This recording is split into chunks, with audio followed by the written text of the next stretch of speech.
IB Nation, welcome back to another edition of the Irish Breakdown podcast brought to you by FanDuel, and we are here for a Friday Free-For-All Mailbag. Sean Davis will be joining me here very soon, but today you guys know the drill. This is a show we do every Friday now in the offseason for our YouTube family. You can throw any question you want about Notre Dame football, Notre Dame recruiting, college football in general, and of course we'll answer some non-Notre Dame related questions or some non-football questions occasionally if it's good enough and interests us enough. But we're gonna have some fun today talking about Notre Dame football, and we're already over 40 questions in already. John A1 and Salty already kind of kicked off the mail bombing portion. We've got lots of questions, so we're going to go get started. Just a reminder, if you go ahead and put an MB at the beginning of your question or a mailbag emoji, that helps us know that you have a question as opposed to just normal part of the chatter. I also wanted to give a reminder. Obviously, boards.irishbreakdown.com is the best way for people to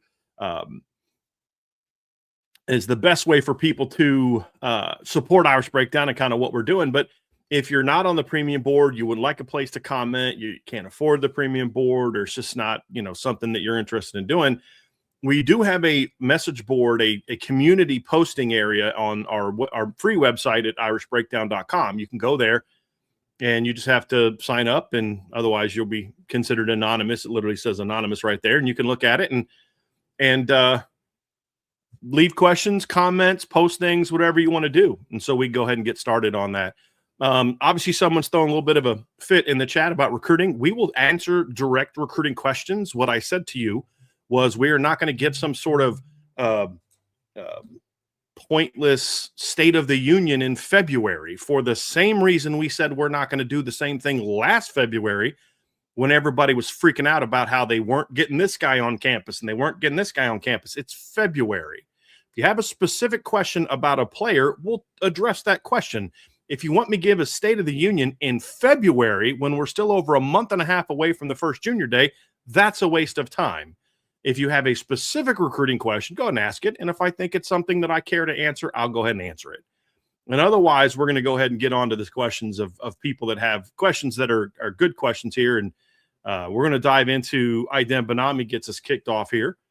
And he says, removing CJ Carr and Leonard Moore, what one player will have the most impact important to Notre Dame's upcoming season? Yes, it is a team sport, but one player can see you see Notre Dame really needs Bowen, Gerby, Greathouse, etc. Okay, I'm going to pick one guy on both sides of the ball because it's hard to just go with one. I'm not going to go with any of the guys that you mentioned, although I think they're great. They'd be great answers for somebody if somebody wanted to go with those guys. You could go with a running back. You could pick Greathouse. You could pick one of the transfer receivers. You could pick Cam Williams. You could pick, a tight end breaking out. You could go with Gerby Lambert. Obviously, you could go with Anthony Knapp. You could go with a lot of different guys. But on offense, I'm going with Charles Jagusah. When I think of the success of this team in 2026, if Gerby Lambert's just literally what he was the last 8 games of last year, he's really good. If Anthony Knapp repeats his season, he's pretty good. If Ashton Craig can just stay healthy, he's pretty good. We saw enough from Selvin Absher and Joe Watney to say, hey, look, they can hold their own inside. To me, the big key is getting Charles Jagusah back and healthy. If Charles Jagusah is healthy for this football team, this offensive line could be good. And it doesn't even really matter at that point in time if Joe Rudolph improves as a coach. If he's just I've never said he's a bad coach. I said he's a solid coach. I have frustrations that Marcus Freeman accepts solid from the offensive line, but that's a different conversation for a different day. It really comes down to, in my opinion, of if your talent is good enough, you can make a run. And we've seen that in recent years. And none of the talent they've had would be as good as the talent that they would have if you had Jagusah, Gerby Lambert, Anthony Knapp in the starting lineup together, especially if you get a healthy Ashton Craig for a chunk of the season. And imagine if if Will Black has the kind of offseason that forces him into the starting lineup, or a Matty Augustine or somebody like that. So So I look at it and say Jagasal's the guy more than anybody else that if he is healthy for an entire season, it completely changes the way this offense as a whole looks. Forget just the offensive line, the offense as a whole looks. Defensively, it's and there's several ways I could go with this one. The big one for me though is going to be Bryce Young.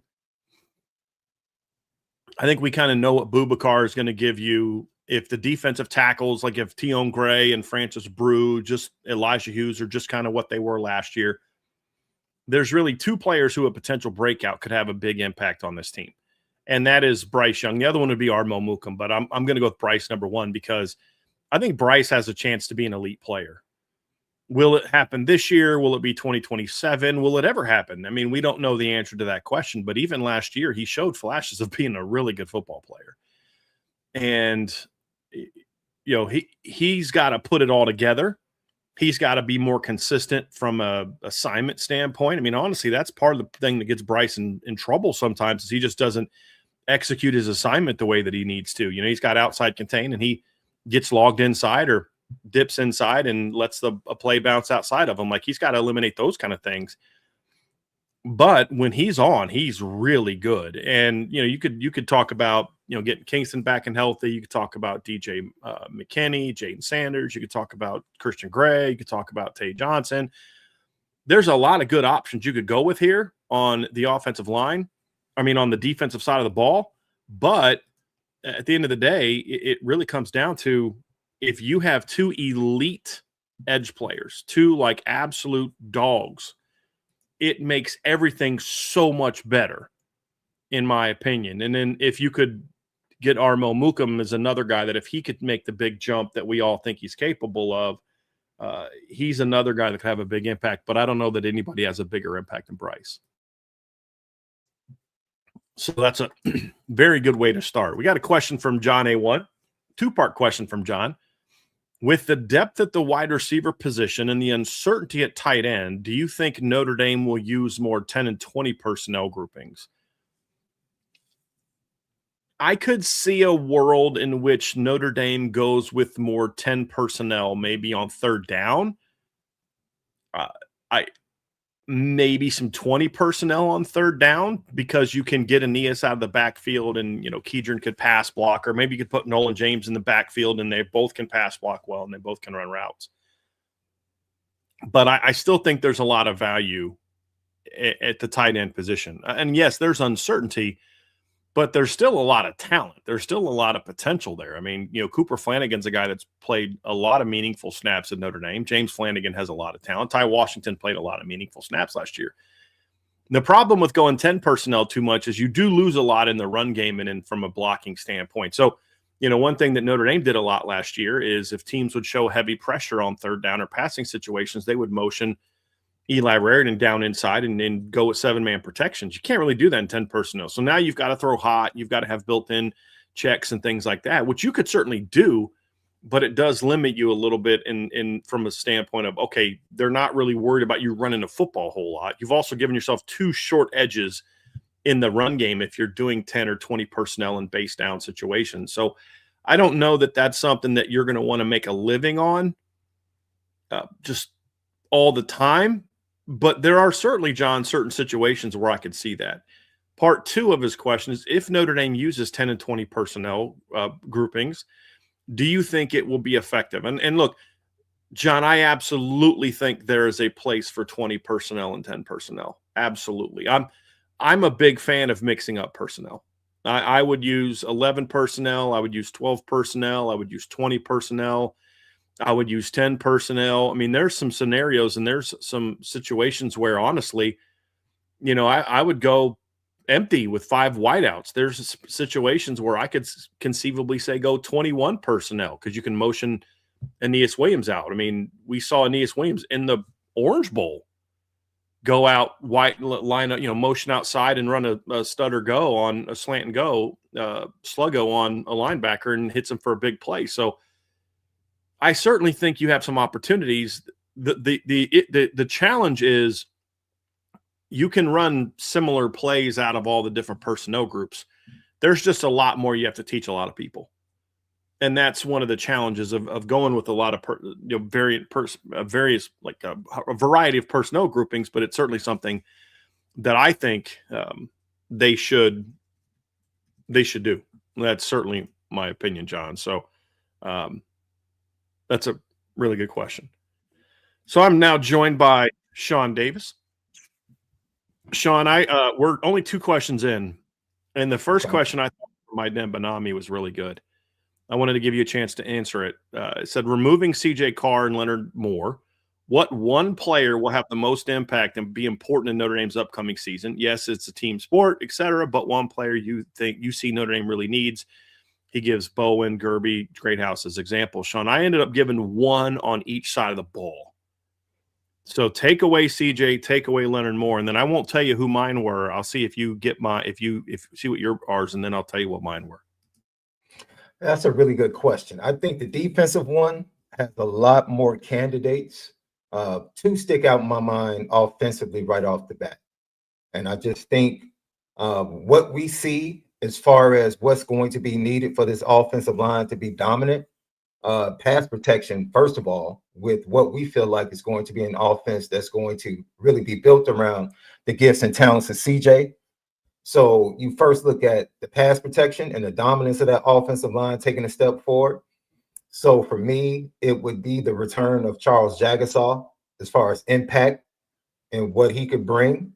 But also, it's kind of an open-ended answer because there is no surefire answer, but whoever becomes the number 1 guy in the wide receiver room, like whoever becomes that go-to guy on a 3rd down for that back shoulder throw or for whatever route needs to be run in a clutch situation, that is going to be a very important person for the offense moving forward. Now, defensively, it can be somewhat tricky because I feel like there are certain guys that you can't, and this is a kind of a twisted way to look at it, like what guys couldn't you lose to injury? Like, all right, this guy had to sit out, I feel the defense would take a step back.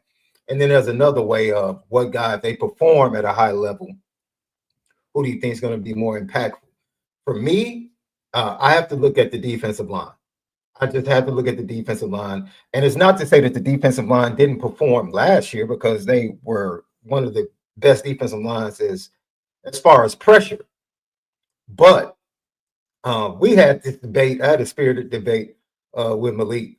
And I'm like, yo, we've been talking about who Boubacar Traore can become, but it's time for us to see it from a production standpoint. Understand he came back from an injury. We expected last year that we would see a better Boubacar Traore in the second half of the year as he was able to kind of assimilate and get back into playing.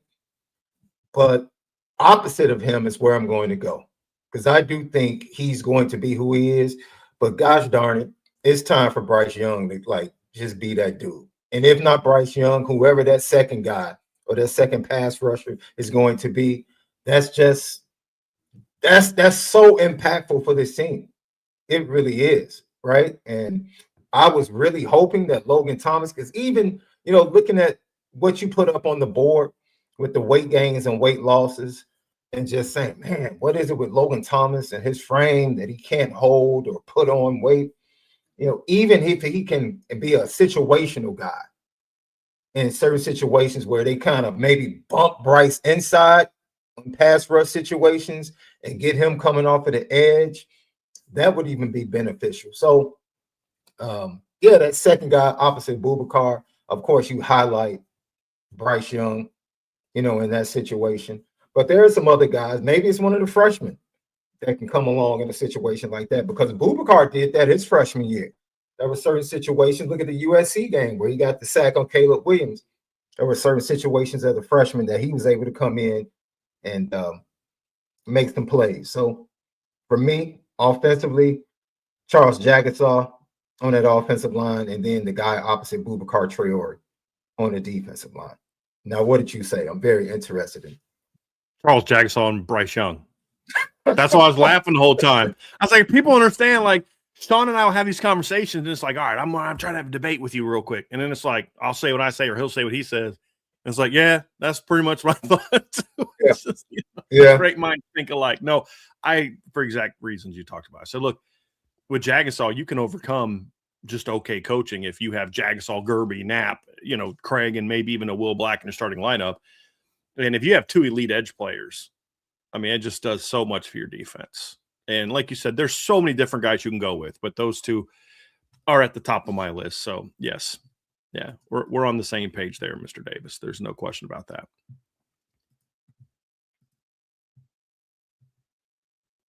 All right. We got a question from Salty. And then after this one, Sean, are you okay kind of reading the questions as I bring them up after this? A local judge, apparently with a connection to Ole Miss, stayed the NCAA's Chambliss decision.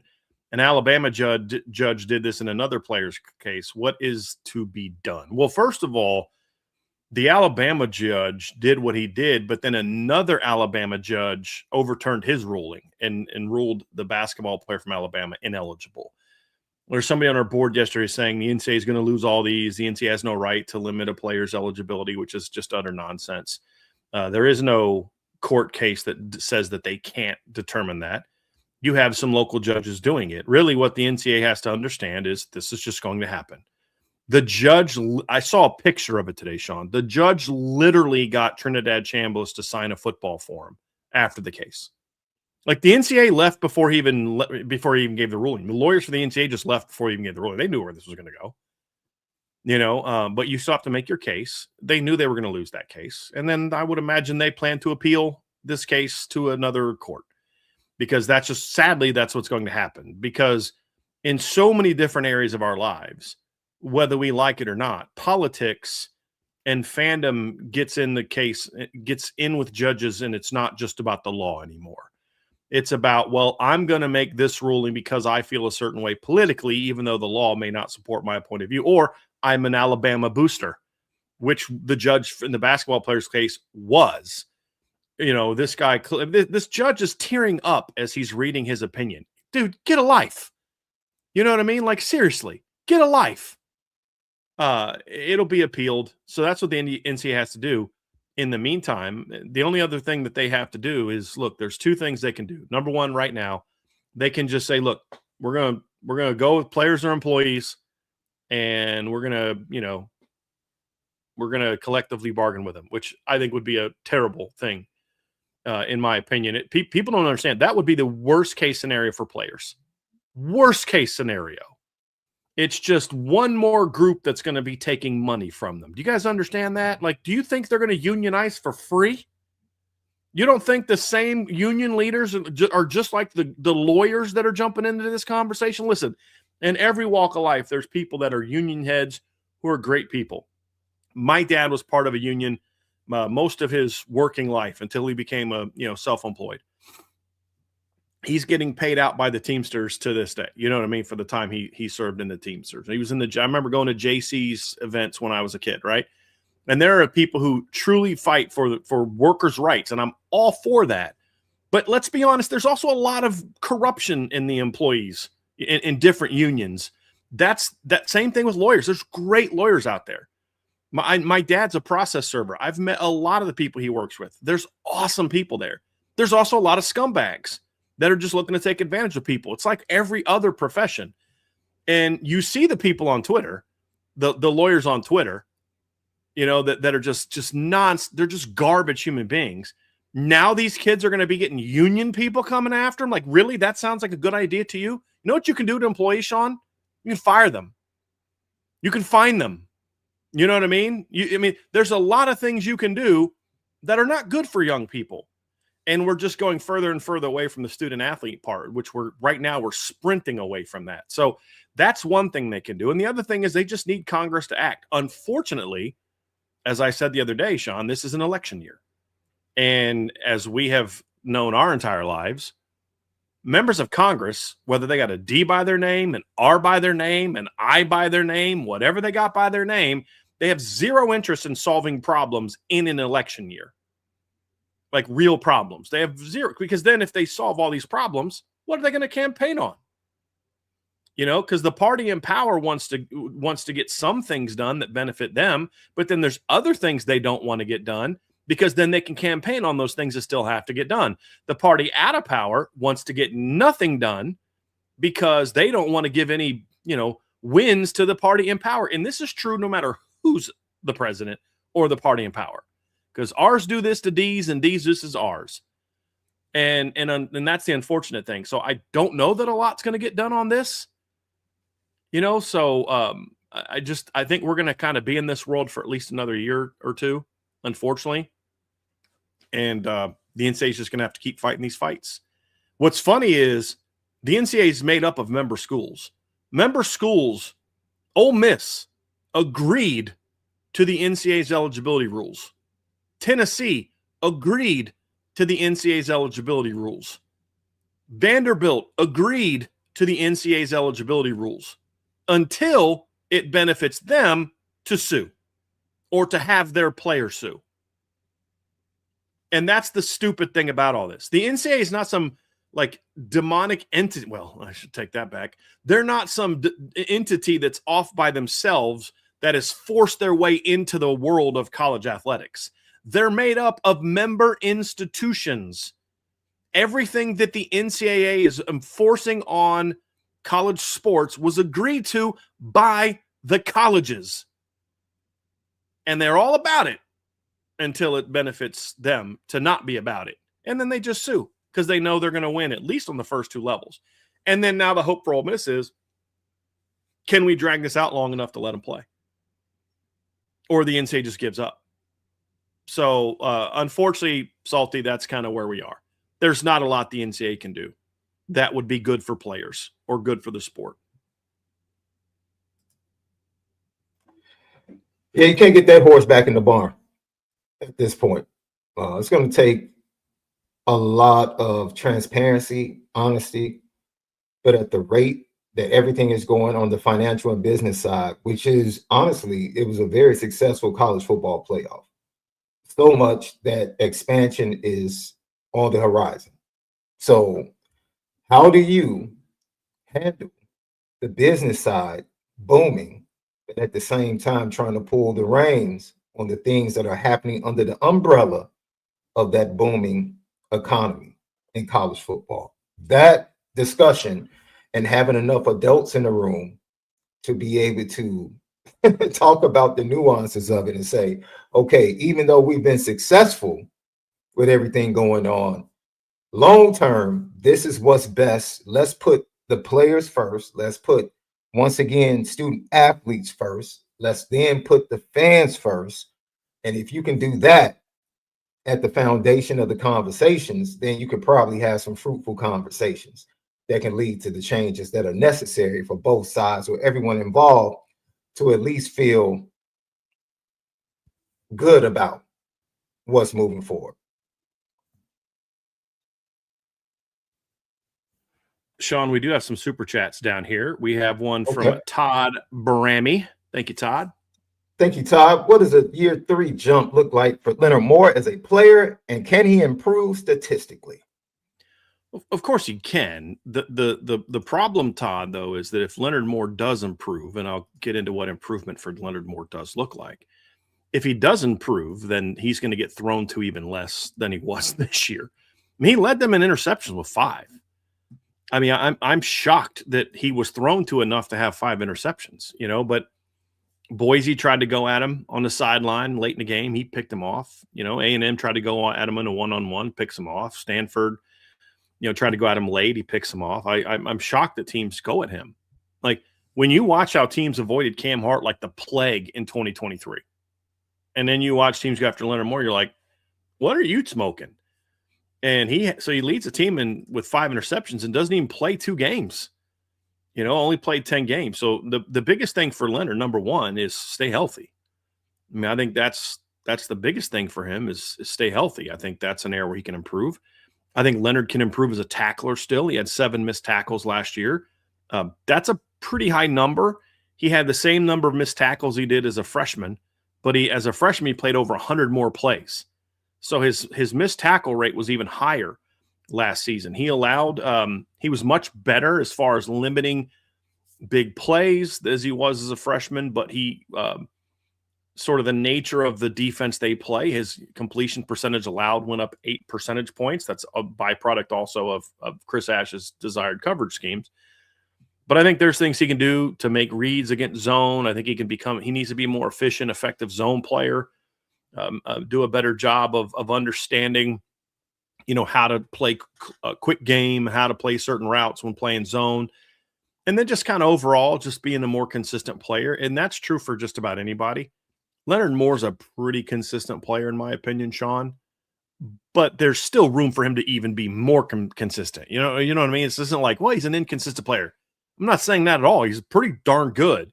But if you're looking for areas where he can get better, if he's pretty darn good 90% of the snaps and he's just good on 7% of the snaps and then not good on 3% of the snaps, well, then he can get not good on 1% and he can get elite on 95. And you know what I mean? So there's certainly room for him to continue getting better. But it's just about keep doing what you're doing, but do it better and do it more consistently. That's really what it boils down to. I mean, he was an elite player last year, but which is actually kind of scary, Sean, because I don't think he's a finished product yet. I really don't. I think one of the areas you can definitely focus with Leonard Moore. I think when you're a player that talented at that position, sometimes you can go into a game not even expecting. I think one of the greatest games he probably had the most fun was when they challenged him to guard Mekhi Lemon. Like he was locked in. I have to be locked in. This is a great player. Snap to snap. I have to make sure I shut him down. With players like that don't get a lot, like you said, it is shocking that some offenses and quarterbacks are actually foolish enough to try him. But once again, I just think from a technique standpoint, the touchdown he gave up to Boston College, I think that was just a lazy rep. That was just a lazy rep. And he got beat by a guy that's big and can run a little bit and made a great catch. It still took a great catch in the end zone for him to get beat. And so it's those types of things. You talk about the double move CJ Daniels put on him week 1 against Miami. That's focus. In that situation, understanding the situation, this is not the time to go for a big play. Stay fundamental, do your job, and more than likely, even with that, Adon should have intercepted the ball or either broke it up. But those are the types of things that you want to see. I don't know how much faster he could get. He gets faster and stronger. That's just not fair. Exactly. And he is already long and athletic. If he gets any taller, any longer, it becomes unfair. Yeah. But from just technique and trusting, but it's going to be very interesting because I think Chris Ash is going to play. We talked about this, a large part in his jump and letting him do what he does best, not asking him to do certain things. If I was a player that knew I had the talent to be able to lock guys down and you put me in cover 3 or a cover 4, I'm still going to do my job and play at a high rate, but I'm probably a little frustrated. Like, man, let me do what I want, what I like to do and what I'm best at. So I think it needs to be collaborative when it comes to him making that jump in year 3. Oh, got Lord, enough. Yeah, seriously. If he does make a jump, I'm not even. Part of me just doesn't want to get too excited because I don't know that Chris Ash is going to allow him to just be him. I do think we're going to see him ask Leonard Moore to do certain things, which again, also if you do it right, 6'2", fast, athletic, rangy, instinctive corners can also be elite zone players. You just have to let him do it the right way. I don't want him playing cover 3 all day. Leonard Moore could be a heck of a guy that does some cover 2 stuff. You're trying to hit that cover 2 hole throw over top of Leonard Moore. Good luck. Things like that. So it's just about letting him be aggressive. It's not necessarily man versus zone. It's letting him be aggressive. But I would also say be smart and do some stuff where you maybe go man to the boundary and then zone to the field and just kind of let him lock up the top guy or the boundary guy. There's a lot of things you could do. Got a super chat from Tyler Evans. Is there a P4 quarterback that you're glad that went down to the G5 that you think will ball out this year? Mine, Air Nolan. Where did he go? Did he go? Do you know where he went? I'm actually bringing it up. I would assume he went somewhere in the Carolinas. I'm going to look at quarterbacks and see, because I didn't really lock in on some of those, to be honest with you. But let's go down here. So find some guys that went to the G5 level, and then I can give you a better sense of that. Luke Cromenhoek, the kid from that was at Florida State and then transferred to Mississippi State, is going to South Florida. I think that's a nice pickup. I think that he needed to go somewhere lower where he can kind of reset himself and kind of get his Air Nolan game back.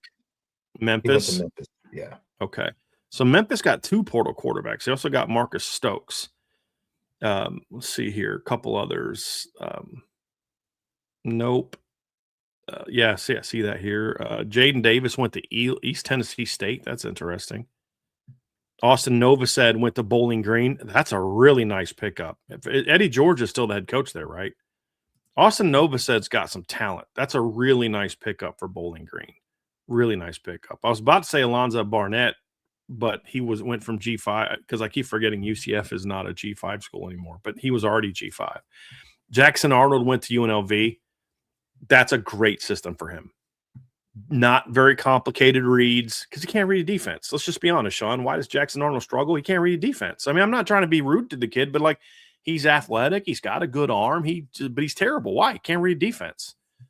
Well, Dan Mullen's system doesn't ask you to do a whole lot of complex reads, and it allows you to use your legs to make plays. And I think that's a really nice fit for his game, and it's a nice fit for UNLV. I mean, look what they did with Anthony Calandria last year.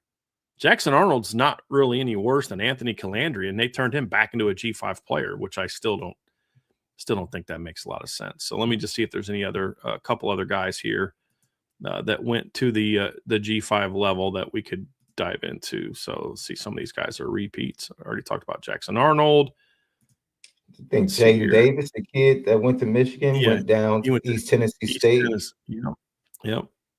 I was never high on him, but I think at that level he could probably do something. Yeah. Malachi Singleton from Purdue went to App State. I think that's a nice pickup. So that's a nice pickup. Let's see. Yeah, I think that's most of the ones that I'm going to look at and say are going to be impactful, but could potentially be impactful at the lower level. So that's a good list of players. Let me see if there's anybody else that catches my eye. Not really. Brock Glenn went to Western Kentucky. That's another one. He's another kid that kind of got his head ruined by the craziness at Florida State the last 2 years. Same with Luke Cromenhoek. I think they needed to go somewhere where they can kind of have less pressure on them and just restart, hit the reset button. So those are some G5 commitments that I thought were good pickups. Very good pickups. All right, good super chats as always. If you do leave us a super chat as soon as we see it, we will we will pull that up. So let's get back to the top here, Sean. We got one from Colonel Clink's Monocle. Now that the bulk of the portal season is over, what would have been your dream class for Notre Dame? I mean, honestly, it's not going to be that much different than the class that they got. You know, I'm pulling up the offer list, the offer sheet now. I would have probably said, hey, maybe there would have been like one more true, big, fast boundary receiver they could have gotten. You know, maybe a Connor Solomon, a Gordon Sellers, some Jaden Warren, somebody like that, just more of a vertical player. But, you know, it is what it is.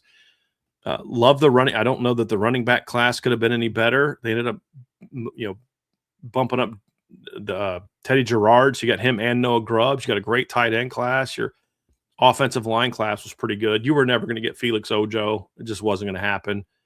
You had no chance with Jackson Cantwell. I mean, if we're talking like dream class, I'm like, okay, every number one player in the country, but just trying to think of guys that were like somewhat realistic possibilities. The big one for me is I would have loved to have had Drake Quinn as my third defensive end. Like I would have really liked him. And then my other one is Kari Wilder as a third D tackle. Like you get those two guys and they both visited. I mean, I wouldn't say that Notre Dame was ever close to getting them, but they at least both visited. If you could have somehow got those two kids, or I mean, even just one of them, honestly, you would have had yourself one heck of a defensive line class. I mean, it was still an elite defensive line class anyway, but that would have been a crazy good defensive line class. And then, another safety, Zach Fort would have been a nice pickup. If you could have been able to, if Braylon Womack had better grades, maybe you could have got him. I mean, there were some guys like that, but overall, Sean, it's the best class in the country, in my opinion. I truly believe that. So it's hard to find too many. Well, only if you could have, when I think you have the number one class in the country. But I think the two D linemen are probably the two that I would have said, boy, if you could have just added those two guys onto there, it would have been even better. Yeah, I'm with you on Dre Quinn. Most definitely being added to the class. And then, I read it. I thought he was talking about the portal class when I was looking at it originally. He probably was, now that you say it. And I'm sitting here thinking, like, I don't even know what I would change about the portal class. Even some of the kids they missed on early that they were interested in, what they ended up getting at those particular positions. You can sit here and debate which guy is better, but I don't think it's minimal. It's minimal. Mm-hmm. But overall, I think they very similar to the recruiting class. They built, or what they got in the portal class is literally what they needed. It's literally the build out that they needed, right? I think DJ McKinney, getting him for multiple reasons, was really good. Yeah, getting the kid from Michigan, who I think, having multiple years. And I think that's what stood out for me, Brian. And then I'll let you rock out, because I think the move to getting multiple year guys was very good for Notre Dame. Mm-hmm. Right. And I think that's a recognition by them that, what the model we had, it was like, it's time for us to kind of move forward and go beyond just getting grads, guys that are in their last year or in grad school, going into grad school through the portal. Let's go get some guys like they did it last year with Elijah Hughes. They did it last year with Elijah Hughes. So that kind of opened the door and showed you that they were open to it. What's the one player they got that doesn't have multiple years left? DJ McKinney. Well, why would they okay with that one? Because you've got an elite freshman corner class coming in, and you don't need two corners that have multiple seasons of eligibility left. So sometimes, Sean, you can screw up, and that screw up ends up being better for you. And that's honestly what happened for Notre Dame at defensive tackle. They dropped the ball with Xavier Gilliam and a couple other guys, and it ended up working out for them because I think the guys they got are better, to be completely honest with you. Now, I don't consider the Wake Forest situation like they handled that one poorly, but I also don't know that Notre Dame should have responded to the kid, and they should have said, hey, look, here's our best offer, and if he doesn't like it, then he goes to Texas Tech. But they weren't willing to get into a bidding war for him, and I think they were correct in that lack of desire to get into a bidding war. He's a nice player. He's not an elite player. I'd rather have Francis Brew, because Francis Brew, is going to keep getting better, and Francis Brew has 2 years of eligibility left. I would have rather had Tion Gray. Sometimes you can miss on somebody and it ends up working out well for you because you end up down the road getting somebody better. The only area where I would have liked to have seen them maybe have success is you're taking a bit of a gamble with Quincy Porter and Mylan Graham in the lack of proven production that they have. Whereas if you could have gotten a Reed Harris or a Cam Coleman, that could have been really impactful. Like Cam Coleman's one of the few players that I would have been willing to get into a bidding war for, assuming he was interested and was going to fit at Notre Dame. And I don't know Cam Coleman at all. I don't know if he would or wouldn't fit at Notre Dame. But like that would have been one. But if you're going to take a chance on a kid who doesn't have a lot of experience, you take a chance on a kid with elite upside, and both of those kids have that. So I honestly don't. I was good not taking a tight end. I didn't want them to take a tight end. I want them to coach up the kids that they have. I want them to coach up James Flanagan. I want them to coach up Jack Larson. I want them to coach up, the incoming freshman class. I didn't want some solid tight end like the kid from Tulsa who couldn't get on the field at Indiana in 2024 to come in and take reps away from James Flanagan or Ian Premer or Preston Frizel or even Jack Larson. So I was good there. I didn't want them to take an offensive lineman, didn't want a running back. I would have – the only other thing I would have said is if you could have got a veteran quarterback that was okay being CJ's backup, that I'd have been okay with. And I know it kind of goes against what I just said about taking reps, but I think at quarterback there's a lot of things you can do to still get those young guys reps in the spring and summer and fall that you would have not have necessarily had to take away too much from them in order to get a veteran quarterback who just was okay being the backup to CJ Carr. And hey, if you're the guy, if your time comes, you got to be the guy. You got to step into that mix. So I think that would have been my other one. And since I did kind of give some thoughts on high school recruiting, Sean, I did want to bring up from Trev's Biso Hold Glasses. He says, what does Marcus Freeman need to do in order to sign the number 1 overall recruit of a class?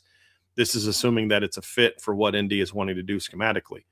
I don't think there's any magic sauce to that. It's just about whether or not that player has interest in you and whether or not you're willing to pay enough to get that kind of kid.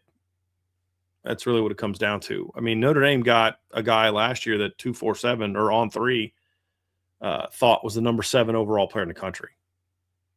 But I honestly don't really care too much about that. I don't care about I just feel like when you're trying to bring in 20 plus guys, I don't really care about you spending an extra $2-3 million to get the number 1 player. Because with guys who are basically just going to go to the highest bidder, and that position has kind of been that to a degree in recent years, those guys tend to then go do it again, whether they have success or not. So it's about finding the right fits and having the number 1 class. I would never trade having the number 1 class for the number 1 player. And the reality is Notre Dame doesn't have an unlimited amount of resources that it can spend on high school recruits. It's kind of like this. Let's say the number 1 player in the country is a left tackle. Would you rather pay $3, $4, $5 million to a guy like Jackson Cantwell, or pay $500,000 to a kid like Grayson McHugh, who's ended up being a top 10 player and is more of an upside guy, more of a project guy, more of a, maybe he needs more time. Personally, I would rather pay $1.5 million for a portal kid for a year if I desperately needed a tackle than pay a guy like Grayson McHugh $500,000. And then now I'm paying $2 million for 2 guys instead of the 3 or 4 I got to pay the number 1 guy. I mean, that's roster building. So, but at the same time, to your question, if the right kid is there, like if they would have ranked Rodney Dunham number 1, I don't think Notre Dame would have lost him because all of a sudden Rodney was going to, well, I'm number 1 now instead of number 7. So now I'm, taking all, bidders. It's about finding the right guy as well. And sometimes that number 1 player may be a guy that's a perfect fit for Notre Dame. Other times, and a lot of times, I don't know that that's going to be the route that Notre Dame goes down, to be completely honest with you. And I think year to year, Notre Dame is breaking through glass ceilings that have been put there perception-wise before. They just really are. No one expected them to have as many 5 stars again in a recruiting class. No one expected them to have 8 guys in the top 50 ranking. So you're seeing those things that were supposedly incapable of happening or incapable of being done at Notre Dame in recruiting manifest right before our eyes. And so you can only imagine that, the possibility of having the number 1 overall player is well within reach for this staff. Well within reach. If it's the right kid, certainly. Yeah. Games change a little bit. Well, and who was the last time they got a number 1 player? Wasn't it Jimmy in 07? Was it Jimmy? Yeah. I think so. Jalen wasn't the number 1 overall player. Manti wasn't the number 1 overall player. I think Jimmy, the 2 closest they've had to number 1 were Jimmy in the last 20 years were Jimmy and Sam Young. Remember, Sam Young finished like 3rd. He was like the 3rd highest ranked player in the country coming out of high school. So they've gotten close a couple of times, but it's been a while. Good question so far. When it comes to, I'm sorry, is that Cajun Domer? Thank you Yes, sir. for the mailbag, Cajun Domer. When it comes to the post of the players that gained or lost weight, which players are you excited about and which players are you concerned about with their new weight? Well, I'm very concerned that Charles Jagasol shrunk 2 inches. That obviously is a big concern of mine, Sean, because when your elbow injury causes you to go from 6'7" to 6'5", that's one heck of an elbow injury, man. I say that obviously completely in jest. You know, Sean, the only one that I saw that was overly concerning was that of Logan Thomas. You know, he was already struggling to kind of put on weight, and he was 220 in the fall, and then he dropped down to 207 in the latest one. I'm not overly concerned about anybody else's weights, to be completely honest with you. I don't. Most guys, first of all, most guys are going to lose in the winter, and then it gets back on throughout the course of the season. We see this every year. The number of players that lost weight in the winter is always higher than the number of players that have gains of more than 3 pounds in the summer before fall camp starts. So I'm not overly concerned about any of those. To be honest with you, I don't put a whole lot of stock in that unless it's like a really dramatic, like surprising, like, wow, I thought he was bigger than that, or I thought that, that kind of thing. It's rarely a concern for me. And the only kid that really popped as a concern for me this year was Logan Thomas. And, none of the offensive linemen had bad drops. Charles is in the 320s. Kirby, dropped about 10 pounds. Will Black put on a lot of, good weight. I mean, I should say good weight, not in a, he put on a lot of weight. I don't know if it was good or not. I haven't seen him. So, but other than that, Sean, there's nobody whose weight kind of jumped out at me as far as like, wow, I'm disappointed this guy didn't gain weight, or, oh, I'm worried that guy gained too much weight or lost too much weight. Nobody I had that reaction for outside of Logan Thomas. Yeah, and when you look at it, the Kedron Young jumped out, especially coming off of the injury. And honestly, you expected that. You expected that was going to be the path that they take coming off of the ACL to help not only with building up a strength, because now, once he gets back to feeling like 100%, he might put on maybe 5 pounds of strength and add a little bit, because it's going to be very interesting how he gets used to running in this body. Is he still going to run with power? Is he still going to have the same aggression that we saw from him? I think he will. I think he's still going to be a powerful impact player, especially when it comes to short yardage for the Fighting Irish in 2026. And I think that's something they missed a little bit. Not that the running backs they had couldn't gain yards and short yardage, but just having a back like that with the ability to break multiple tackles and in those type of situations, it doesn't hurt. It just doesn't hurt. Like you said, the offensive lineman, I'm very interested in, based upon what they brought in 2026, they brought in especially guards and interior guys, some big guys in a recruiting class. Like Tyler Merrill is absolutely massive. Yes. You look at him as a true freshman. Yeah. Like, whoa, like where is he going to settle? Because the reason I say that is because if you took a snapshot of the prototype of what Miami's offensive line was, and then take a snapshot of the prototype of what Indiana's offensive line was, they both were seen as really good offensive lines that were dominant. But from a profile standpoint, they were totally different. And from a scheme standpoint, they were totally different, but they could do some of the same things. And so I'm very interested when you talk about the weight of the offensive lineman, along with what he's starting to go after from a recruiting standpoint, because some of the kids like Van Layton and Cameron Wagner, those are some big high school kids. They're already up over close to 300 pounds. So I just really think, I'm interested with the weight gains with the offensive line. Are they going to be closer to, because like I said, if you see Tyler Merrill, that's closer to what Miami is.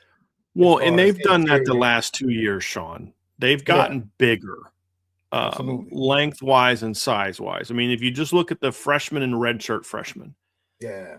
obviously Cam Herron's up to 291 at 6'2", 291. He's getting bigger. Owen Strebig is 6'8", 294. He's got to fill out a lot. But Matty Augustine is listed at 6'7", 310. Will Black is listed at 6'7", 316. Then you look at the freshman class, the ones that are on campus now.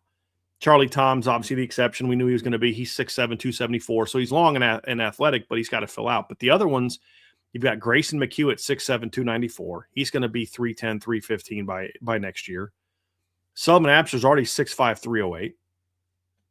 Tyler Merrill, 6'6", 329. And Ben Nichols is going to be about that same size when he shows up. So they're definitely looking to fill out, get bigger, and trying to really become a team that can just move people.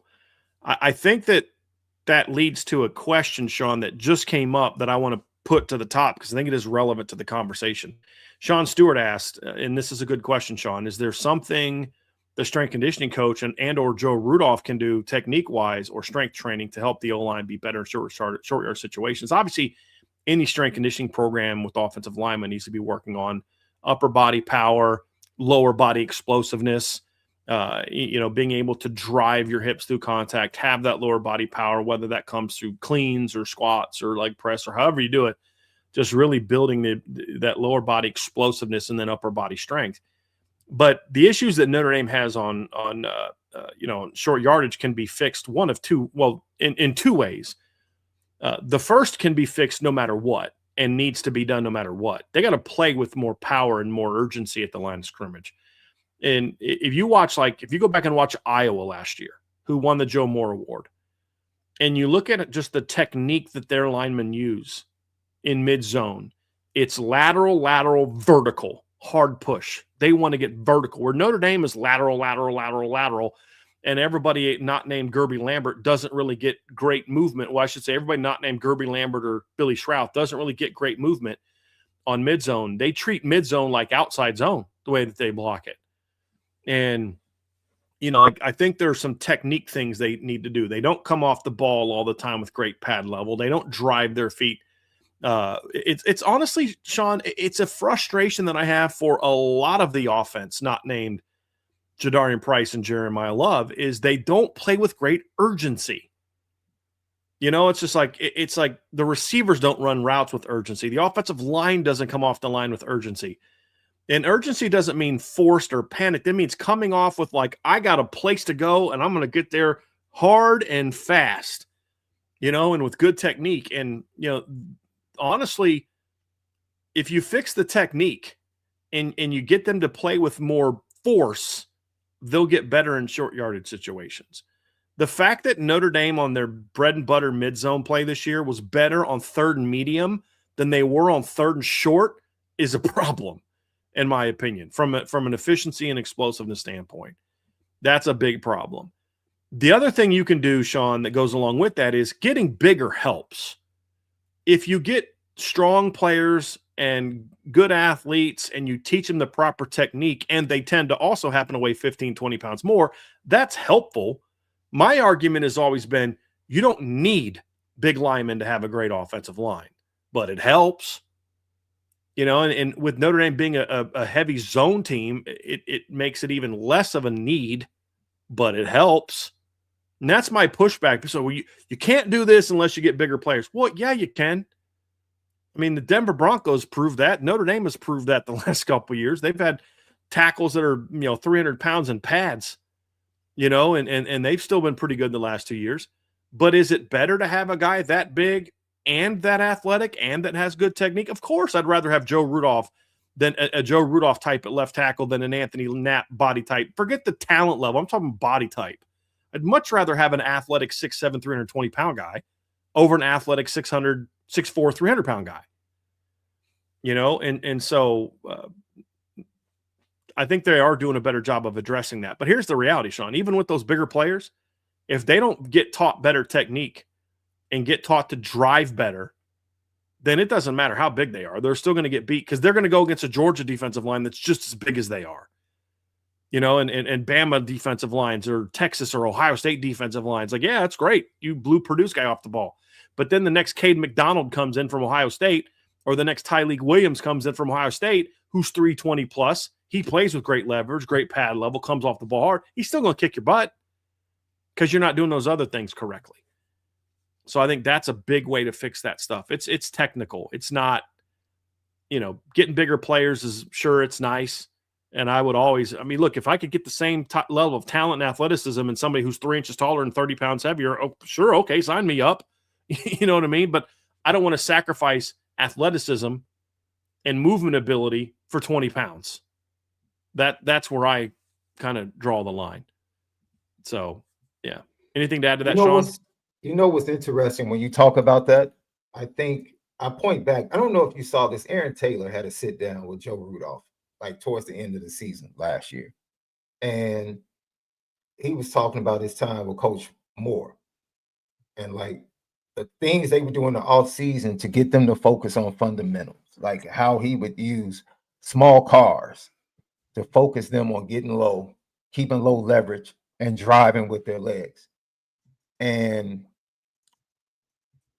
Malik said something to me, Brian, that he said, I wonder, he said, I know there are a lot of other good offensive lines that become elite, but he said, Joe Moore, he was like, there were no rules. He was like, so like, we hear stories about Lou Holtz just starting practice all over from the beginning. Like we're running it back from the top. And he was like, you can't get away with that stuff though. With the stuff they got away with to make sure that players got what they were trying to teach, you don't have that much time. So really in the off season, I think there needs to be to make sure there's an alignment. How does what you're asking of them and the bodies that you're sculpting, how much does that match up from a technical and a strength and conditioning standpoint to what you're going to be asking them to do during the season? Because the offensive line is volatile. Every offensive line is different. What you're asking this offensive line to do might not be what was best for last year's offensive line, right? So for projecting that and then going to your SC guy and saying, all right, this offensive line needs to be focused on this more.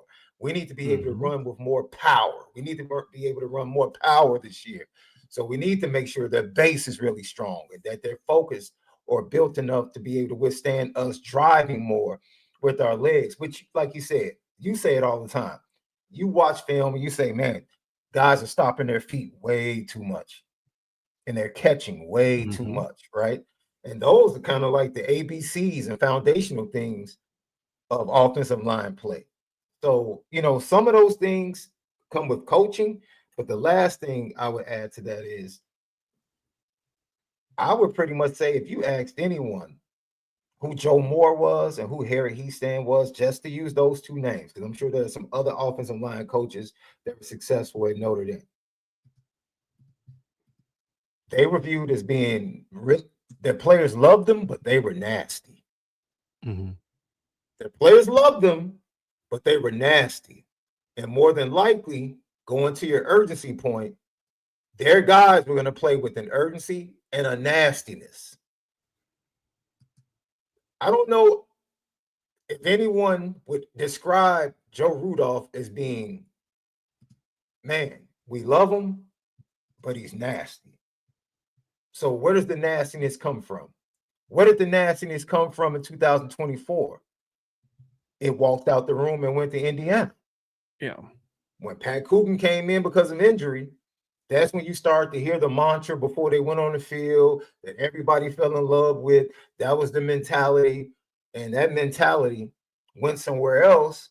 And all of a sudden you saw that offensive line elevated.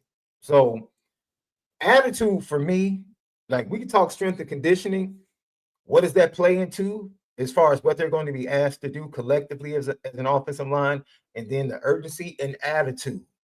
Where is that going to come from? Is it going to have to come from the players, or is that a step or something that's going to have to be asked of the coaching staff to say, hey, we need to bring it this year. We need to bring a different attitude. And because short yardage is just like rebounding, right? That's attitude, man.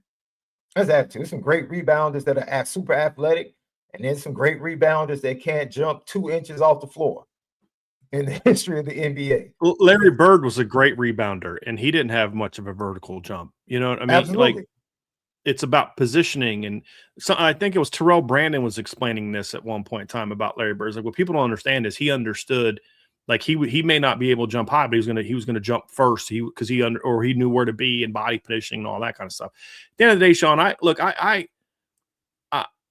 I don't think that you have to be Harry Hiestand to get your players to play hard, but you have to have a demeanor, in my opinion, of demanding excellence and demanding certain things and then communicating those things. The biggest complaint I've heard from players about Joe Rudolph is the communication isn't always great and can be inconsistent, you know, and it's like, you don't necessarily know where you stand, or like he may say, hey, these things need to be worked on, but you don't always know, like, okay, but do I need to work on it better? You know what I mean? Like, those are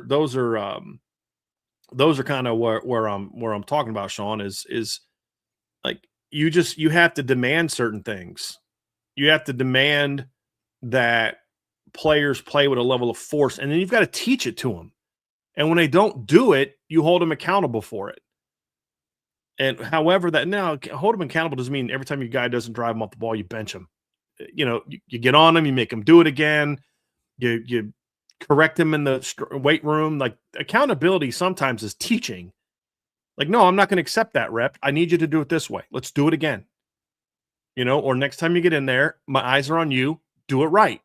Okay, now do that. Okay, next time, did it right. Now do that every time. You know, and I think those are areas where there has to be an improvement from a coaching standpoint. Because this is now 3 years in a row that I've heard that same from people who like Joe Rudolph, that they don't always know where they stand. They don't always know if they're the one that needs to work on something. He'll practice things and talk about things, but it's just something that they don't feel like there's that same level of communication and emphasis put on things. And then you can see that by how they play. So that's something that's going to have to get improved. That's a great point about demand. Yeah. Your point about creating that demand and demanding of the players, because then you're sowing into them that when you're not around, they demand that of each other. Mm-hmm. Right? Yeah. Malik would say, too, Malik tells me stories about Harry wouldn't have to say a word. Quentin would correct something in practice. Yes, but that was built into Quentin. Like, Alex Bars, I've shared that too. Alex Bars would talk about this. He would talk about how, you know, a lot of times it wasn't Coach Hiestand we were worried about. It was Q, because he was going to work. He was going to set a standard, and then you had to live up to that standard. And if you didn't, he was going to get on you. That's leadership. But where did that get taught into Quentin? It came from Coach Hiestand. That is, he purposely taught that. He purposely demanded that. And then when Q left, Alex Bars lived up to that standard. Then when Bars left, Robert Hainsey and Liam Eichenberg understood they had to live up to that standard. And that's where that comes from, is that's instilled in them. That's taught to them, to where, hey, man, don't make me be the heavy all the time. You know, like you saw that. I need you to step up and handle that business. And there's a right and a wrong way to do it. I don't know that Q was going to MF a guy right in the middle of practice, but trust me, he was going to let it be known, you know, so those things have to get better. All right, we're going to move on to part 2 of our Irish Breakdown mailbag, our Friday Free-For-All mailbag here at Irish Breakdown, brought to you by FanDuel. And Sean, we're going to start off with a question from Mohammed Abdi. Shout out to you, Muhammad Abdi. Thank you for the mailbag. Brian, which past CFP winners does Freeman want his teams to resemble? Michigan Power Running Team or Ohio State Balance Team, or is there another team that comes to mind? 2002 Ohio State? I mean, what does he want them to look like? I think if Freeman had his way, I think he'd probably want it to look like the 2023 Michigan team. I think Mike Denbrock would probably prefer, probably 22 Georgia with a little better running game. I think is kind of is where is more up the wheelhouse for Mike Denbrock. I think he wants to have a very balanced, explosive team that can run the football and, throw it downhill, run it downhill, throw it downhill. I think it's kind of where Mike Denbrock would want the offense to be. And I think at the end of the day, Marcus Freeman's allowing him to build that offense. I mean, we didn't have any issues last year. I don't remember any games where I felt like, man, why is Freeman putting the handcuffs on Denbrock like we felt he was doing early in 2024? That wasn't an issue. At least I don't remember it being an issue in 2025 at all. So I think he wants a team. At the end of the day, while Marcus Freeman might have a preference, Sean, for a team that's more run-oriented, I think at the end of the day, he just wants a team that's physical, that can run when they want to or need to, and that's disciplined. I think he's more understanding that, hey, look, you can win throwing the football. But we're not going to win throwing the football like Texas Tech did back in the day. You know what I mean? Like, we're still going to be able to run the football. If that means we also throw the football really well, it's great. But, so what does that look like? I think probably the closest recent champion to that would probably be 2022 Georgia with a slightly better run game. Maybe 2024 Ohio State would be an example of that, again, but with a better run game. I think he would like to be a little bit of a better running football team. Michigan one of the biggest misconceptions about Michigan's 23 championship team, their offense is not a model for anybody, in my opinion. They were not an elite offense that season. They averaged 382 yards per game.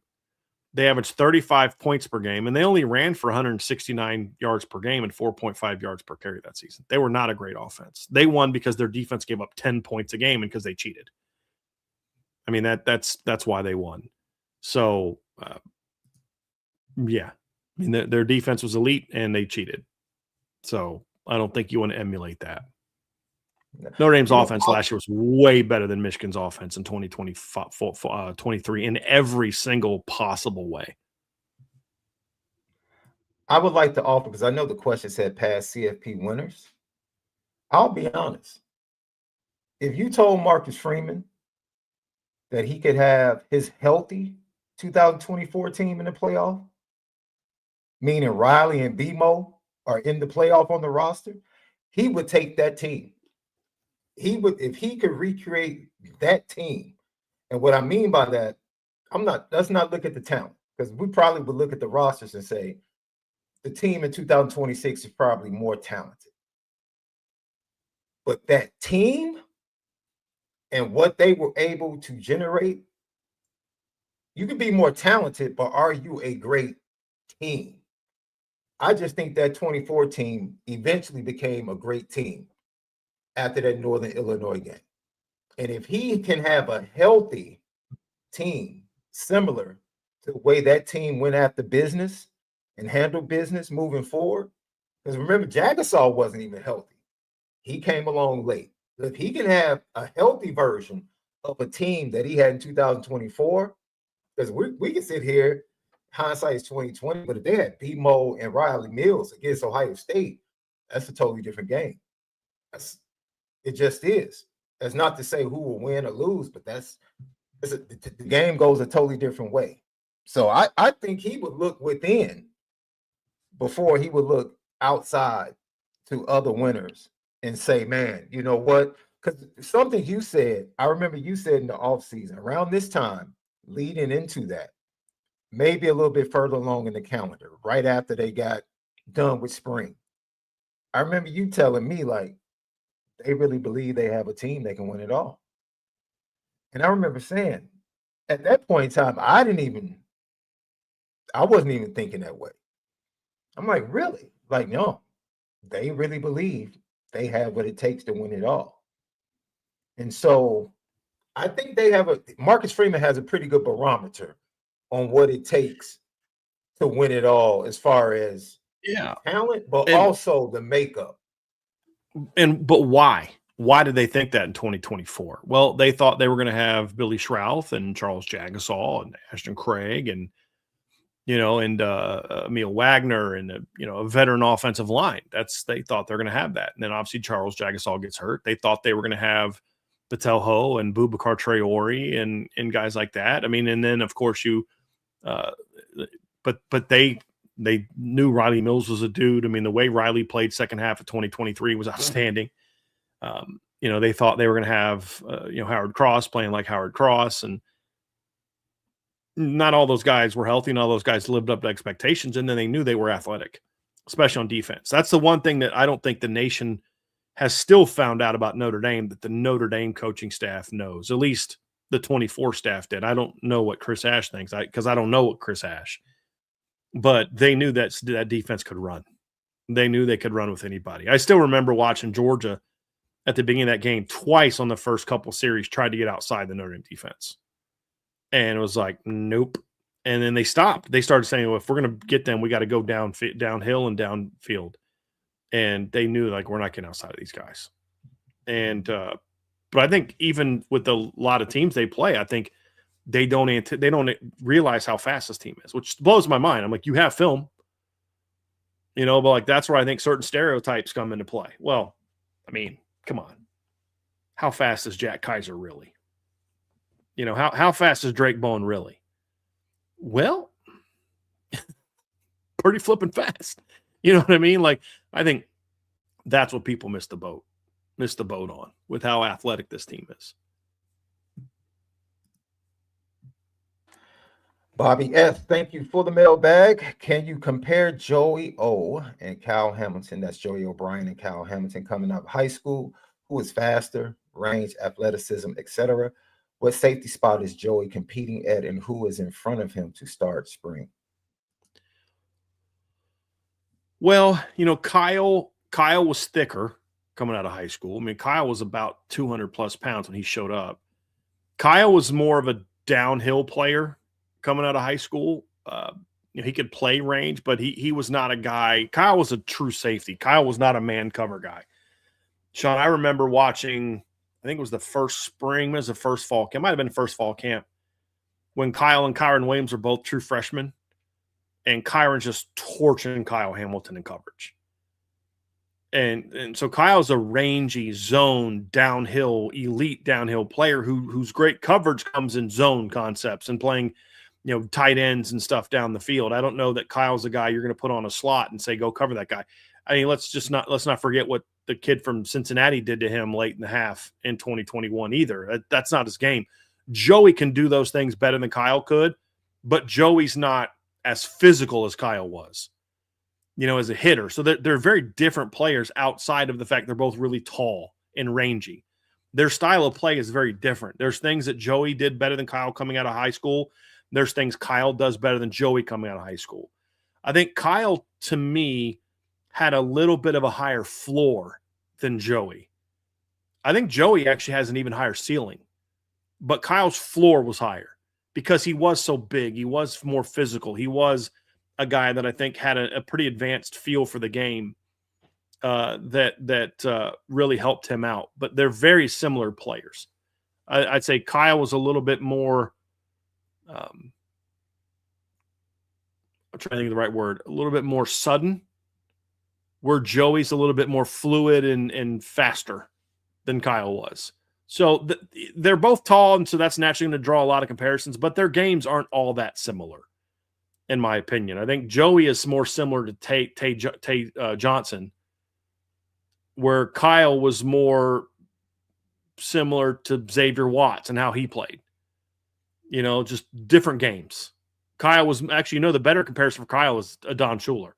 Like, their games are similar, whereas Kyle is obviously just bigger. But like, as far as what they're good at, how they play, are more similar, where Joey is going to be more of a Tay.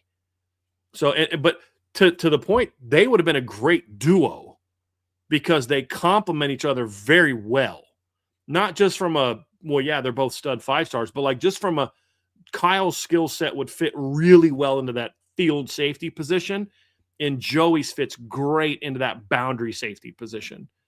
And so I think those are things that you look at and say, they would be great complements to each other. Very, very good compliments. Yeah, I think you pretty much said everything. I do think, like you said, Joey O'Brien is just, he could actually play boundary corner. He could play boundary corner. But he's grown to a point to whereas, he's going to put on weight. He's just naturally going to be a perfect fit at that safety situation, right? But he still has corner skills and the fluidity of playing the position. Whereas you said Kyle was a more natural safety, right? That was his game, the physicality. And let me tell you something. I'm waiting to see Joey O run around on the practice field. The instincts of Kyle Hamilton are just off the charts. Just off the charts. That's why I didn't care what he ran in the 40. Like everybody was talking about what he ran in the 40 on the pro day. Like, who cares? What are you talking about? Well, the instincts, what he sees. That interception he made from center field against Florida State. I remember the quarterback looking like, what happened? Like, he picked that off? Like, yes. That's not just because of range and length and speed. That's just seeing it before everybody else and just going and making a play, and he just had that natural instinct. So I agree with you as far as his floor being higher than Joey O'Brien, because I think Joey O'Brien going from playing corner primarily in high school and now primarily being a safety in college, it's going to take a little bit of time. Tay, like you said, Tay made the same transition because he was the backup corner, his freshman year. So you hit that perfectly. You nailed it. Thank you, sir. And no, I don't pay Sean to say things like that during the show. I don't. I swear. Sean, I'm gonna bring this question up. I'm gonna read this one because I kind of addressed this one earlier. It was one of the two questions that I answered when it's similar, but it's a little different. But John Leahy asks, with the current wide receiver room and the depth at slot, would you like to see more 10 personnel? This is funny because we actually laughed about this because somebody we know wants Notre Dame to come out the first play against Wisconsin in 10 personnel and just start throwing the ball all over the field. But knowing Mike Denbrock, even when he had Jaden Daniels and the wide receivers, the year that he won the Heisman, he was still primarily 11 personnel, 12 personnel. That's who he is as a play caller. That's what he wants to call. But I do think they have the opportunity because of the depth in the wide receiver room that they can go to this. But once again, it's about Notre Dame. You want them to take a step in strength and conditioning as far as just being healthy, getting through the offseason, both spring and fall, and being able to walk into the season with a fully healthy roster and kind of maintain that, to be able to take advantage of certain things that they might be able to get into that they haven't gotten into, So even in the run game breakdown that you put out, being able to get to, maybe more 11 personnel runs, more 10 personnel runs, just spreading them out, hitting them with draws, which they had a really good efficiency rate when they ran draws last year, even though they didn't run it a lot. Outside zone, they had great efficiency at that. And so really the only thing they really struggled in efficiency was the power runs and the short yardage, right? Even when you broke down boundary versus field, they were pretty much similar in how effective they were. So I think we can get into personnel, but then I think there's going to be a step forward in scheme, or at least I hope there's going to be a step forward in route trees, different schemes, because CJ is going to be able to see and anticipate a little bit more. I think certain spots you can see that CJ wanted to see it before he just let it go, and that's understandable. He's going through his first season. Certain things because of the run game were just there, right? Off play action or off defenses just wanting to load the box, especially the deep passes. And it's going to be interesting conceptually from route running and scheme what they're able to do out of whatever personnel they have. It's going to be interesting because I think there's going to be some expansion as far as the Notre Dame offense. But yeah, who wouldn't want to see 10 personnel? And they definitely have the depth in the wide receiver room. Now, you pointed out something as far as the portal getting another veteran, possibly veteran wide receiver in the boundary that has production would be great. But they definitely got talent. You can't, the floor has raised in the wide receiver room from a talent standpoint.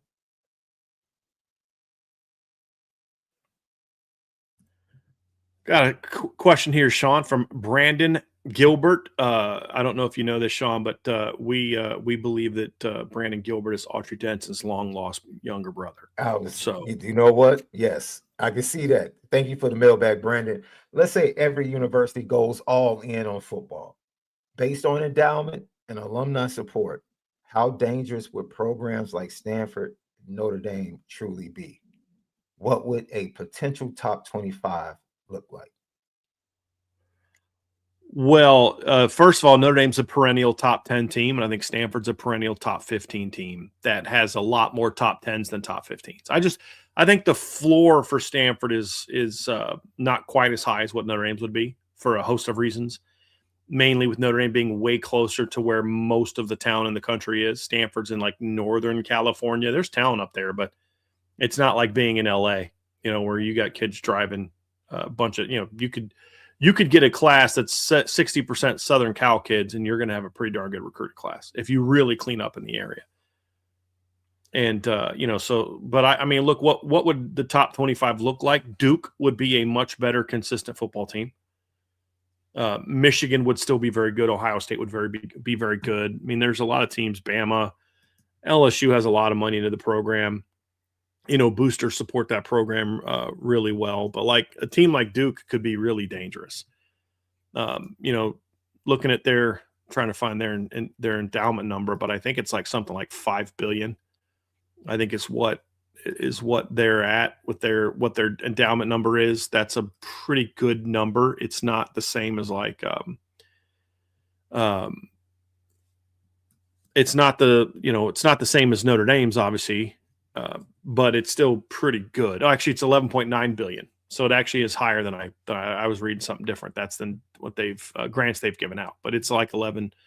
It's 11.9 billion. Consider that, like, for now, endowment that's not 11.9 billion they could then start spending in football. When I point to endowment, it's more so about that's the kind of that shows their drawing power, so to speak, in a very loose way as far as the kind of money they can raise. Where you look at some other schools, I think Miami would still be very good because those are schools that have a lot of money and are very good academic institutions. But like, you look at its place like Florida State. Duke's at 11.9 billion. Florida State's less than $1 billion. And there's a lot of schools like that that are. University of Alabama is like over 2 million for all the Alabama systems combined. You know what I mean? So it's like Duke is 11.9 billion by themselves. Alabama, as just Tuscaloosa, is like 1.36. That's a $10 billion difference, Sean.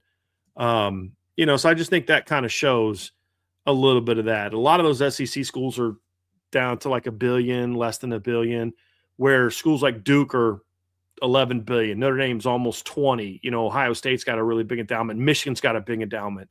Stanford's got a way bigger endowment even than Notre Dame. So I think you'd see schools like that continue to be very successful because they can raise a lot of money. USC is another one. They would be consistently very good.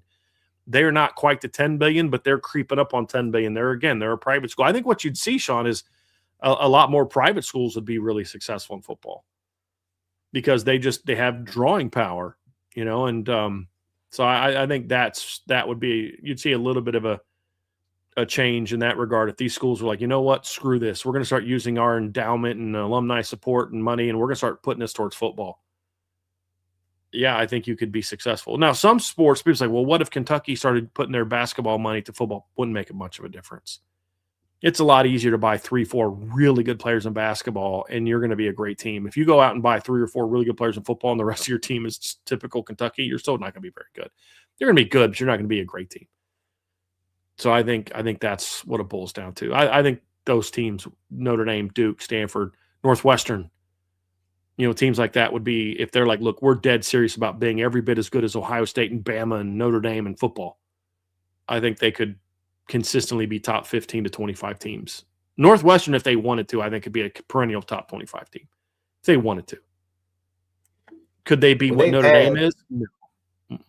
We saw them with Barnett and Walker, that stretch, be pretty much tier two Big Ten team with Gary Barnett and Randy Walker at the helm. And then even when Pat Fitzgerald first took over, they maintained it for a little bit before, kind of dipping at the latter part of his tenure. So you're right.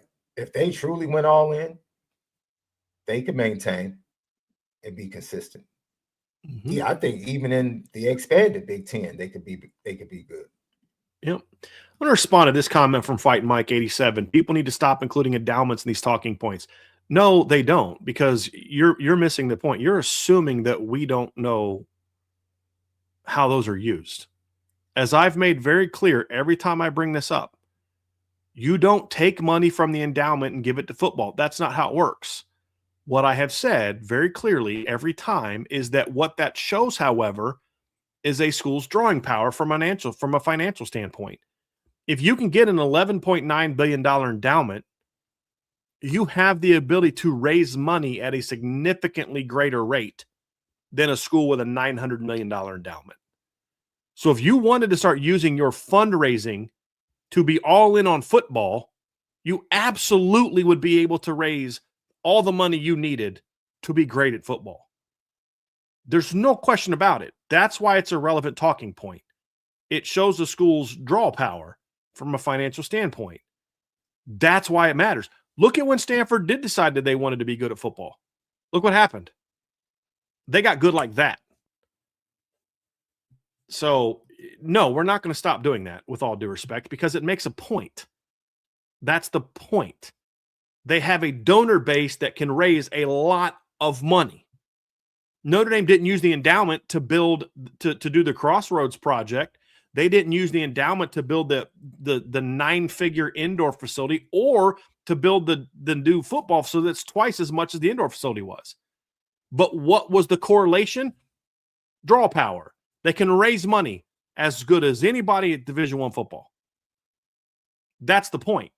And it's backed up by the fact that they have a huge endowment. Florida State has a small endowment. What else does Florida State struggle with, Sean? Raising money for football. But those two things go hand in hand in a lot of instances. Why is Alabama and teams like that losing their minds now that everybody else can pay football players? Because they could buy anybody when $100,000 was going to win you a 5-star player because it was illegal. Now $100,000 doesn't get you in the door for some of the guys Alabama used to sign. Well, now all of a sudden the fact that they can't raise money like Notre Dame and Ohio State and Michigan, now all of a sudden they're freaking out and they're not as good. It's exactly my point. It's about your draw power. As Andrew Gilmore said, endowments show you have a big donor base, and he says it's a good metric.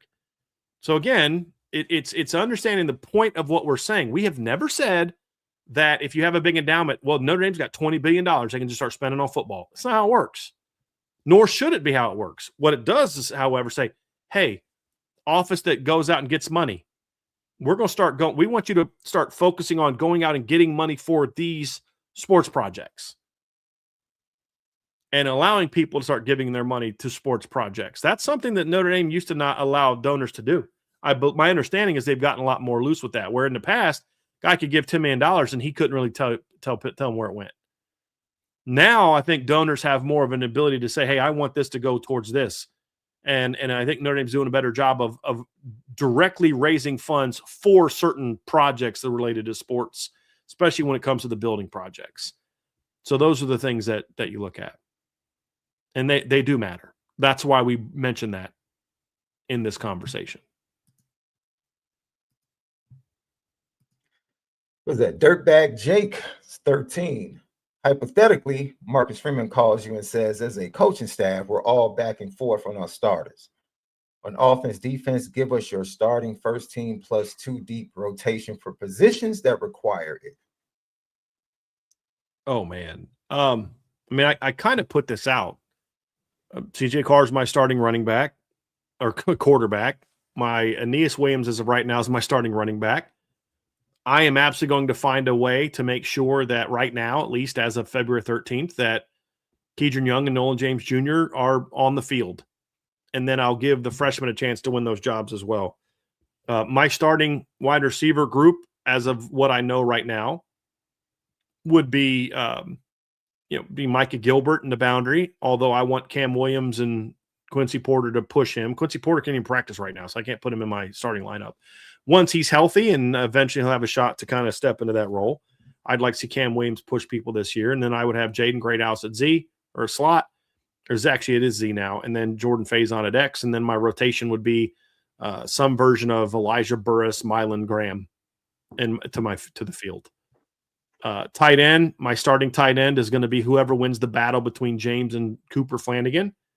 And then my 3 tight ends that are going to play are going to be the winner of that battle, the loser of that battle, and Ty Washington in a very set. My starting offensive line left to right is, assuming everyone's healthy, left tackle Will Black, left guard Anthony Knapp, my left guard is Ashton Craig, my center's Anthony Knapp, my right guard is Charles Jagasol, my right tackle is Gerby Lambert.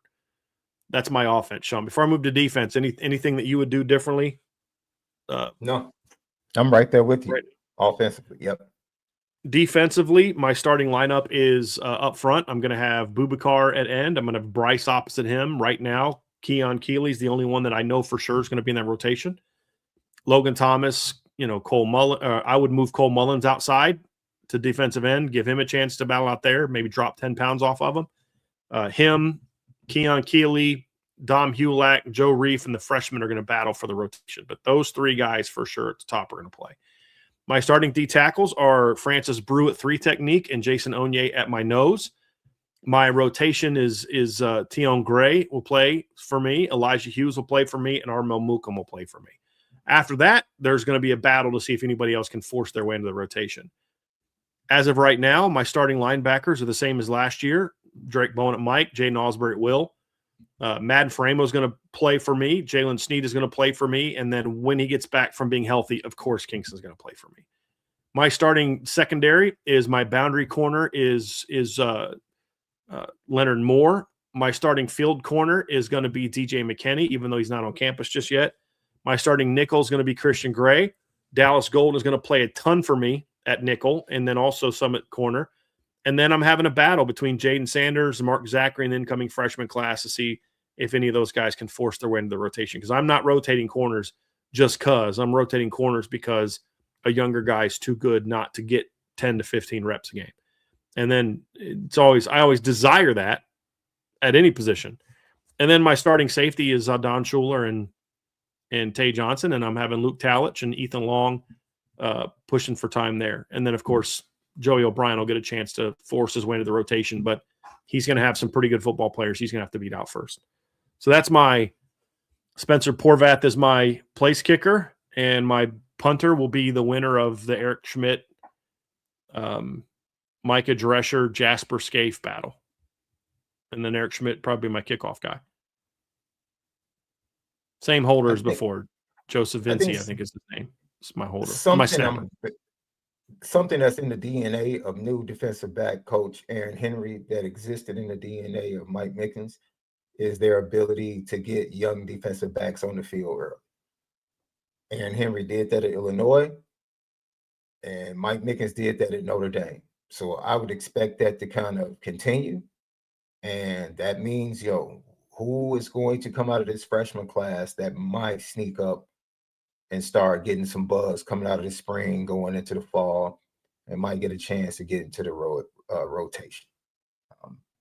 One would think, from what we know, that Joey O'Brien is probably going to push, to get on the field. But I wouldn't be shocked with the way he took a step from his junior to his senior year. I wouldn't be shocked if Aiden Pouncey, found a way, even in blowouts or late in second halves to kind of get snaps and get on the field. I mean, that's just how talented they are. And when you're talking about Luke Tallich is just a playmaker. I think he's a chess piece. Like, depending upon what personnel you put out there, you can put him in the box. You can have him go line up over a tight end and take the tight end away in certain personnel. You can put him on the back end. He And can play then, center field. Exactly, he can play Sean. center field. Absolutely. Absolutely. And then you have what we saw from Ethan Long, like you said, at the end of the year. Like, his development is part of the reason that they felt comfortable telling Jadon Blair to take a walk. I don't agree with that. Yeah. As far as, not that Ethan didn't play well, but as far as telling Jadon Blair to take a walk, I don't agree with that. Right. But yeah, I'm with part you. of Keep what all allowed the them talented players. Exactly, and keep them all. Yes. But that's part of the reason that they felt comfortable doing that.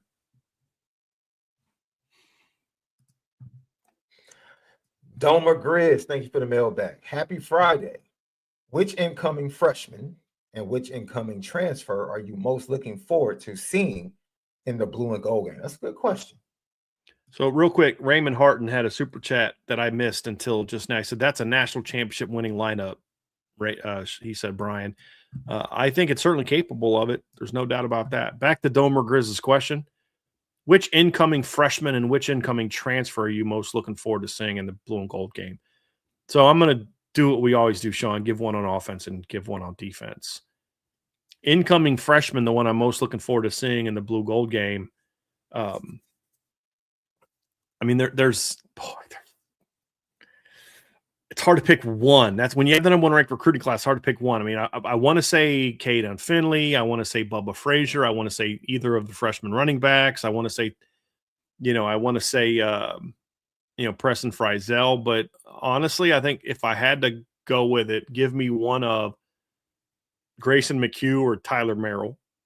I want to see if either one of those guys is good enough to say this kid could be in the two deep as a freshman. And I'm very intrigued to see them. My transfer I want to see this spring on offense is it's kind of an easy one. I don't know that we're going to see Quincy Porter, so there's only one left, and that's Mylan Graham. But even if Quincy could play, I'm excited to see either one of those guys. Defensively, Sean, the transfer that I'm most looking forward to seeing, honestly, is Tion Gray, because I'm very curious to how they're going to use him. Are they just going to use him to just sit there and eat up space, or are they going to let him kind of – because I think he's more athletic than people think. I think he can move and penetrate. Do they ask him to do what he did at Oregon here, or do they let him do some of the things that they had their guys do last year and just be a much bigger, stronger version of that? So it's not even so much that I'm excited to see Tion Gray play, which I am. It's more so I want to see him play because I'm very curious how they're going to use him. So that's very, very telling. And then which freshman am I looking forward to seeing in the blue gold game? Rodney Dunham or Ebenezer Utade. Pick one of those two guys. I'd probably say Rodney right now. I think Rodney's a little bit more physically advanced. But either one of those ends, boy, I cannot wait to see if they got the kind of athleticism that we hope that they do and think that they do and what they can do. I mean, the DBs and all that, they're all great talents, but like they don't need a single DB to play, a freshman DB to play this year. If one plays, it's like because he's just that good. You know, I mean, that's why a guy like it's not like last year where Dallas and Mark had to play. This year they don't have to play those guys. So if Kari Adams or Aiden Pouncey or Chaz Smith or Joey O'Brien or Nick Reddish get on the field, it's either because of a bunch of injuries or because they're just that good, which could happen. The reason I went with the ends is because I think you might need them at some point in time, Sean. Your depth there is a lot more thin than it's been in the past. So that's why I'm looking forward to seeing those guys. So what say you, Mr. Davis? Offensively, for me, Ian Pringer. And the reason I say that is I just want – He won't be. Oh, that's right. I'm sorry. Yeah. He's one of only five. It's him, Ben Nichols, Gregory Patrick, Teddy Gerard. Because I almost went with Teddy and then forgot. Oh shoot, Teddy won't be there. He won't be there. Yeah. Yeah. So for me, after that, I'm very interested in watching Devin Fitzgerald. Why? Because of what we heard about Burris. Like I just love these high school legacy NFL players that know how to play the position.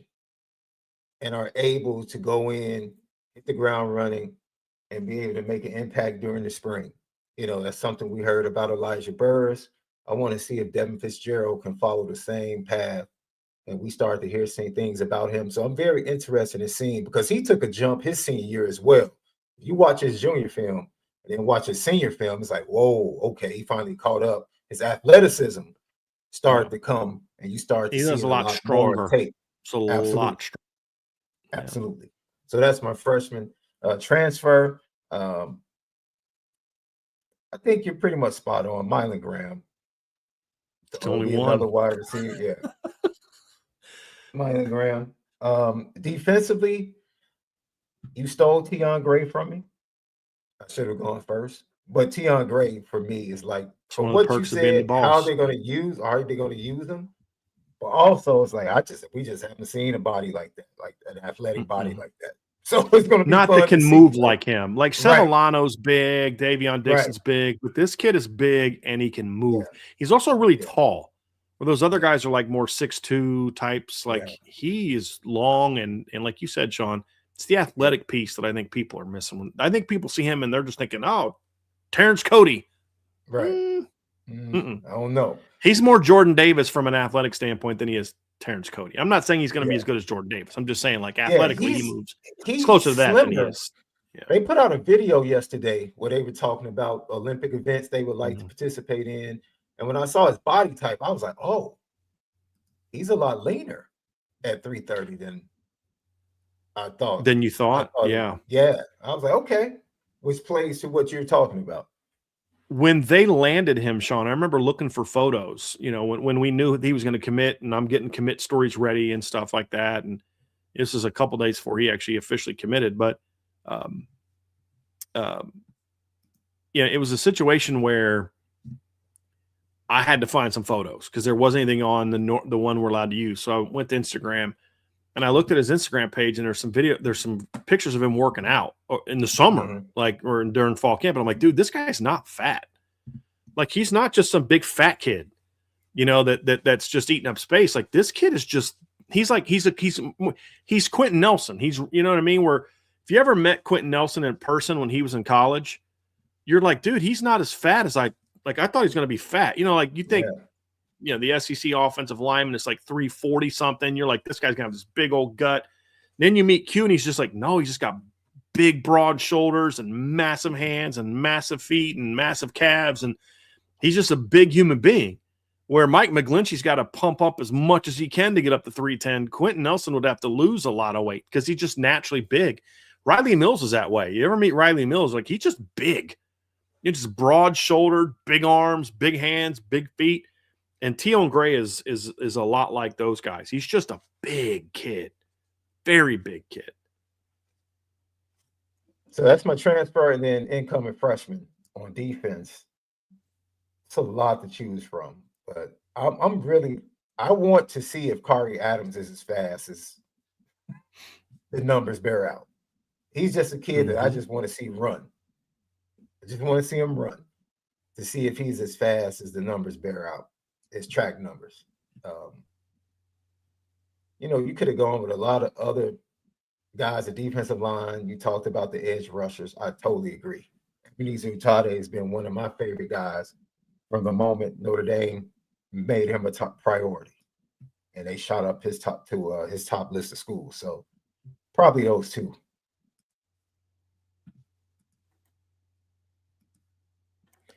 Iden Benami. Have the wide receivers improved their burst off the line and want when making breaks? I know this was an issue a couple of years ago. Has it improved?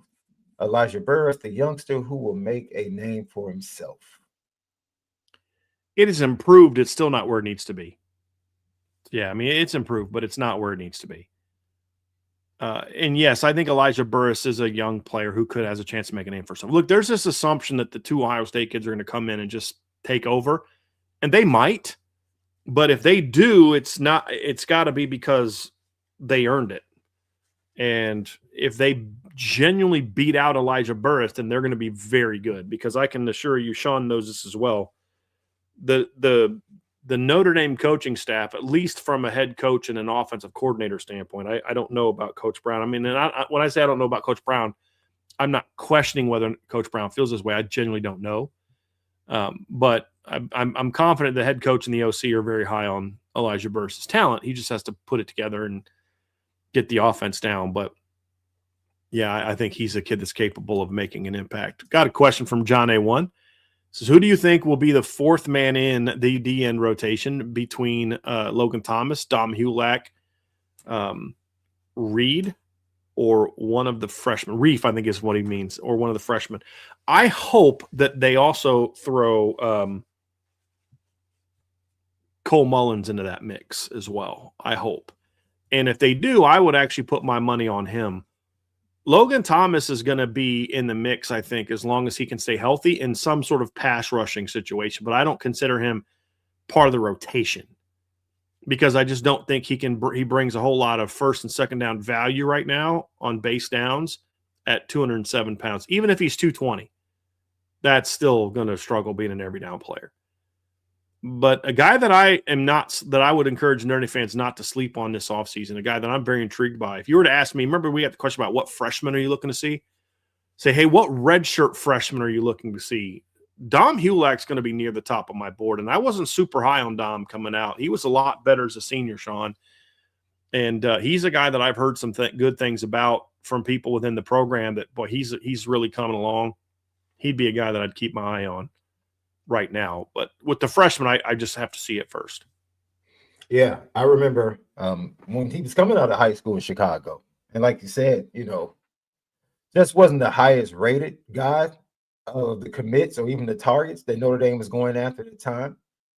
And I remember just asking around, to the other coaches in this conference. And they were just like, yo, because, this is the kid that played linebacker primarily for the first 3 seasons, and then went to his coaches and said, I primarily want to come off the edge. Now, he was used off the edge as a linebacker, and I think that's what Notre Dame saw, and they projected him to an edge player. But after talking, he came up, he camped his junior year in between his senior year at Notre Dame, talked with the coaches, went back, talked to his high school coaches, said, I primarily want to be on the defensive line this year and focus on that. And coaches constantly said one thing: no matter what coach I talk to, the dude just makes plays. Like, we're always worried about where he is because he just makes plays. It just wrecks our offense.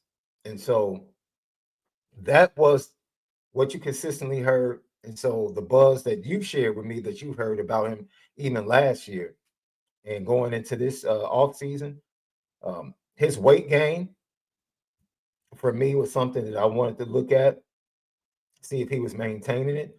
I don't know if he's going to be the next Josh Burnham per se, who just all of a sudden just blew up, but he had that wide shoulder frame, speaking of Josh Burnham, that was able to handle that and put on good weight quickly. But I'm interested in watching him play as well. I really am. Got another one from John A1. John A1, if Blake Hebert makes a big jump this offseason and secures the number 2 job, can you see him getting a red zone package to utilize his power run style? I could see it, but I wouldn't do it. There's unless Tim Tebow or Cam Newton or Lamar Jackson is on this roster as the number 2 quarterback, I am not taking CJ Carr off the field. I'm just not. I put it like this. I would say I have more faith in CJ running a designed quarterback run than I would in that situation of asking Blake Hebert to throw the football because he's the backup quarterback and he'd be coming off the bench cold. So you become very one-dimensional in what you're doing in those situations. So if they did it, would I be critical of it? Not if it worked. If I was on the staff and Mike Denbrock was like, hey, Brian, do you think we need to, now that Blake's the guy, do you think we need to have a package for him? I'd say I would have one ready to go because it's always good to have in case his number's called and he's got to go in the game. CJ gets hurt, whatever.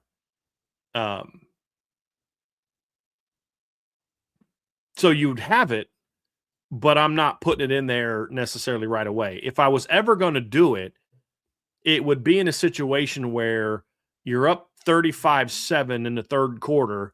CJ hits a big throw to get you down to the 4, and you're kind of like, let's give Blake a shot to kind of punch this one in. But like, I'm not doing what they did in 2018 with Ian Book. That was still one of the dumbest things Brian Kelly ever did.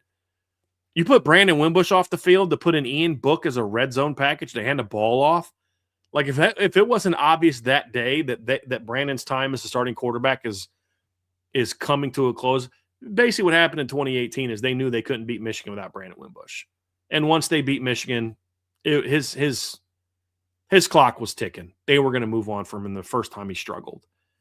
And that obviously came the next couple weeks. So, yeah. All right, Manami with another mailbag. After seeing the process and Trinidad actually getting another year, would love to see someone famous try to come back and play and see how they would rule. Would be funny. Well, first of all, it would depend on what state that they were making that appeal, number one, but we just kind of had that. That's more similar to the Alabama case. Now, in one instance with the Alabama basketball player, it was a different state, different sport, and a very different circumstance. Trinidad is a college player looking to have one more year of college. I don't necessarily agree, even if you grant that he had a medical year. Okay, well, he wasn't playing anyway. It's not like he was a starter. I just don't think we should be given, you're not meant to have two red shirts. There are certain occasions for it. Notre Dame just got an example of it. I don't think they should have granted Trinidad Chambliss an extra year. I'm not losing my mind that they did. I'm not. It's different than the basketball player from Alabama because he was a professional, went pro, decided to leave college, and then tried to come back. So that got ruled. He got ruled ineligible. He can't play anymore.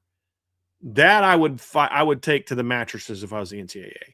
I don't know how much further I'd be willing to take the Trinidad Chambliss one, to be honest with you, Sean. Like, look, we tried, we failed. It is what it is. We'll try to fight it again the next time. That's a very different situation than what happened with the basketball player from Alabama, in my opinion. That one I am absolutely going as far as I need. I can legally take it to make sure that doesn't become you don't want to open up that, Pandora's box, in my opinion. That's just no. That's not good. Not good. This is a different situation. And no, I don't think it'd be funny. None of this is a joke to me. Like, I don't think that's funny. Kevin Park, thank you for the mailbag. What do you make of the Big Ten's proposal format for 2014 playoff and Notre Dame being an 11 seed? Well, just real quick, Sean, did you see that, by the way? I saw your tweet and your GIF that went along with it. So, yeah. So that was their graphic. They had Notre Dame as 11 seed because that's Notre Dame was ranked. So, I mean, I make of it, they just literally just went with the college football playoff rankings and put the 24 teams in there. Yeah. I'll give you a first crack at this, Sean. I want to hear your thoughts on what you think of that, because I've commented on this channel before about this proposal for 24 teams. It's 24 teams plus it would mean getting rid of the conference championship games. Well, for me, it attaches to the previous conversation we had around what's best, right? What's best for college football. This is what's best for the Big Ten and the SEC. Specifically the Big Ten, because they're the major backers of, they wanted it expanded like now, next year, 2014. And there's several reasons for that. I think, when they expanded, I think they bit off a little bit more than they could chew in the short term. I think they handed out some promises. And they haven't been able to keep them. So now they're pushing to pretty much get automatic qualifiers. That's what they want. They want spots that are pretty much just given, regardless of record, to their top teams in the conference. 16 is the perfect landing spot, in my opinion, if you choose to expand a little bit more to solve what a lot of people saw as a team like Notre Dame being left out, a team like BYU being left out. So if you expand to 16, I would love to expand to 16 without the Big Ten and SEC feeling like they deserve 4 to 5 automatically. Right. I know Automatics, like no matter what. Right. the business bullies that they are, that's probably not going to happen. I mean, if you're expanding to 16 to make sure that the Big 12 gets their top 2 teams in and to make things equitable, then I love it. I think being equitable in any expansion needs to be at the top of this list. I'm fine if they go to 16 teams and half the field is the Big 10 and SEC. Like if you tell me 8 teams are going to come from those 2 conferences, that's something that knowing that they would like to probably get to 5, that's something that I can deal with. But to get up to 24, knowing that that's automatically going to be 5 and maybe even more from both of those conferences, now, it gets to a point where it's being just totally ridiculous.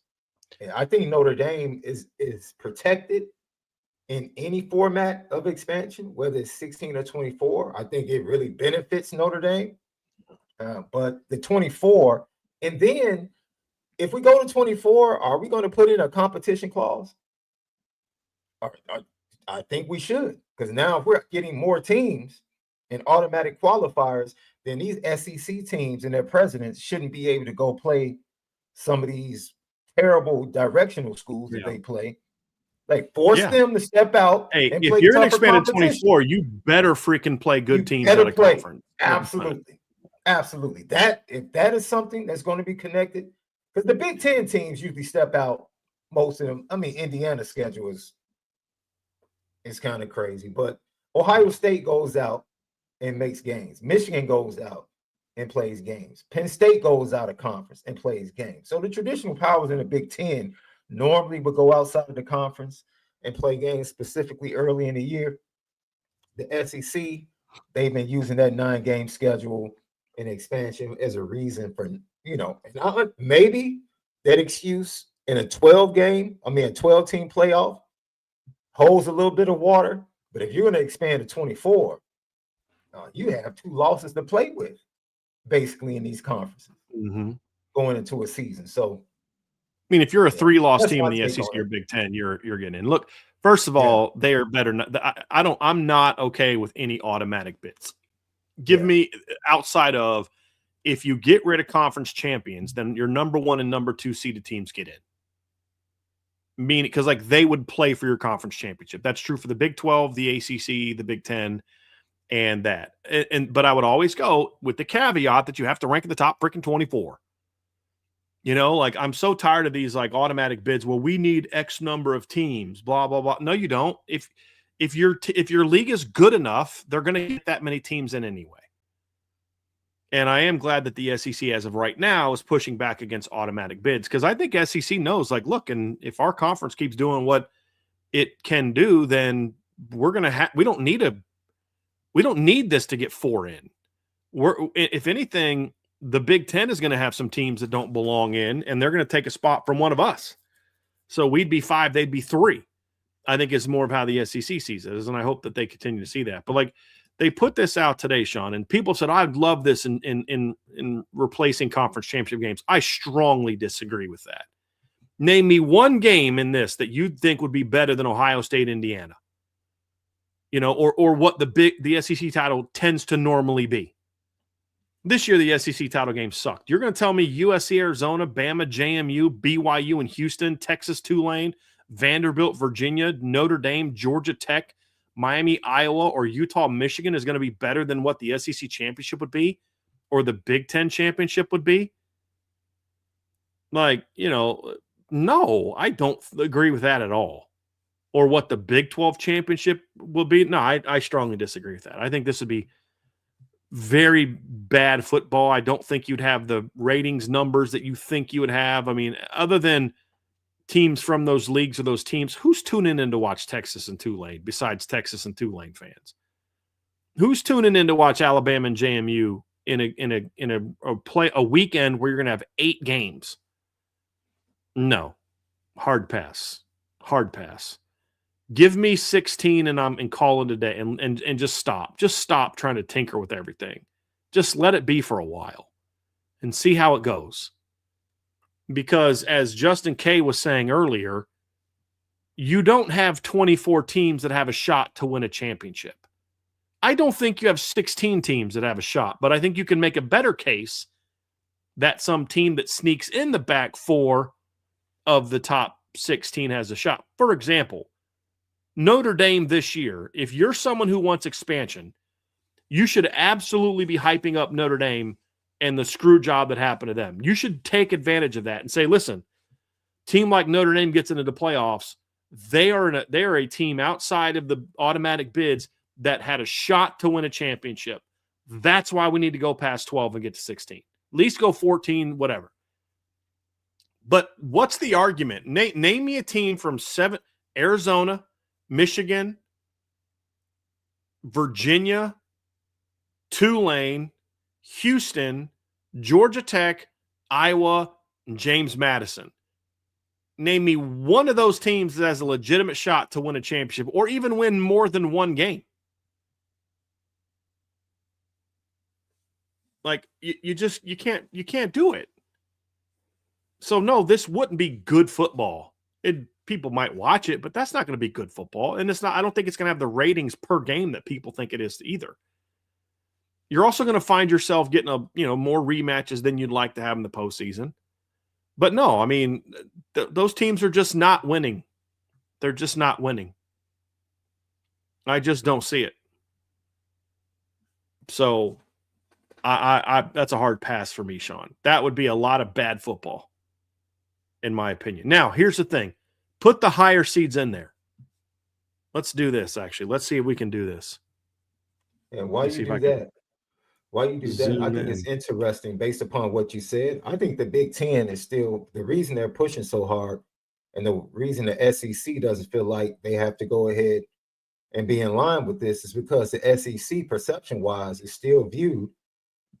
If you play, man, you saw with Oklahoma and Alabama, well, they had two big wins. They had big wins in the SEC. That's why they belong in the playoffs. So that perception is still there for the SEC, even though if you look at the numbers and look over the last 2 or 3 years or really watch the games, the reality is that they're nowhere near as strong as a conference as they have been. Right. Big Ten, even though they're winning championships, still has a perception they're not as talented. They're not as athletic. They don't have the depth of the SEC. So the Big Ten is still fighting that perception, and they're trying to make sure that they can get more teams in on an automatic from an automatic standpoint to ensure they have the championships, but they're not getting as many teams into the playoff, which means revenue, as the SEC consistently. And that's where they want to catch up to the And SEC. I think that mantra is fair. They aren't as deep of a league. I mean, the reason that's there is because it's just a fact. The Big Ten has been very top heavy. And I do think something that helps them is a team like Indiana goes into the playoffs not having really played a very challenging schedule, and they're a lot healthier. They were way healthier than Miami was and Oregon was, and a lot of these teams that play a little bit more challenging schedules were. So I don't really care to see all that, man. I just don't. And I'm actually going to put something together here. I'm actually kind of pulling this up here and kind of drawing this out because I actually think this year is a perfect example of, I think, why I've come around to a 16-team playoff. I used to be very much against it, Sean, and I'm like, this is just dumb. Like, how many teams do we really need? And honestly, back in the day, 10 years ago, I'd have been like, I probably wouldn't have changed my opinion. But I do think that the transfer portal era and the NIL era has expanded the number of teams that can compete and win championships, or at least make runs in the postseason. And I'm going to actually go with something here real quick. Like, this is why I don't think we need to go with 16 and 24, but just go with 16 because I think this would be really fun. Let me pull this up here real quick. So I just typed in all the higher seeds winning. So let's go here. All right. So this is what it would look like if we got rid of the lower seeds, the 17 to 24, and just went with 16. This is what the playoff would have looked like this year. And you know, in my opinion, get rid of the BS, you know, G5 unless they earn it. But you'd have number 1 Indiana versus number 16 USC, number 8 Oklahoma against number 9 Alabama, number 5 Oregon against number 12 BYU, number 4 Texas Tech against number 12 Texas or 13 Texas, number 2 Ohio State against number 15 Michigan. Or excuse me, that's supposed to be Utah. Sorry. I don't know why I put Michigan there. I was thinking Kyle Whittingham. So 2 Ohio State versus 15 Utah, 7 Texas A&M against number 10 Miami, number 6 Ole Miss against number 11 Notre Dame, and number 3 Georgia against number 14 Vanderbilt. That is what the first round should look like, not this. You know, like of those games, the only games I would care to watch is Notre Dame, Georgia Tech, because I'm a Notre Dame fan, Miami, Iowa, and Utah, Michigan. Those are the only good games that would be there. Like, we don't need all that, Sean. We don't need 24 teams. I think you and who'd you have on the show talking about? Was it Howard that you had on the show talking about that? Who was it that you had on the show talking about that? About why the Big Ten's doing what they're doing? Yeah, it was Howard. It was Howard Griffin. Okay. Yeah. Like, I think you guys are spot on that. Absolutely spot on that. Yeah. And I think that, you know, Notre Dame kind of got impacted by that. You know, there were several factors that caused USC to leave the Pac-12 the way they left the Pac-12, as quickly as they left the Pac-12 to go into the Big Ten. And they thought there were going to be financial benefits, only to get into the beginning of their tenure or time in the Big Ten, and now to start looking around for private equity and other types of deals to increase the revenue, to kind of force the hand of the Big Ten. And Tony Bertitti's like, what? Like, no. So now he's feeling the pressure to kind of push up, because the Big Ten and the SEC had been talking about making a proposal for expansion when the current 12-team proposal had expired. The Big Ten tried to push this button last offseason, which kind of took the SEC and Greg Sankey by surprise. Like, wait a minute, I thought we were kind of aligned on when we were really going to push for this around the time that the 12 team is going to expire. So the Big Ten is definitely feeling a little bit more pressure for those reasons that we talked about. And the SEC is winning from a perception standpoint. They're like, we don't have to do anything. We got 5 teams in this year, so we're going to continue to probably get 5 teams in. We're in the boardroom. We have influence in the board with the committee, and the Big Ten is trying to counter that, you know, with the expansion and the automatic qualifier. So it's going to be interesting. I think the Big Ten just needs to relax, and they need to be honest with their new partners in the new schools in the Big Ten and say, yo, let us gradually increase this to 24. Let us get a couple of good years of 16. And, you know, just have an honest conversation and tell Lincoln Riley, dude, if you can't produce a top 4, top 5 Big Ten team, then that's not on us. That's on you. Like, you already got rid of Notre Dame off your schedule. How much easier do you want it?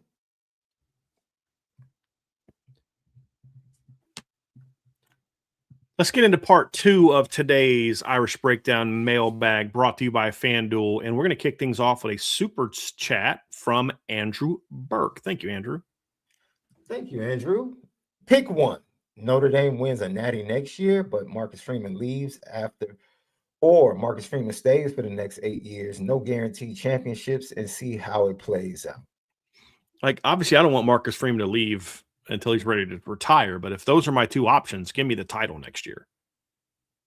I mean, yes, give me the title. Because if he proves you can win a championship, he makes the jobs If Marcus Freeman leads Notre Dame to a title next year and then leaves for the NFL, he has shown the rest of the world that it is possible to build an elite team consistently at Notre Dame. In a 3-year stretch, we were national title runners-up, had the hottest team in college football going into the end of the season, got screwed out of the playoffs, and then won a title. So now, all of a sudden, the job is a lot more attractive to whoever the next person is going to be. But yes, give me the title. Because if you're not guaranteed championships, then we don't know, if he's going to win any. Give me if I knew that it was going to result in a title next year, give me that. And again, that's going with I'm trying to respect your question and not, well, how about you win a title next year and then he stays and you try to win a couple more? That's obviously what we would all want. But in your premise, I would give me the title. Give me the championship. This is a good question, Andrew, because it really made me think. Because I'm going to say that for 8 years, they would be legit title contenders. Those are pretty good odds. With Marcus Freeman, I feel pretty good that Notre Dame would be legit title contenders and would have a really good shot at winning a championship over the next 8 years. I've seen a national championship. It's been a while. So I know younger Notre Dame fans would look at this question immediately, like, just give me the title. Give me the Travis said, like, it's not even like he won't even let you finish reading the question. And he'd be like, absolutely. Yeah. Yes, give me the title.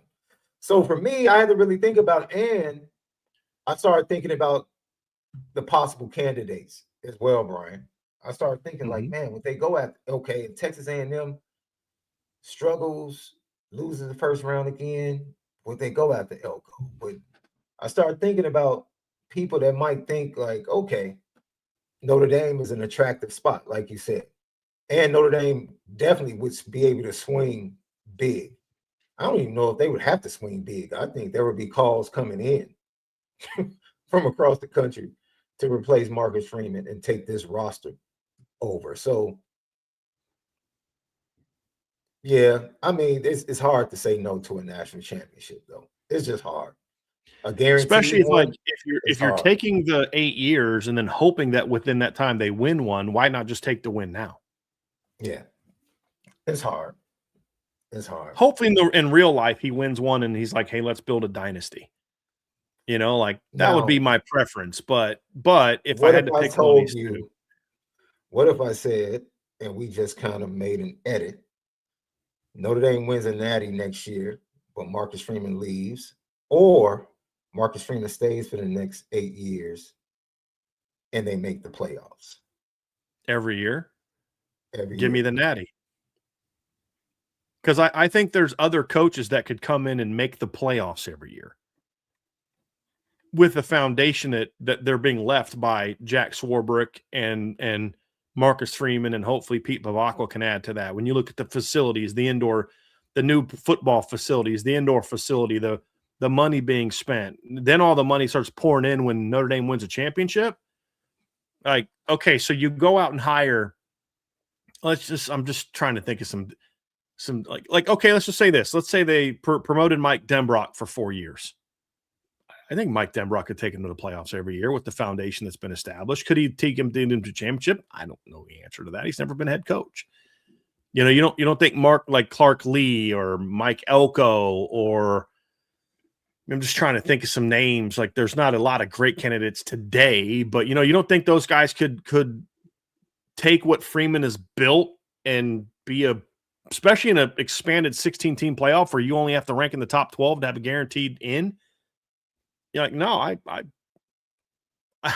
you know what I mean? Like, I think that Notre Dame would be able to continue rolling in large part because of what Marcus Freeman established. You know what I mean? That's kind of where, I would venture to say that if the first part of this actually manifested, I bet you a phone call would come from an agent representing somebody in the state of California. I wouldn't doubt that certain head coach would put out a feeler, because I know Notre Dame wouldn't go that way. or think that. I think the first two guys the two guys you mentioned will be automatically right at the top of the list. They were former defensive coordinators at Notre Dame. Elko and Lee will be definitely on a short list for Notre Dame, along with a few others. Yeah, on a short list, I don't know where they would be at on my rankings. And part of this is who knows who's going to develop over the next year. How does a certain coach who maybe is doing a good job, like a few years ago, people viewed Matt Campbell as a Notre Dame candidate. Well, kind of fast forward to 2025, I'm really glad Marcus Freeman didn't leave, because otherwise you're only hired Matt Campbell because you strike out on your other top 5 choices. You know what I mean? Like, how does Bob Chesney do at UCLA? How does some of these other guys do it at certain jobs? I mean, the reality is, if you do a good enough job, you're going to be able to hire somebody in the chat, Kenny Dillingham. First of all, as much as I enjoy Kenny Dillingham, he better start winning. I mean, you can't just be a one-hit wonder. You know what I mean? Like, you've got to have a little bit of a bounce back season, and hopefully he does. Like, how does Will Stein do it or at Kentucky? There's so many what ifs of who that next guy is, and that's partly why I don't want Freeman to leave, is because I think he could. I really do think Marcus Freeman is capable of building a dynasty at Notre Dame. I do think if he stayed and then won a title this year and then stayed 8 more years, it's not a given he won't win 1 or 2 more. I'm not saying it will happen. I'll just be happy with the first one, but it's certainly possible. But just give me the ring. I need the ring. That's the thing, Sean. I need it. That's a good question, Andrew. Good question. Very good. Yeah. And that's a great offseason question. Offseason question. Yeah. John A1. If the conference structure was broken and CFB shifted to regional play and you had to build Notre Dame's 12-game schedule of schools east of Illinois and north of Tennessee, who's on the schedule? So when you read east of Illinois, that would include Illinois, correct? I mean, I would imagine that Notre Dame's not forbidden from playing a team that on a state it borders. I don't think there's a Division I team that's closer to Notre Dame than Illinois, correct? The Northwestern, I mean, correct? Northwestern is closer, yeah. Right, that's the closest school to Notre Dame. It's closer, I believe, than Michigan, and it's closer than the only other one is not a D1 team. It'd be like Toledo. Yeah. So it's definitely closer than Purdue. So let's look at this. So basically, Notre Dame could play, if we're talking east of the Mississippi and north of Tennessee. So we're saying Tennessee and up. So basically, it's Wisconsin, Illinois, Kentucky, Tennessee, over to North Carolina, and then up the East Coast. Basically is what he's saying. So number one, I mean, I'm looking at these, Sean, and the first thing, let me grab a piece of paper here, is I'm going to play a bunch of you can still play Navy. Navy's still on there. I would play every year. Yep. I'd play one of Michigan or Michigan State. I would add Purdue to my schedule. That's an easy one. I would add Pitt as an annual opponent on my schedule. I would play one of BC or Syracuse every year. I would play at least 2 Carolina schools every year. So, and so that would be Duke, Wake, NC State, North Carolina, one of those schools every year. I would play one of the Virginia schools every year, either Virginia or Virginia Tech. And then I would schedule one of Kentucky or Tennessee every year, if I could. I would schedule a MAC team. So either somebody from Ohio or whatever. So that gives me 10 right there, Sean. Let's see, who else would I do? I don't really have any interest. I mean, I'd probably put Penn State on there. And then I'd have that's 11. And then I'd have a rotation of Ohio State. I'm trying to think, Ohio State, Northwestern, Illinois. You'd probably have Wisconsin would have to be on that since, they're kind of right above Illinois, so they would count as that. That's probably what I would do. like some It's combination funny. of that. I was literally just checking, like, man, I knew Clemson was right at the top of South Carolina, Mhm. but it's just underneath Tennessee. I was Mhm. looking at the map, Yep. like, is it right in line with Tennessee or Yeah, just because below? It's just there's that below. part of South Carolina that bubbles right above Yeah, Tennessee. Yep. It's yeah, not quite there, yeah. yeah. It's not quite there. Yep. Yeah, I like what you put together. John A1 with another one. Do you think the linebacker room will once again be underrated by the national media going into 2026? Yes, no doubt. No doubt. I really don't think there's anything that can change that. Some perceptions are just like you pointed out the Georgia game. Like the perception is just the perception, right? Mhm. And people that know, they know. Kurt Signetti knows. He found out and figured out real fast what he needed to do in his program. So, if you know, as the youngsters say.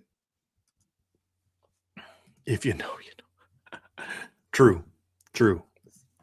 Salty Virginia Peanuts. Although Sam Darnold received a $178K bonus for winning the Super Bowl, California seemingly determined that he worked a week there and owes $249.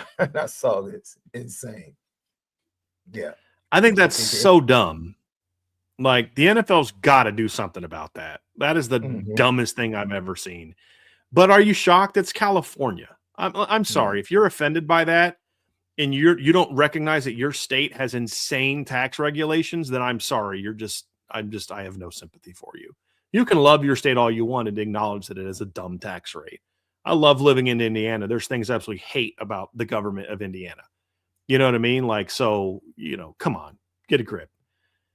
But it's California. Are you shocked by this? I'd have been shocked if this wasn't the case.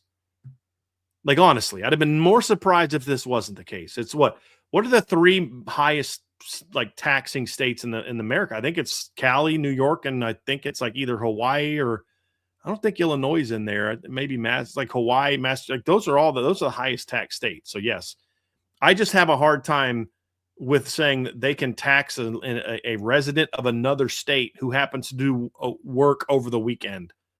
That's just absolutely bonkers to me. And the way that they're doing it is, I guess they're factoring in like he was there a week and, they're counting the practice days. I just wouldn't pay it.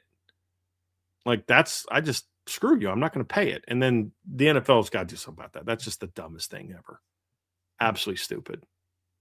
So dumb. So it cost you money to play in the Super Bowl. It's no way.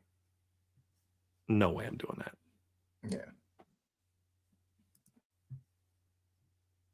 Let's get down to some more questions here. That was Salty's bomb. We'll get back to some more of his.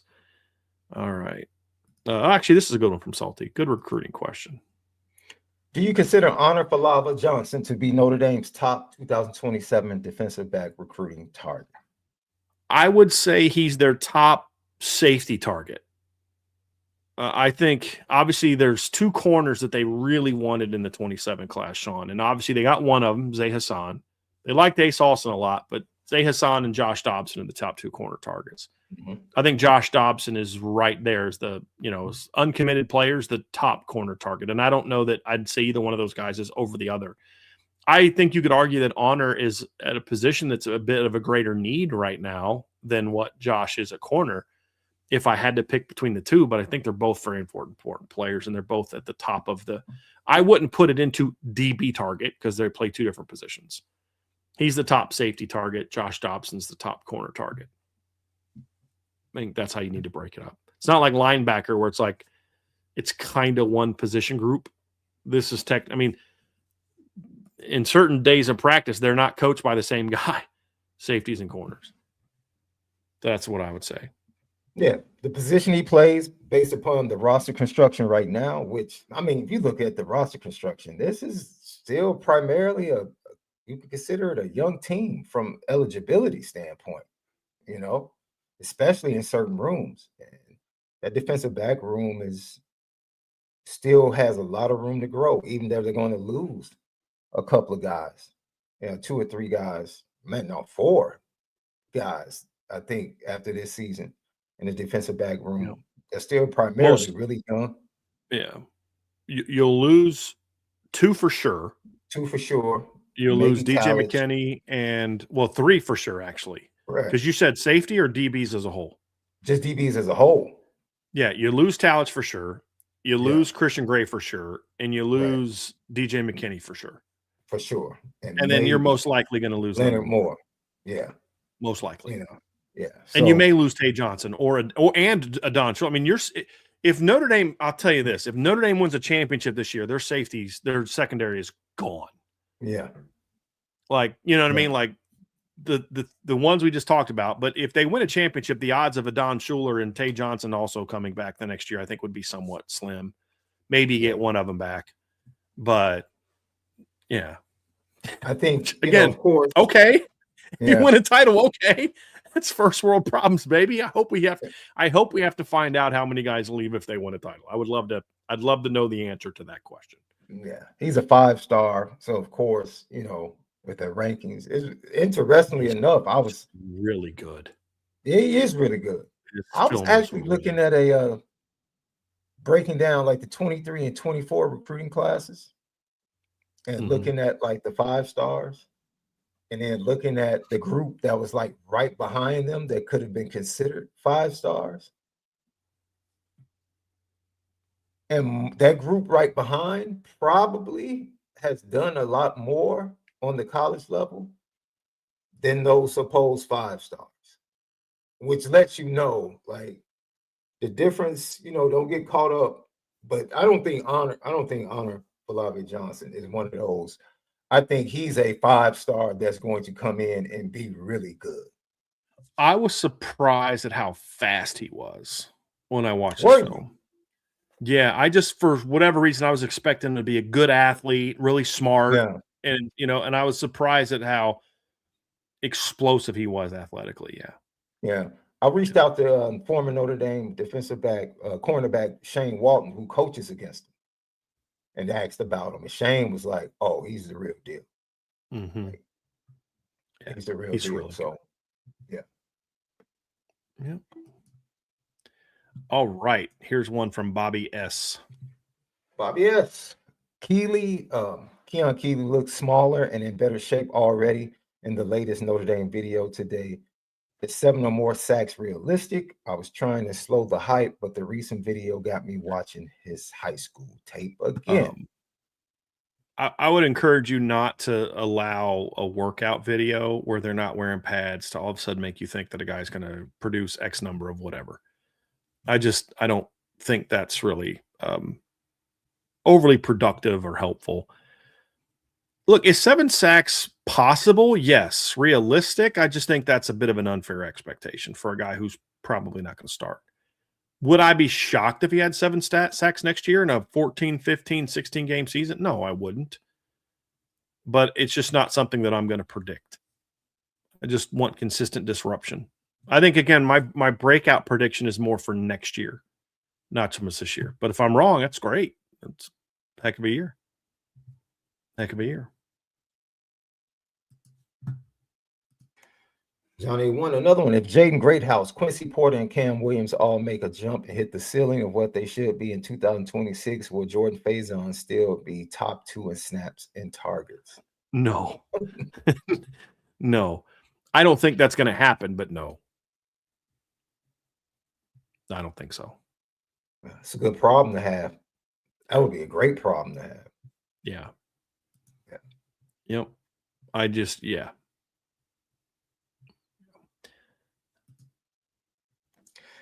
Dirtbag Jake 13. What is it about Rudolph that Freeman feels he's good enough still?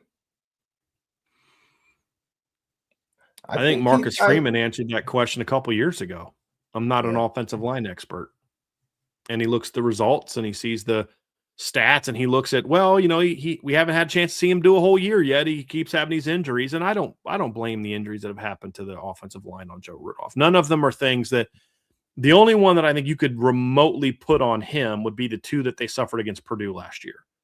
Because they were from guys not moving their feet. I mean, it's still not on him, but it's like, it's your job to get guys to move their feet. But like, I don't put either one of Charles Jagasol's injuries on the offensive line coach. I don't put what happened to Billy Schrouth this year on the offensive line coach. It's life. It's part of football. It happens. And I think that sometimes I believe Marcus Freeman gives him a little bit of a pass. And I think that whoever's in Marcus Freeman's ear about Joe Rudolph has convinced him that he's a big-time offensive line coach. And I just don't think that he is. But I think the other thing is Marcus Freeman doesn't really like firing coaches just for what the job they do. I think he has no problem firing a coach because he's not doing certain things the way he needs to do them on the field, off the field, stuff like that. But like Marcus Freeman has not shown us any kind of desire to move on from coaches who are just doing a good job because he can get an elite coach. Where has he done that in his career? When has he done that? And that's a tough thing for a coach to do because moving on from Joe Rudolph or any other coach means, he has to go home and tell his wife, his kids, that, sorry, daddy got fired. You know what I mean? Like, that's not an easy thing to do. And if it is easy for you, you might be a sociopath if that's something that you have no problem with. And I do think those things are not easy on Marcus Freeman. I'm not criticizing him for that, but that's part of the job. My frustration is why do you have no problem doing that to players, but you have a problem doing that to coaches? You have no problem, apparently, telling Jadon Blair to take a hike. You have no problem telling players like, hey, man, you're losing your starting job. We're going to go to the portal and we'll get somebody better than you. Because is that not what you're doing to every D tackle on the roster since you went out and got Francis Brew and Tion Gray? Isn't that what you're doing to the receivers when you went out and got Mylan Graham and Quincy Brewer and to the other corners for going out and getting those guys? You're basically saying the job you were doing isn't good enough. We need to do better. Why not have that same standard for coaches? Why not watch the title game and be like, good Lord, our O-line's not coached like that. I want that guy coaching my offensive line. You know what I mean? Seriously. Why do only players have that standard applied to them? That's one of the few lingering issues I have with Coach Freeman. And to say it's hard that he's done anything fireable. It's not about firing him. It's about replacing him. Yes, in order to replace him, you need to let him go. But not putting a championship unit on the field is, to me, after 3 years, cause enough to say we can do better. You do that to players all the time. All the time. I mean, Joe Rudolph basically said, hey, Pat Coogan, I know you in Rocco Smith, I know you guys started for me every game last year, but you're not starting for me this year. So how's that any different? Well, they were still on the team. Okay, cool. Move them to an analyst position then. It's the same thing. So I just get frustrated that players are held to a higher standard than coaches under Marcus Freeman, and that does frustrate me a little bit. But I understand why, and I actually respect the reasons why. I just think, dude, if you're going to be the head coach of Notre Dame, you've got to set a standard, and you've got to hold everybody accountable to that standard, not just, the occasional offensive coordinator and your players. So, and to me, I don't think it's a tough decision personally, but it's not a tough football decision, in my opinion. Yeah. And maybe watching one of his former players up close and personal in the national championship game, do what he did. Maybe that's something that caught the head coach's eye to say, maybe it does put something on his mind. Maybe it's something that now he's a little bit more watchful in that particular area. Or sadly, he thinks to himself, what a great job he did developing Pat Coogan. Yeah. Yep.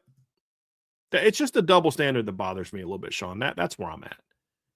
It's why are fans okay? Like, fans have this really easy way of saying, bench this guy, start this guy. They have no problem saying that. But when it comes down to saying, well, hold on a second, how was the job Joe Rudolph was doing as the O-line coach any different than this offensive line player that you want to have benched? You know what I mean? Like, how's it any different?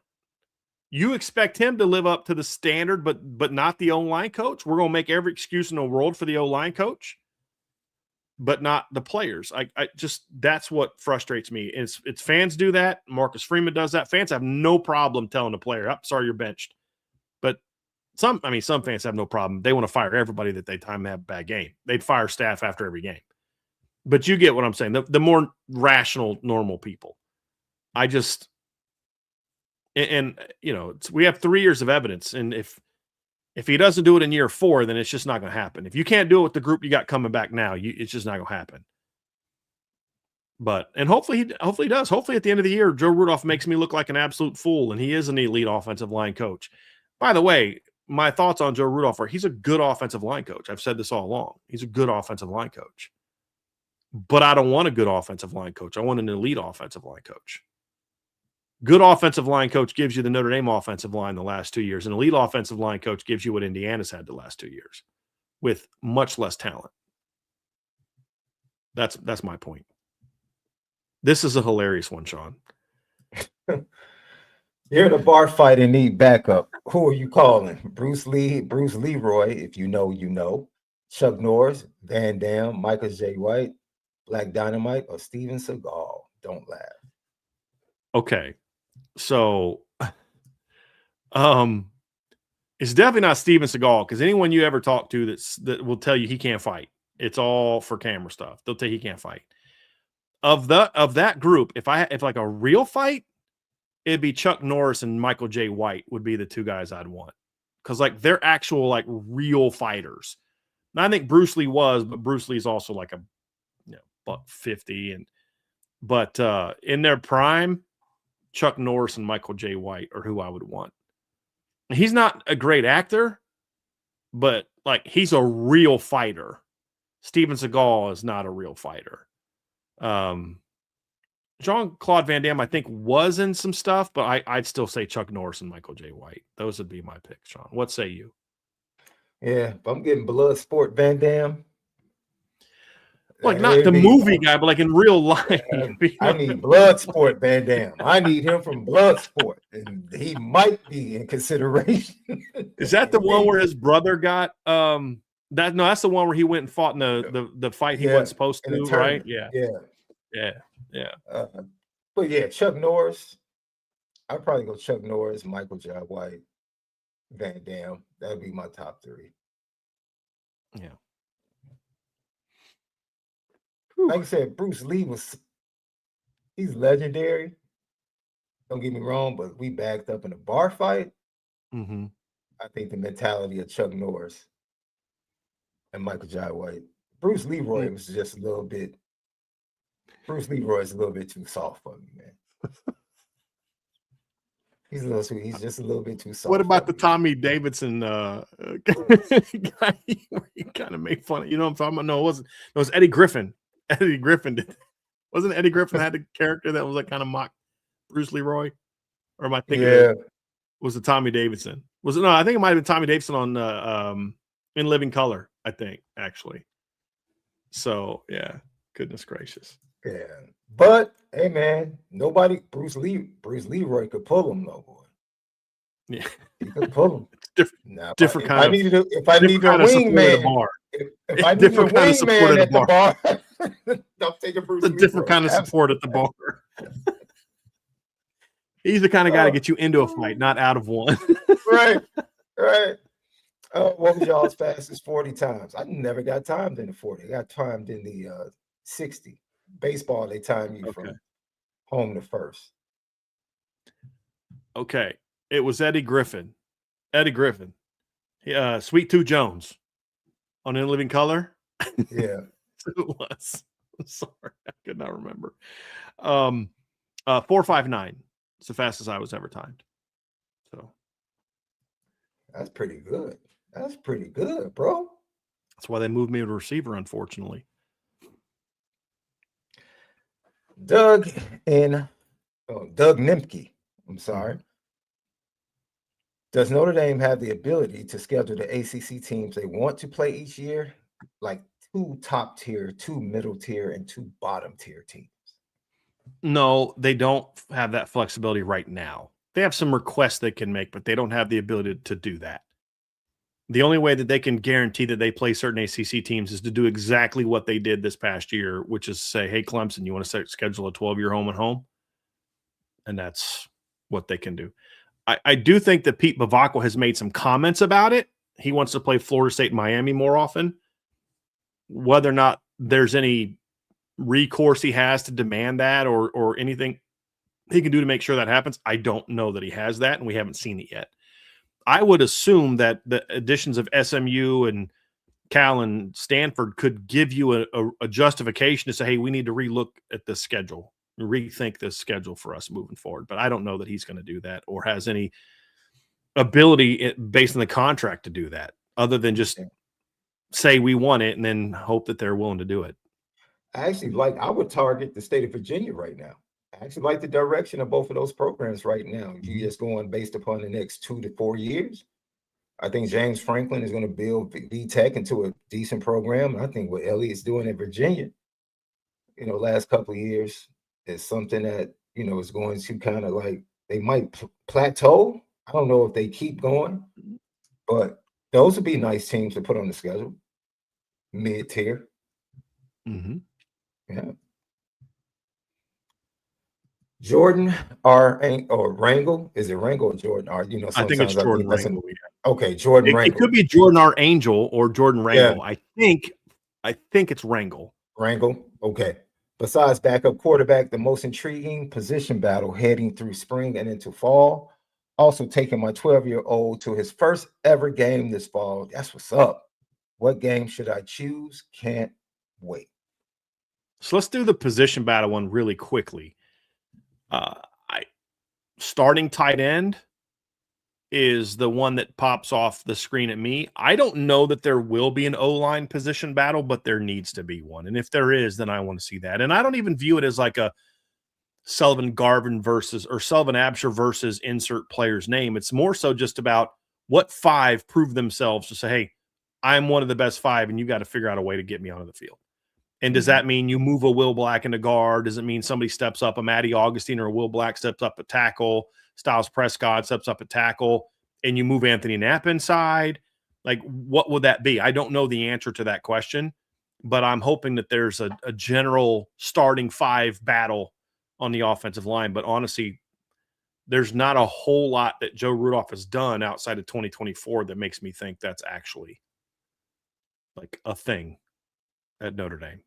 So I would hope that one would be it. Defensively,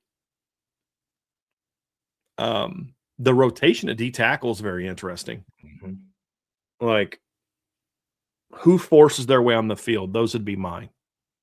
And then boundary receiver will be a good one, but we won't see that one in the spring. Not completely, because we probably won't see Quincy Porter. I got one for you. Don't say kicker. Third running back.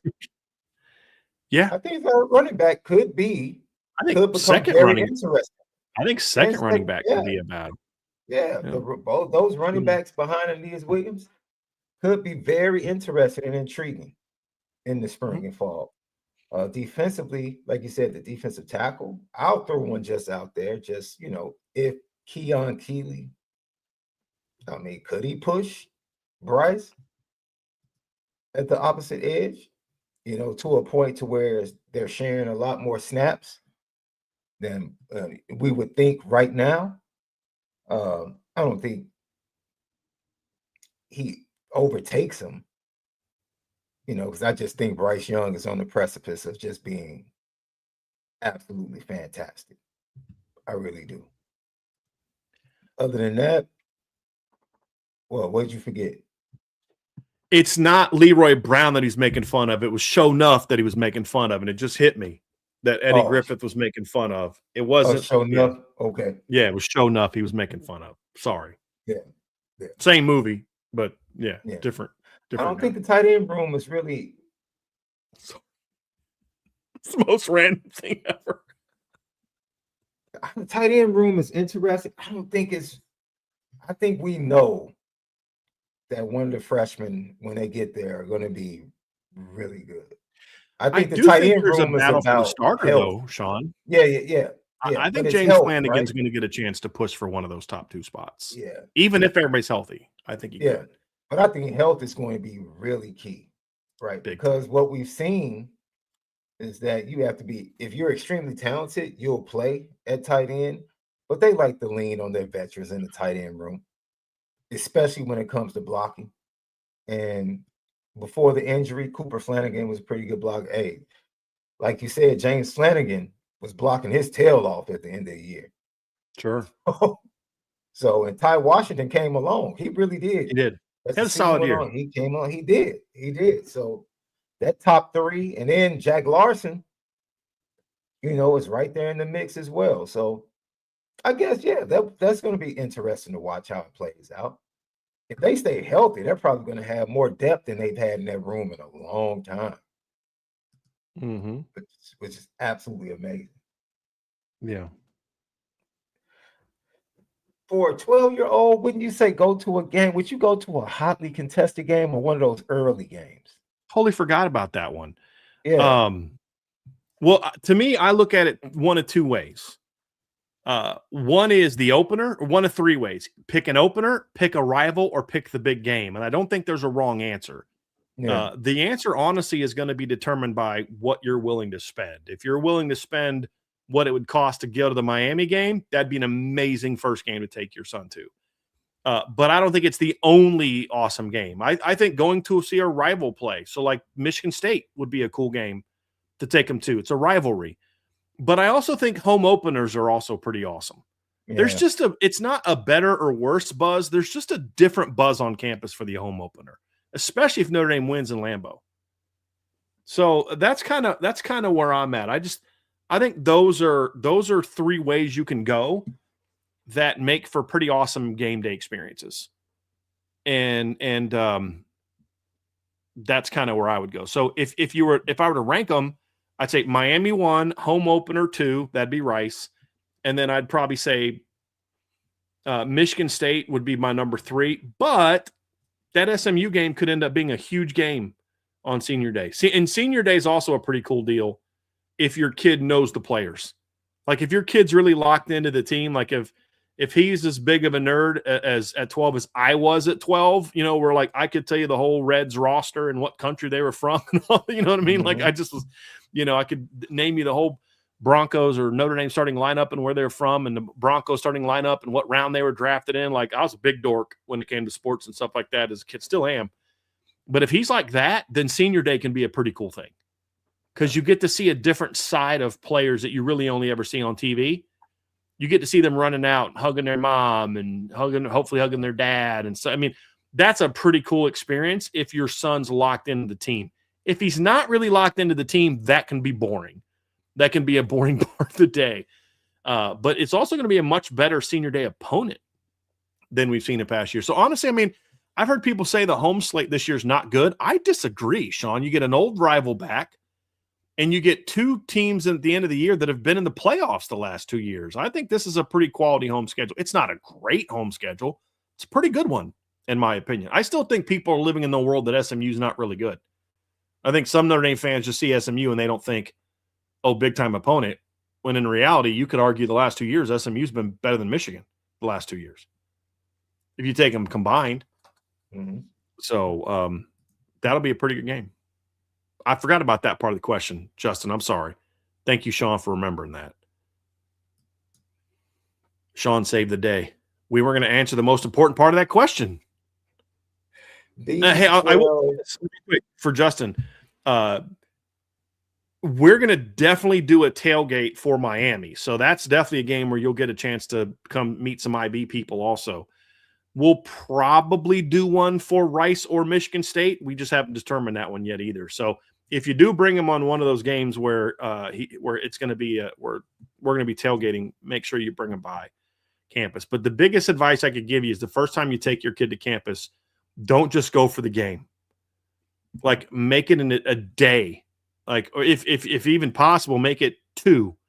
Get there on Friday because it's like most campuses are awesome on game day. Notre Dame's just a different animal, in my opinion. I've been to game days at a lot of places. Notre Dame's a different animal, especially if you're a fan.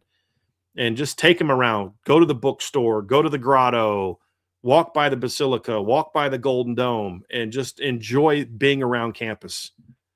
It's a really awesome experience. Do the player walk. That's definitely a must for kids when they first go to their first games, is to do the player walk. That's a pretty awesome thing too. So, but you can do those things and enjoy those things. I mean, Justin, the first game I ever went to as an adult was as an adult, and it was the Notre Dame USC game in 2007. They got beat 38-0, and it was an amazing day, just because we did everything. You know what I mean? It just was like you're just in awe of it. It's like I barely remember that. I just remember the ugly uniforms and Notre Dame getting killed. Doesn't take away from the day. I remember it because I was there with my dad, both our first game, and just do all the things that we did. Made it a pretty awesome day. Pretty awesome day. So definitely enjoy the whole experience. This one's pretty funny, Sean. All right, Go ahead. Beezer, Did you have 12 washing beard for no. Beezer 12 washing beard. Who's a quarterback that you think will be really good next year who hasn't gotten a lot of attention? There's two guys in my top 10 that I don't think are getting enough attention. One is Byron Brown, the transfer from South Florida going to Auburn. I like transfer quarterbacks that follow their coaches. Look at Devin Dampier. Like we've talked about this in the past, Sean, you and I have. There's a lot of quarterbacks that go from G5 to P5 or now P4 that struggle a little bit in their first year, making that jump. Cam Ward did that. He went from Incarnate Word to Washington State, and his first year wasn't great. Now he got better second and third year, but his first year wasn't great. What was different about Devin Dampier last year is he followed his offensive coordinator to that school, to Utah. So there's that system continuity. And I think Byron Brown, number one, South Florida is a G5, but it's a different type of G5. It's closer to 4 than some others, but he played against those schools, but he's also going to be playing for his coach. So I think that's a big pickup. And then another player that I'm shocked doesn't get more attention is Malik Washington. Like he is a talented kid, and like nobody talks about him because his team sucks. But he is really good. I have both of them in my top 10, and they're really, really talented players. I don't think they're getting enough attention, in my opinion. No, those are two really good ones. I just think he gets attention or has gotten attention. But I just think the system that's set in place in Indiana and the play calling,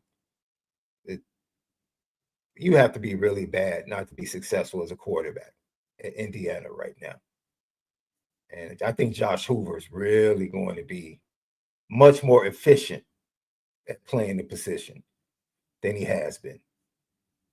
He's definitely been talked about a lot more than the guys you talked about. Byron Brown is a great call on this question.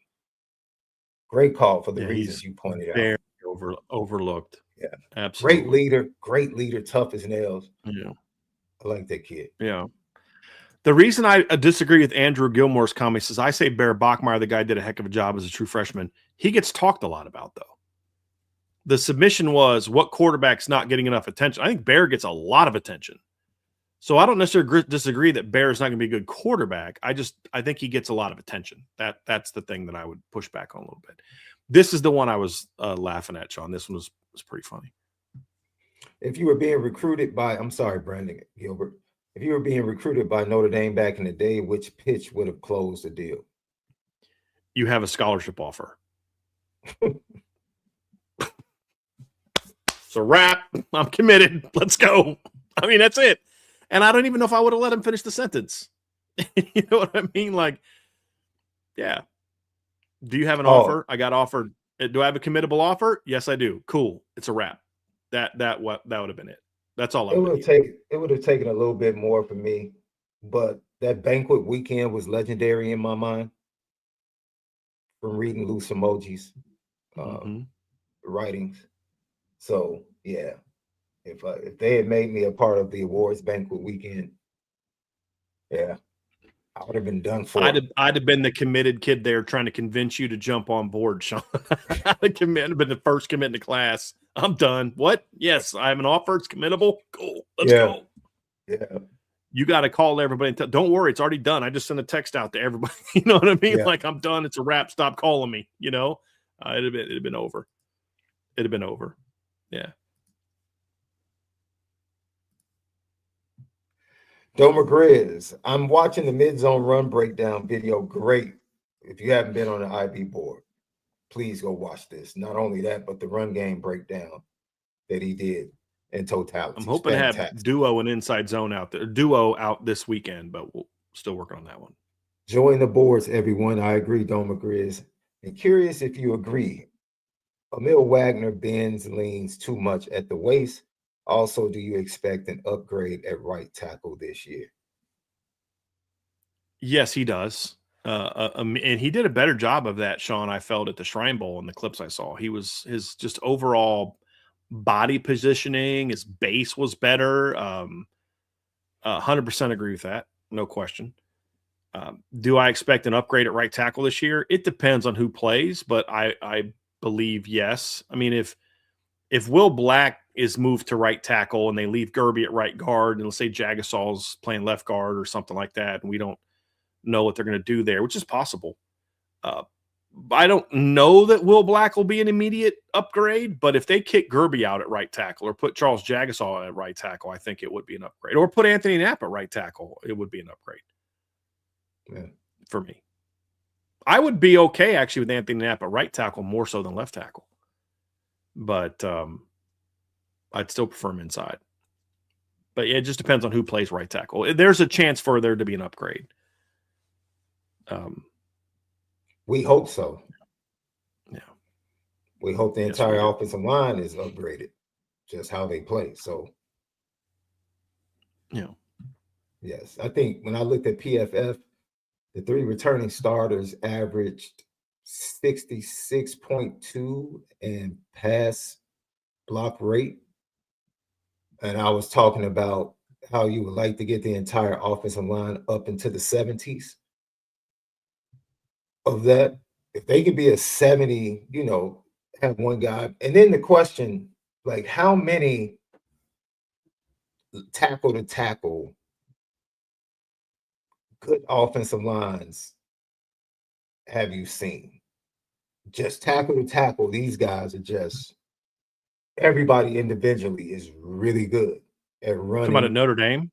Run block, pass block. Just talking about Notre Dame. I'll be honest. I look at the NFL, there is not enough good offensive linemen to go around, right? You look at Notre Dame, and even we have good offensive line play, but we talk about, can they take that step to become dominant, elite? I just think what you see from an Indiana or from Miami being elite, like, you can be good, but it usually comes at intervals when you can have that dominant offensive line, even when you have a really good coach or really good coaching. You're pretty much going to be consistently good with good coaching, and then you'll have those peak periods or those when you're more years experienced. Yeah. Yeah. The problem for Notre Dame is they have good years when they should be having great years. That's the problem. That's fair. I think that's a choice of modern sports, of modern football. And I think I blame college football for that more so than the NFL. But I think even in the NFL, as you do more one-dimensional sport, you don't need them to be good at both. Yeah. But I agree. I think college football is doing a very poor job of developing NFL-ready offensive linemen. Very poor job. And that might be a show that we could do. Actually, we did a show on that, I think, last summer, Sean. I think you brought that up to me last summer and we talked about it. Yeah. We talked about why that was. Yeah. But yeah, I mean, look, there's a chance. But to answer your question for Notre Dame, the reason that I expect better from Notre Dame is because we have seen that several times in the last 10, 15 years. I mean, we saw that in 15. Yeah. We saw that in 17. We saw that to a degree in 18, especially by the end of the year. They were at least good across the board. I think 19 was a little bit inconsistent, but there was talent across the board. And then 2020 was that way. And then we haven't really seen it since, unfortunately. Yeah. Closest we've seen was what we saw the second half of the 2022 season. We started to see that second half of the 2022 season. Juan Delgado, thank you for the mailbag. Which position group do you have the most faith will be elite or near elite on the offense and defensive side of the ball? Good question. If we're going to say group, it's hard for me to my first thought was quarterback, but the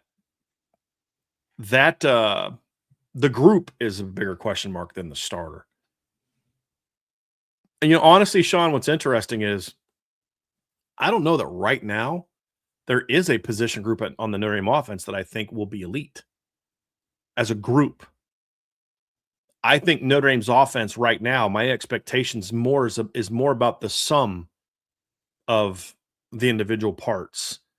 I think on offense, if you have a great coordinator and good position coaching and a lot of good talent with an elite player or two, your offense can be elite, even if your group isn't elite. So like they may be like, hey, they need CJ Carter to stay healthy.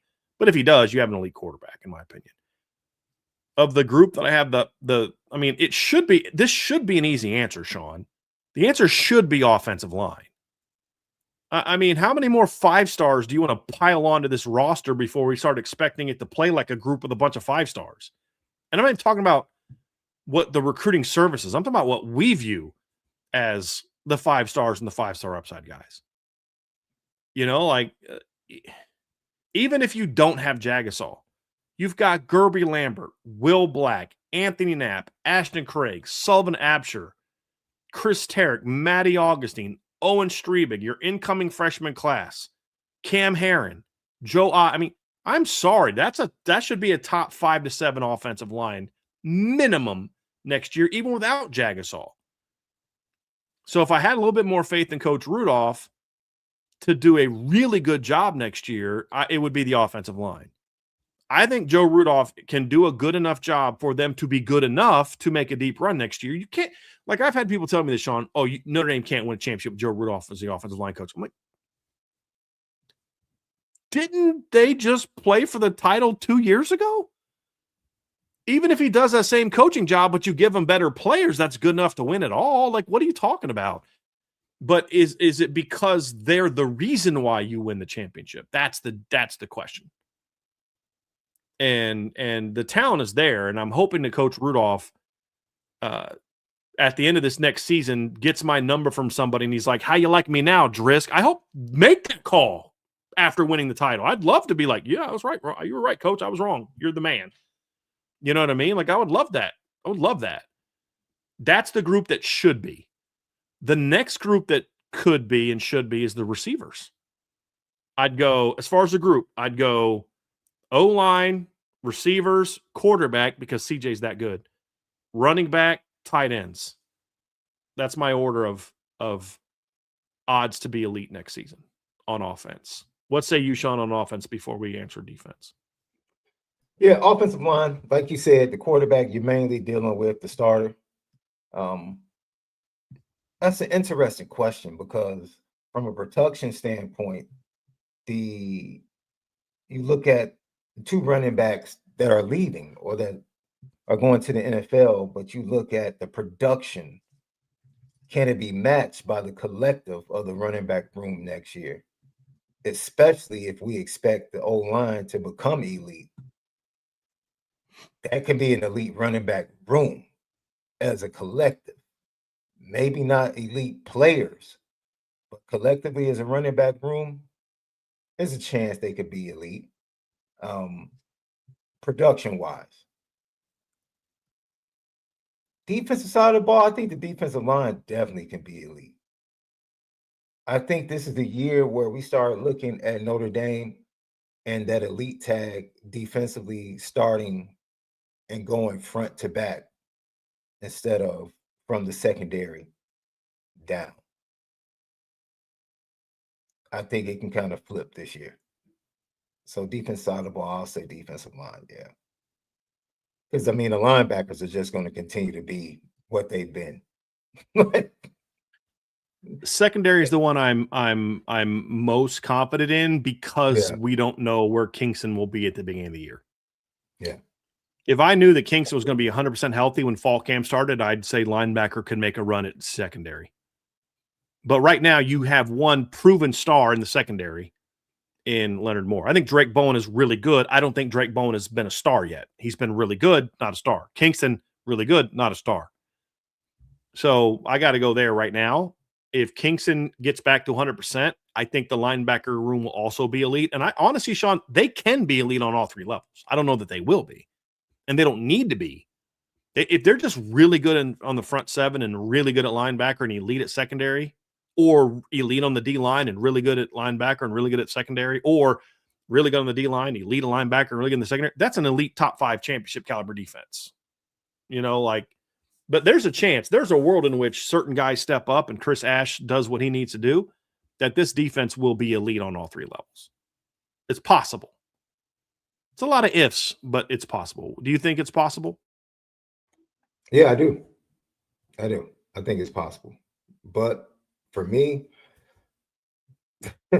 you guys have talked about it. We've talked about it. I mean, Chris Ash plays a big part in that, man. Like we talked about Leonard Moore taking a step forward, like the entire defense taking a step forward and consistently playing at that level from the first snap of the season. Chris Ash plays a large part in that. Mm-hmm. He plays a large part in that. Absolutely.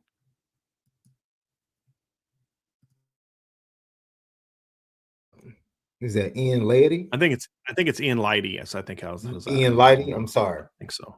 Ian Leighty, I apologize. You might be right, Sean. I might be wrong. Okay. Any advice for a high schooler wanting to get into podcasting or sports commentary? Just start. Yeah, do it. Just start. Get involved with communities. Yeah. I mean, look, I hired Trevor because he's a big Notre Dame fan that was watching our show all the time, and and he loves sports, and he would literally, he told me this, he would write like breakdowns for his fiance, now wife, just to do. Go on a message board, don't go on there and just like looking to prove yourself and make a name for yourself and argue with everybody and try to show everyone how smart you are. Just be engaged, be involved, write, be in shows, learn from people who you respect, but just find a community to be a part of. If you're a Notre Dame fan, be part of the community that we have. If and try to start doing things at your school, for your school. See if they have things along there. If there's any kind of production that you can learn certain tricks. Like, you don't have to go to school for it, right? But like, there's things I wish I would have learned when I got into doing this from a technical standpoint. There's still things I need to learn from a technical standpoint. Those things weren't around. I mean, podcasting wasn't a thing when I was in high school, but where you can just kind of learn some of the ins and outs and the those type of things. But then just, if you have a passion for it, just do it. I mean, honestly, start your own channel and just talk Notre Dame football.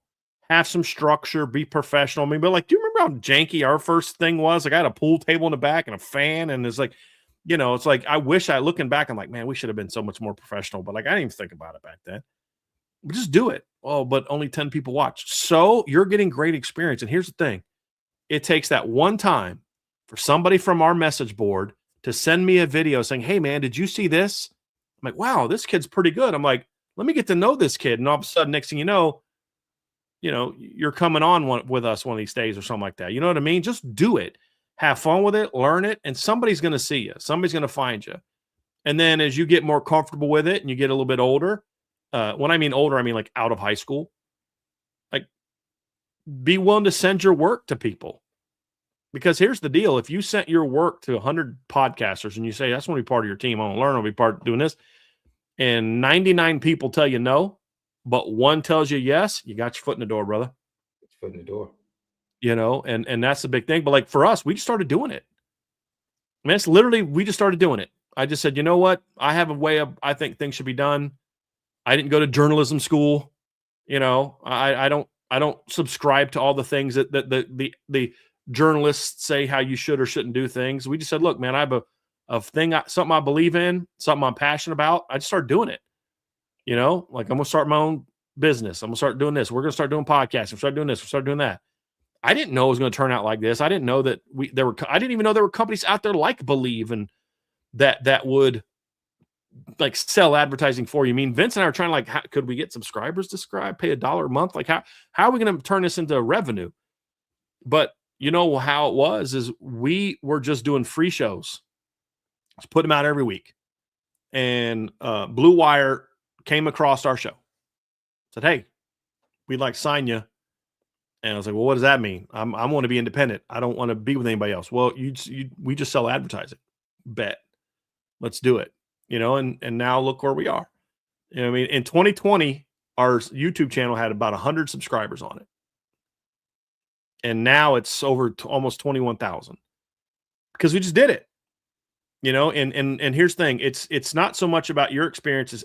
Are you knowledgeable? You have to be knowledgeable. And are you honest?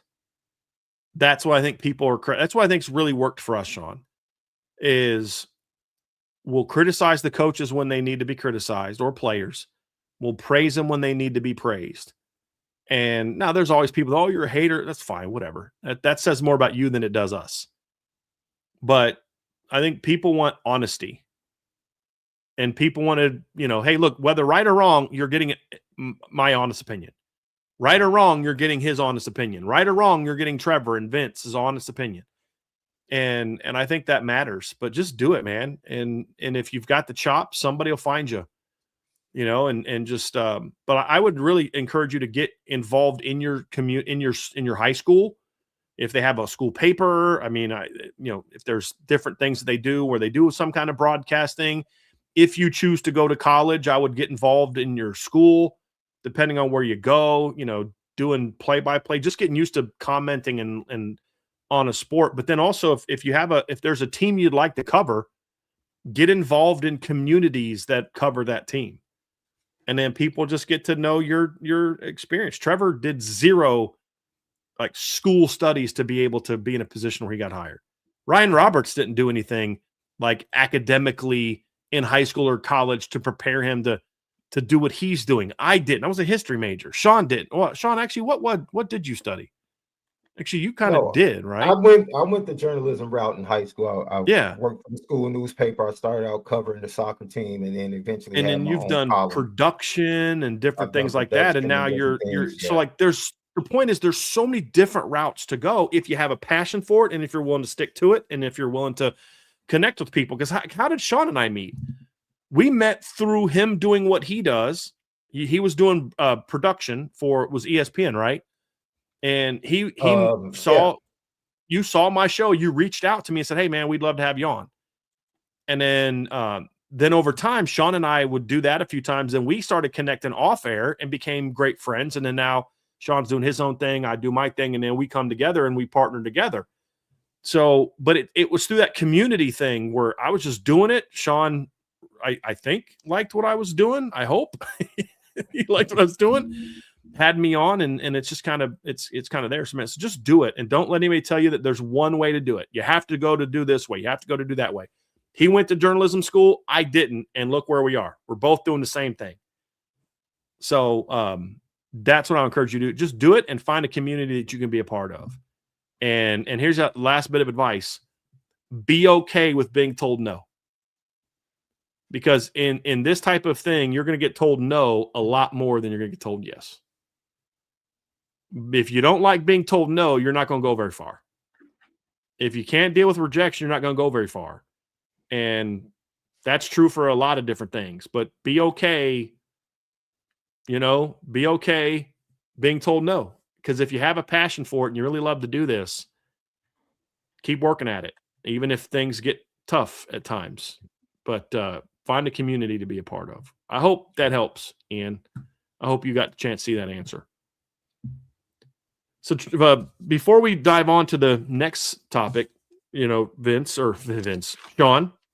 we're going to kind of get into now part 3 of our mailbag today, brought to you by the Irish Breakdown mailbag, brought to you by FanDuel. And we're going to kick things off with the history expert.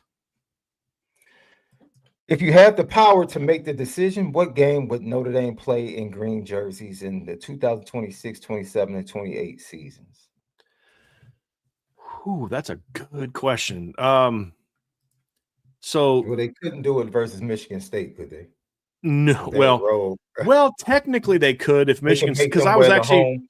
I was messing with this on CFB 26 because Michigan State has those road all whites, white helmet, white jersey, white pants. If they did that, you could wear the all green, but I still wouldn't do it against them. Right. Honestly, the green, I would wear the green jerseys.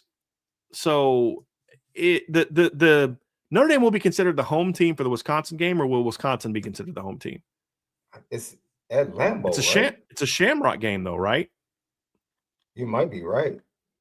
If Notre Dame's able to, I think rocking something for like some kind of green for Lambeau Field would be sweet. Yeah. You know, like you're in Lambeau, they're green and yellow, you're, green and gold. I would wear something like cool like that. The other game where I might consider doing something all green if I didn't, it would be the Boston College game. But my pushback on that is they've had some ugly games against BC with green jerseys. So I'm like, I thought about that. I was like, no, hold on a second. What do you think? Was it 2012, 2002, 2015? But, Lambeau would be the top one for me for 2026. Yeah. Sean, do you have any others for 26? No. I mean, you could do senior day. I kind of like wearing the blue and gold on senior day. 2027, I think one that would be really cool is there's two for me that I would look at. Number one is Auburn. Notre Dame plays Auburn on September 25th. That'd be a good one. And then the other one is Georgia Tech, because they're kind of similar in colors, and I think I would like to have something that stood out a little bit. I think one of those two games would be my pick in 27. I would think maybe the V-Tech or the BYU game would be cool. BYU will probably, I would imagine, be a night game. Probably. Yeah. Yep. And they still don't have the date for that one either. No. So they got to wait on some other things. Yeah. Yeah, it might end up being an October game. Yep. And then 28. Is that when the Alabama series starts? Yeah. I would not go. No, that's 29. They start Texas 29. I'm sorry. Texas. Yeah, Texas at home, Arkansas at home, Clemson at home, BC and Miami at home. That's going to be a heck of a home slate, boy. Man. That's going to be a heck of a home slate. You might as well just keep your tent up at the parking lot. That's right. Tailgate every week. That's right. Yeah. Man. It's going to rent a spot there for the fall. I have a special request for the 26th season, though. Go ahead. The week of the Miami game, put the visitor entrance under construction, so both teams have to come through the tunnel. There you go. Let's do it. Like, you know what? There's something wrong with the steps, guys. You're going to have to come through the tunnel. Yep. Sorry. Make them come out and walk out with Notre Dame standing right there. Yep. I could dig that. I could dig that. Yep. I could definitely dig that. Here's one from 28. I didn't pick one in 28. I mean, there's going to be one more game added to the home. They only have 10 games scheduled, and they only have 5 home games. You're going to at least get 1 or 2 more home games. Maybe Arkansas. I'm weird, Sean, because I called you Vince and Trevor and Sean today. I apologize. If it makes you feel any better, I do the same thing to them. I kind of like wearing the traditional when you play a blue blood. Yeah. It's like when you play Texas, when you play Bama, when you play, Ohio State, I kind of like the idea of, no, you're going like traditional. It's different for your rival because it adds a little juice to the rivalry. But when you play a blue blood and you don't play them very often, like I had no problem wearing the occasional change up jersey for Michigan when they played every year. I don't mind doing it for Navy. I don't mind doing it for USC or Stanford. But like when you're playing a blue blood who you don't play very often, you're going to play Texas in 28 and 29. You haven't played them since 05 and 06. Actually, no, 15 and 16. It's been it's once a decade. You play them like one home and home in a decade. you play Alabama at home for the first time since 1986. Is it 80? Yeah, 86. They played at Bama in 87, right?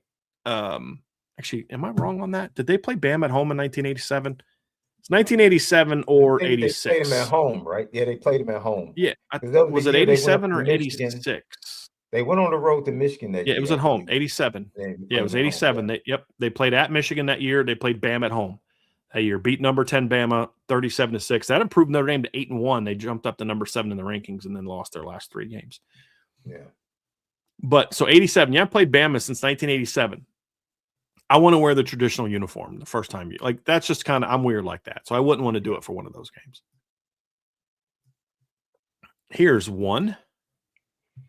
What structure would you implement to make the Heisman Trophy more about awarding the best player, not just the best quarterback?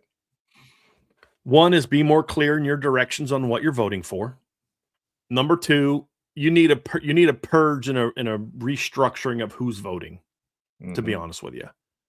I don't know how Heisman voters are selected, but there's just a lot of not good Heisman voters. I think, as is the case with everything, being a Heisman voter is a privilege, not a right.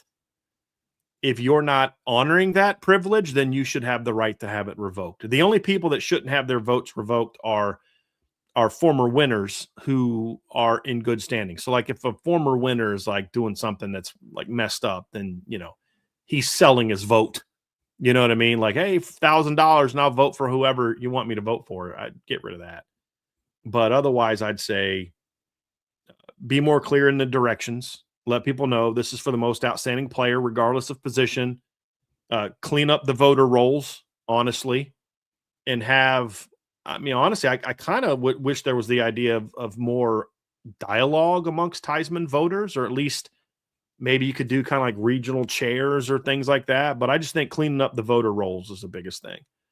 There's clearly some people that don't know what the heck they're doing. Diego Pavia finishing 2nd in the Heisman Trophy voting. Like, okay, y'all don't know what you're doing anymore. You lost me. You lost me. I didn't know we're out here Heisman hustling.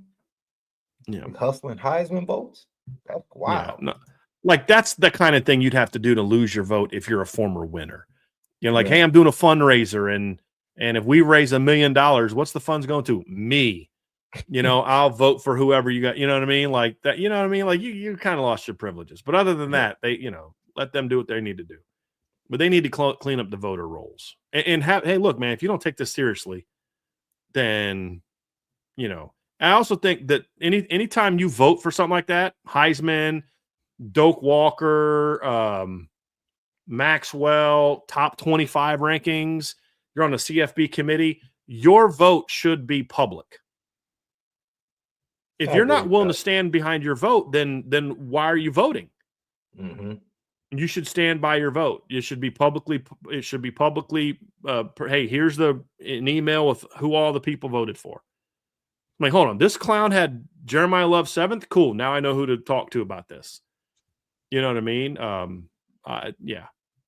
And the other thing too is you are not allowed to send in your vote until a later date. This whole notion of people have already submitted their votes before the season's over with, that should be done away with. Yeah. Frank G. If college football would break away from the NCAA and Sean and Brian are in charge, what would be a few of your first moves in making a new league? I already know this one. Step number 1, you get 1 free transfer. Now, I'm not a big fan of that, but I know that you kind of have to at least you get 1 free transfer. The NIL structure is the rev share is split up between every player equally that's on scholarship. And every walk-on up to 105 gets a set amount that's less, but they get some too. If you don't have enough players to give that amount, then you only get enough to pay for the players you have. That's what you get. Number 1. Or that's number 2. 3, NIL is going to be what NIL was meant to be. There has to be some exchange of goods and services.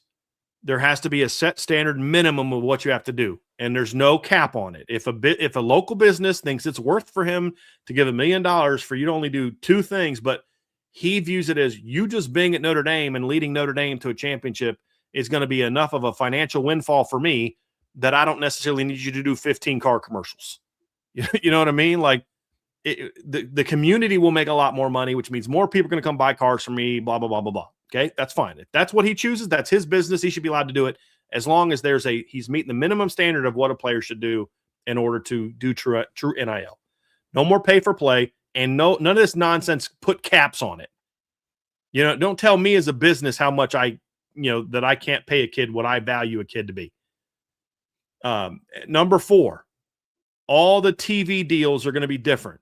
Whoever wants to be part of broadcasting games in our level can do that.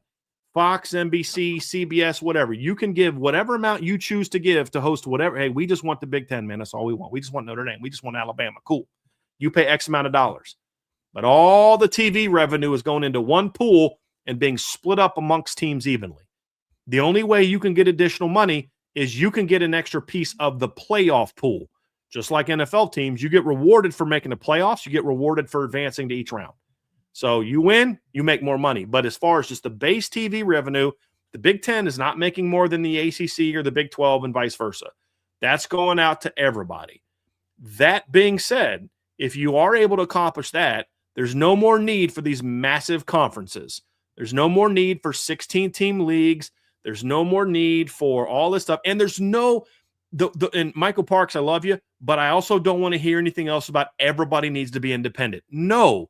What made college football great was the regional rivalries and the regional conferences. The only reason that the Southwest Conference and the Big 12 and the Pac-12 and all these Big East went away is because of TV money, because teams could make more money in a different league. If the TV money is being distributed evenly, then the Big East can come back, the Southwest Conference can come back, the Big 8 Conference can come back, the Big East can come back, the Pac-10 can come back. You have smaller conferences that play fewer conference games, which means more non-conference games out of conference. But if you're playing more of a regional sport, then it's a little easier to play some of these non-conference games. So more power conferences, less mega conferences. And if you want to be independent, you can be independent. You don't have to be in a conference now if that's being split. So that's what I would do. And I would say, hey, since we're in a new league, all these conference agreements, they're gone. They end you have a 2-year window to commit to teams staying in. There's a 2-year grace period that if teams want to get out and go to another league, they can. Yeah, something like that, where hey, you're a part of a new league. The NCAA, this whole thing is gone. So that's something that I would do, Sean, is we're going to implement this in a 2-year window. So we're not just going to dramatically change this right away, but in 2 years, this is where we're going. All the media rights are going to get pulled into one, and all the conferences are going to be split accordingly. That's what I would do. And I think that would fix so many things. So you'd see the Southwest Conference come back. You'd see the Big 8 Conference come back potentially. The Pac-10. I mean, if the TV revenue was distributed evenly, do you think USC stays in the Big 10? Do you think Oregon and stays in the Big 10? Do you think Stanford stays in the ACC? If TV revenue is being distributed evenly, do you think Texas maybe Texas decides to stay in the SEC? Maybe Oklahoma doesn't. Maybe Missouri doesn't. Maybe Arkansas doesn't. Maybe they say, hey, dude, it's better off for us to be back in the Southwest Conference where we're not finishing 9th every year in this league. So that's what I would do. Those are the first steps that I would take if I was in charge and I had the authority to do all of it. Now, listen, that sounds great on a podcast. There's a lot of legal things that would have to go through. Like, there wouldn't just be something where I could snap my fingers. But if I could do that, that's absolutely what I would do. What the heck? You good? Yeah. Something's playing on my TV and I don't know what it is. Or No, I think for me, the one thing I would add is I would have some type of legislation concerning coach movement and the window that it can take place. So that foolishness that we saw with Ole Miss, doesn't hurt a team. When it's the same thing. In the NFL, you can't talk to a coach as long as they're in the playoff. Mm-hmm. Like you have to wait, right? And if you want to wait until after the Super Bowl or after they are eliminated from the playoff to announce it or to finalize it, then fine. But before that, if they're in the playoff, they're coaching their team. And if that's a risk for you to wait and other coaches come off the board, then so be it. I would like to see something like that we see in the NFL instituted in college football, because if you want your guy and your guy is a coach of a team in the playoff, then wait for your guy. Identify your guy, wait for him. And it doesn't matter who you miss out on because that's the guy you want.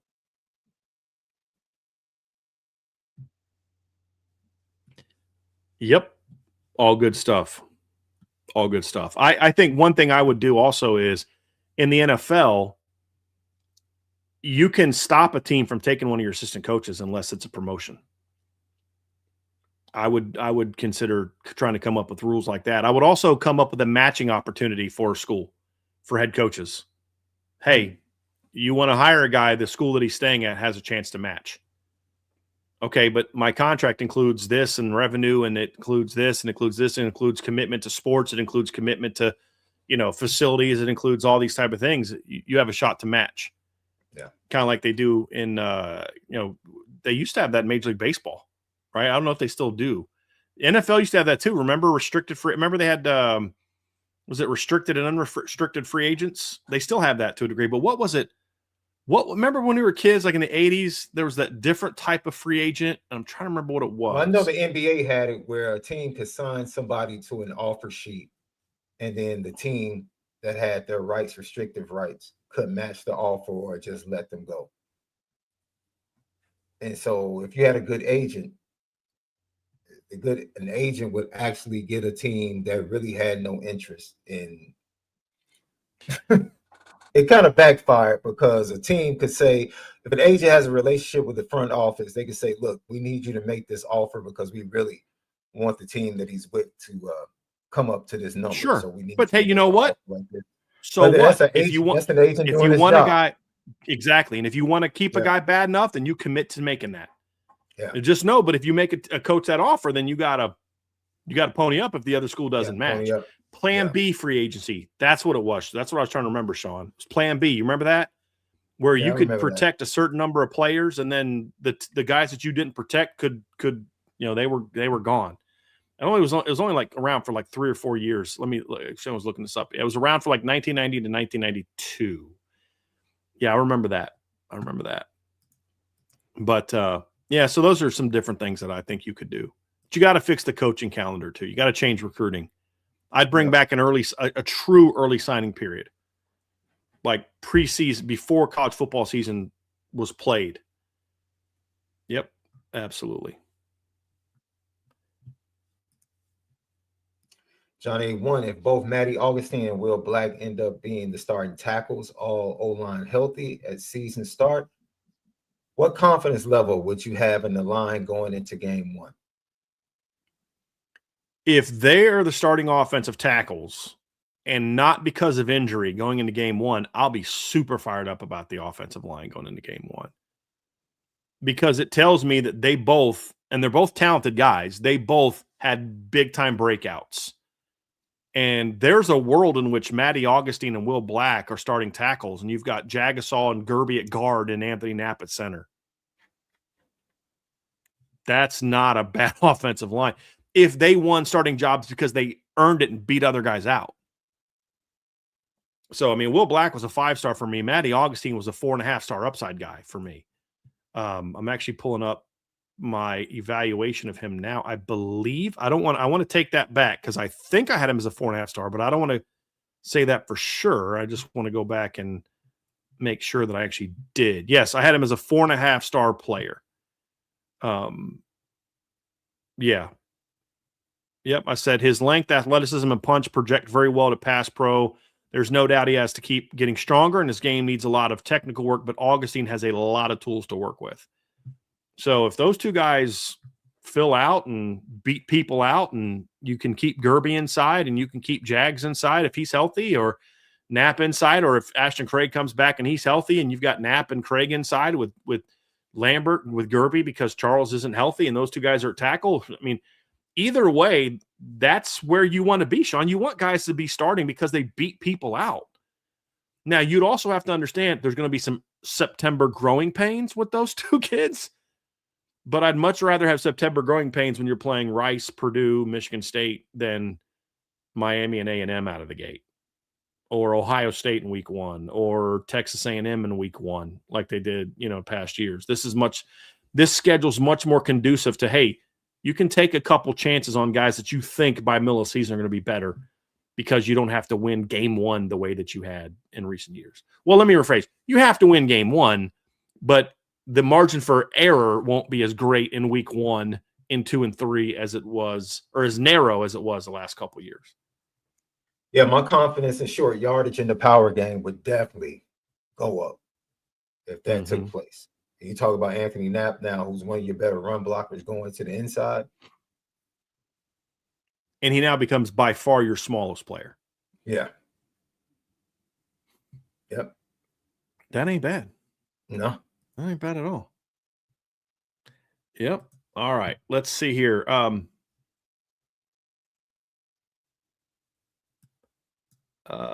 We had this one from Salty Virginia Peanuts.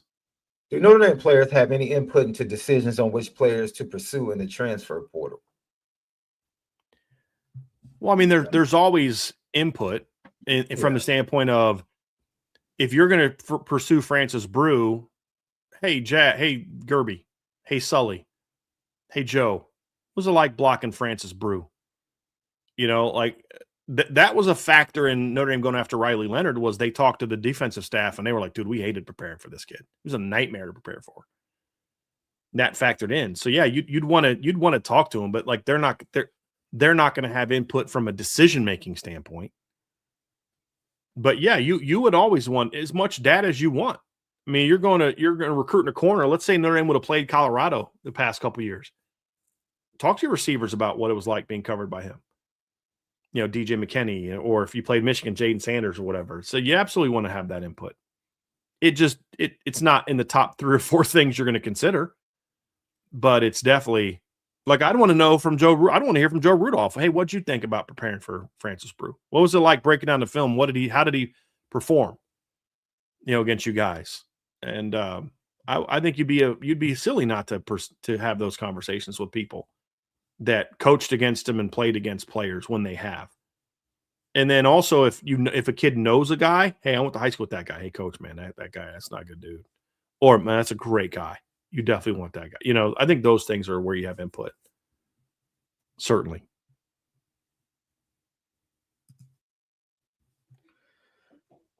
Bobby S. With McKinney not being here for spring, do you think they let Gray start there all spring, or do you think he works out at nickel as well? How would you see the 3 deep at field for spring? No McKinney. It's a good question. Look, if you think DJ McKinney is your guy there, to where, somebody may beat him out, but we're confident if none of the other new young guys beats him out, like he's our field corner. And we really like where Christian Gray projects at nickel, which I like the argument. The argument was made to me. I was like, yeah, it makes a lot of sense. And I'm like, all right, cool, I'm on board. Then I would still work Christian out at nickel. Because DJ McKinney's a kid. Let me pull up his PFF profile, because I believe he's played a couple thousand snaps. I believe. Let me just pull it up, because he started for Oklahoma State in 2023. He started for Colorado the last 2 years, although he did miss a couple games this season with an injury. He's banged up for most of the season. So in his career, DJ McKinney's played 2,093 snaps. He's played over 1,000 Power 4 coverage snaps. And in his career, and actually the last 3 years. So you kind of have an understanding of this is who he is. He's got to learn your defense and your structure and your system and all that, but he's played outside cornerback. Christian Gray is learning something different. I'm not waiting until the summer or fall camp when DJ McKinney shows up to move Christian inside. I'm going to try Christian, because I know Christian can play field corner. I'm going to move him to nickel right away and let him work, because I think if he pans out, you've got now all of a sudden a really nice inside nickel rotation with Christian and Dallas Golden. Plus, both of those guys can still play field. How would my 3 deep be? Well, my on paper 3 deep would look a little bit different than my practical 3 deep. My on paper 3 deep would be DJ McKinney would be one. I would have Mark Zachary would be in the conversation, and either Jaden Sanders or Aiden Pouncey or Chaz Smith. Like one of those three young players would be in that conversation. And Jaden Sanders could also play some boundary. But practically, if DJ McKinney went down, I would strongly consider just moving Christian Gray back out there or Dallas Golden out there and letting them handle that position. It's kind of like, guard. If your right guard went down last year, Sullivan Absher was going to move over there. It wasn't going to be Christopher Tarrick. It was going to be Sullivan Absher, no matter which guard was needed. So that's that. So that's my answer to that question. It's got one from Josh Buffo, the motivational business banker. I know, I got you, Sean. From the multi-year players we gained in this year's transfer portal, how would you think they would have impacted our ranking on that year's recruiting class? Where would we rank? Well, Quincy Porter would have had a big impact on the 25 class, Sean, because that's the one weakness that class had, was that high level number one big time 5-star receiver would have had a major impact on that. Jaden Sanders also would have been in that class as a 4-star top 150 caliber corner. It wouldn't have moved the needle a ton. I would have ranked him behind Dallas Golden, near where Mark Zachary was as a high school player. So it would have made a very strong DB class even stronger. Mylan Graham would have had a very big impact because he would have come in with CJ. And it would have been CJ, Mylan Graham, Cam Williams, Micah Gilbert. That's one heck of a receiver class. So I think that would have definitely bumped Notre Dame's ranking up a bit. I don't know how much. The other guys would not have had any impact. Oh, and Keon, obviously, the 23 class would have ranked a lot higher if you also had Keon. But remember that 23 class had some goofy rankings. Remember on 3 had Drake Bowen outside the top 200, and it had some goofy rankings. But Keon certainly would have given that class a big jump. Francis Brew was a 3-star. Tion Gray was a 3-star. So they wouldn't have had much of an impact on the overall rankings. So that's how they would have some of them would have had a very strong impact.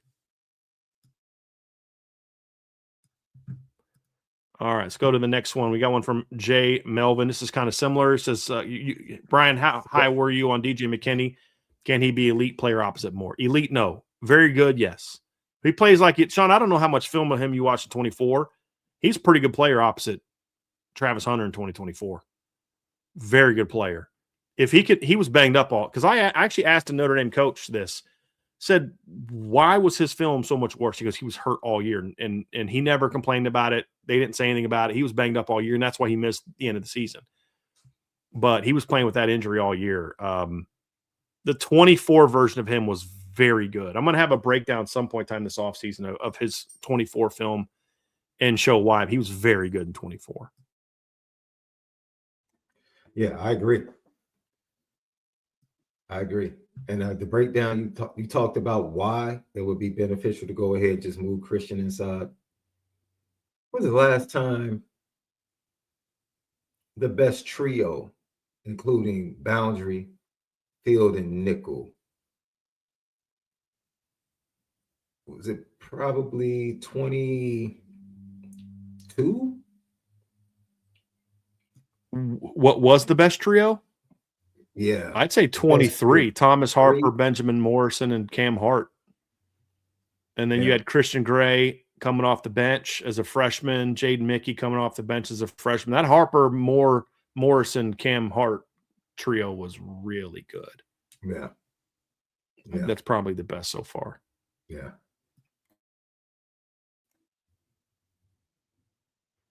All right, Sean, I need your girl's down here. She must have heard your voice. She heard my voice. Hey, so Rita. she's down here moaning at me now. I'm going to give one here that I think will that you can answer for me here, and then I'll. It's a 3-parter here from ICURN with Irish Luck. He says, you've also mentioned this offseason that if Notre Dame would have made the postseason, they would have had a role for Chris Burgess. I was told that. He is both of the kids who grew to 300-pound bodies and around 6'3", 6'4" frame Which one of the staff most excited for in 26? It was also a question about Armel Mukam. Does Armel have the higher ceiling still, or is it Burgess or close? And does Burgess have the higher floor?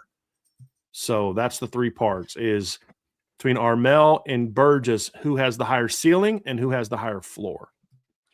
Well, I'll start with the first part of the question, which, who are they most excited about? They were very excited about Burgess at the end of last season, but I think you have to say they're equally excited about the opportunity to bring Armel Mukam back, because they wanted him back. I don't think they ever wanted him to leave. Higher floor, Armel Mukam's probably a more natural inside player. Chris Burgess spent most of his high school career playing on the outside, but I think he has a higher ceiling because of the skill set that he has on the interior, which I think he's going to be a really good 3 technique. I think he's going to be fantastic. I think he's going to get upfield. I think he's going to have tackles for loss value. He's going to have pass rush value. And he's going to be really good against the run because he's just a really stocky, built, strong young man, just naturally growing into his body. So I would say the higher ceiling is Burgess. I say the higher floor right now would probably be Mukam because of the experience. But I think Burgess at the end of the day is going to end up forcing his way onto the field.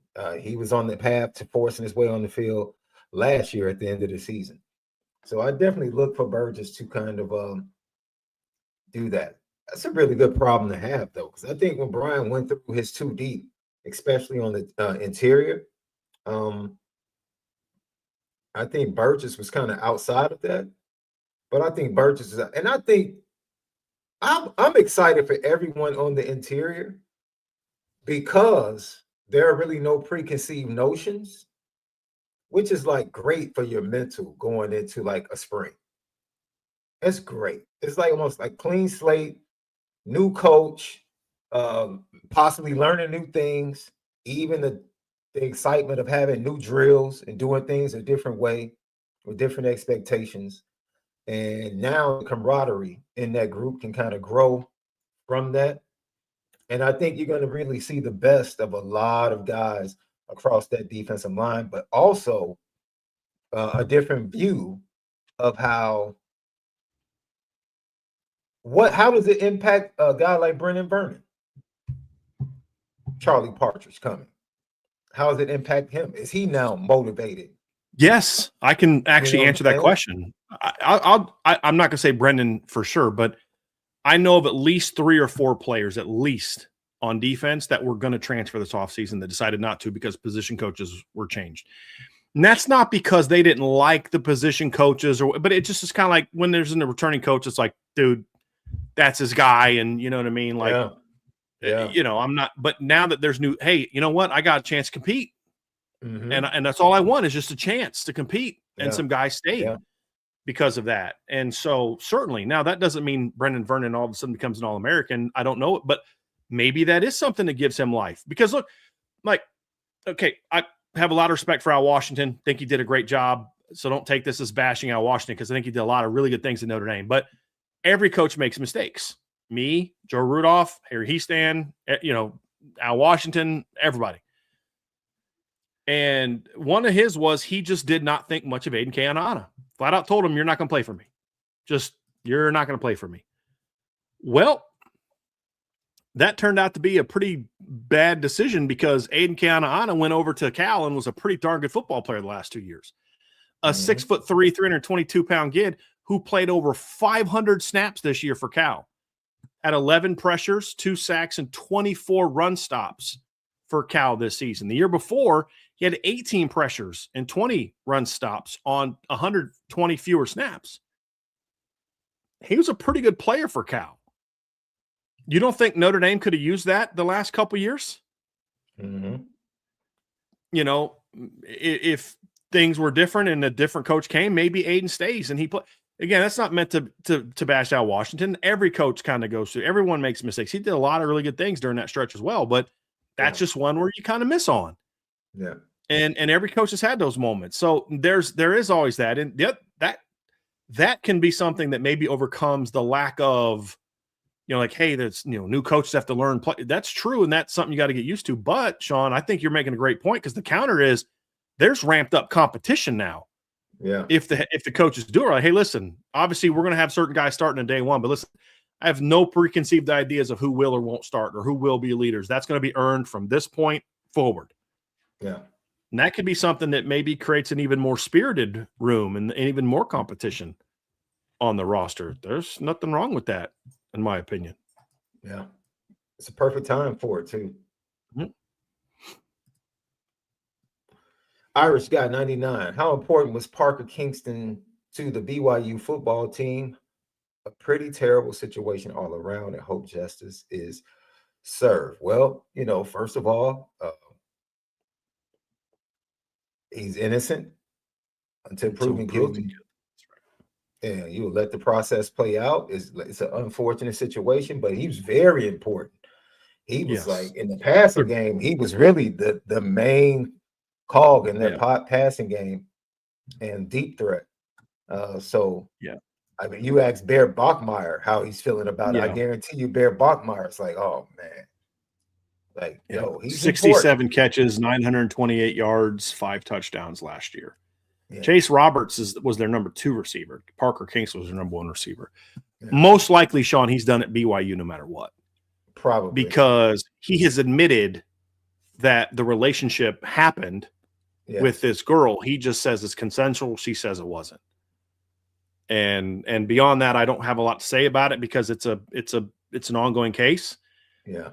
I have to say that I always hope that it's not true, because I would rather somebody have to deal with maybe fabricating a story as opposed to having actually gone through that actual experience of the female. Like, I would rather it just be fake, because then she didn't actually go through that, which is a weird thing to say. But we've seen cases like this where the accusation proves to be 100% true, and cases where it doesn't, which is why we should all take a innocent until proven guilty. But he has admitted to the event taking place. Yeah.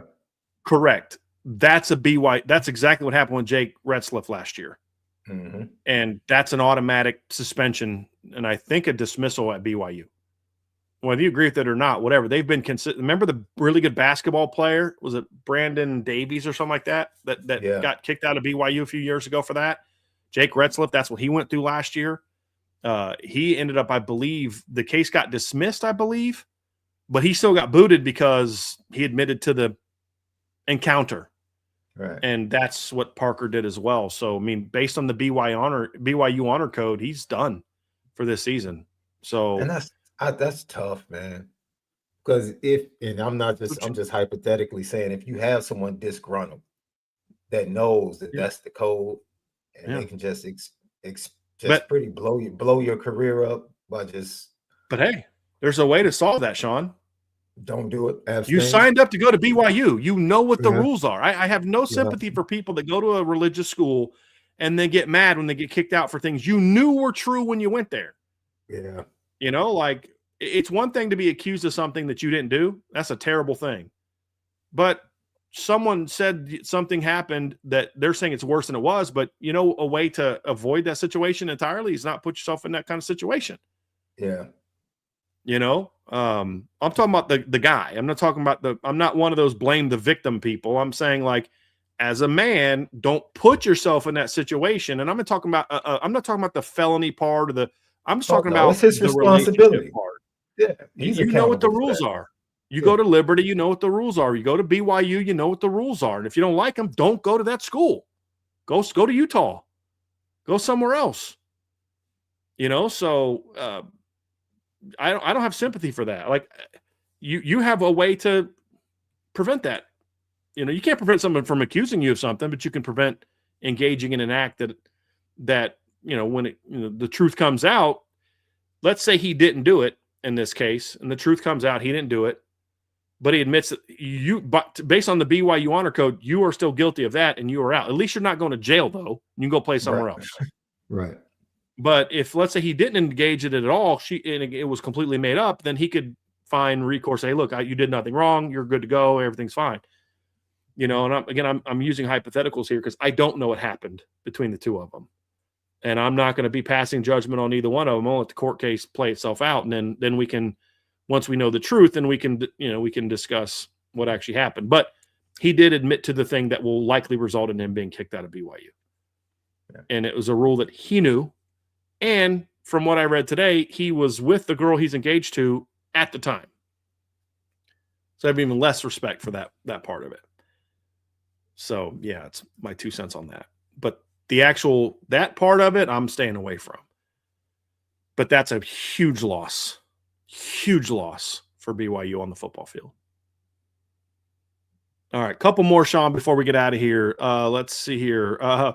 Sean Stewart, have you ever thought about doing the Notre Dame football fantasy camp? Number one, that's a little bit too expensive for my my budget. Number two, I have actually thought about doing that. I have my shoulders really messed up, and I'm really out of shape. But if I'm on, I'll tell you something, Sean, after we're done, something I'm excited about as far as my health journey.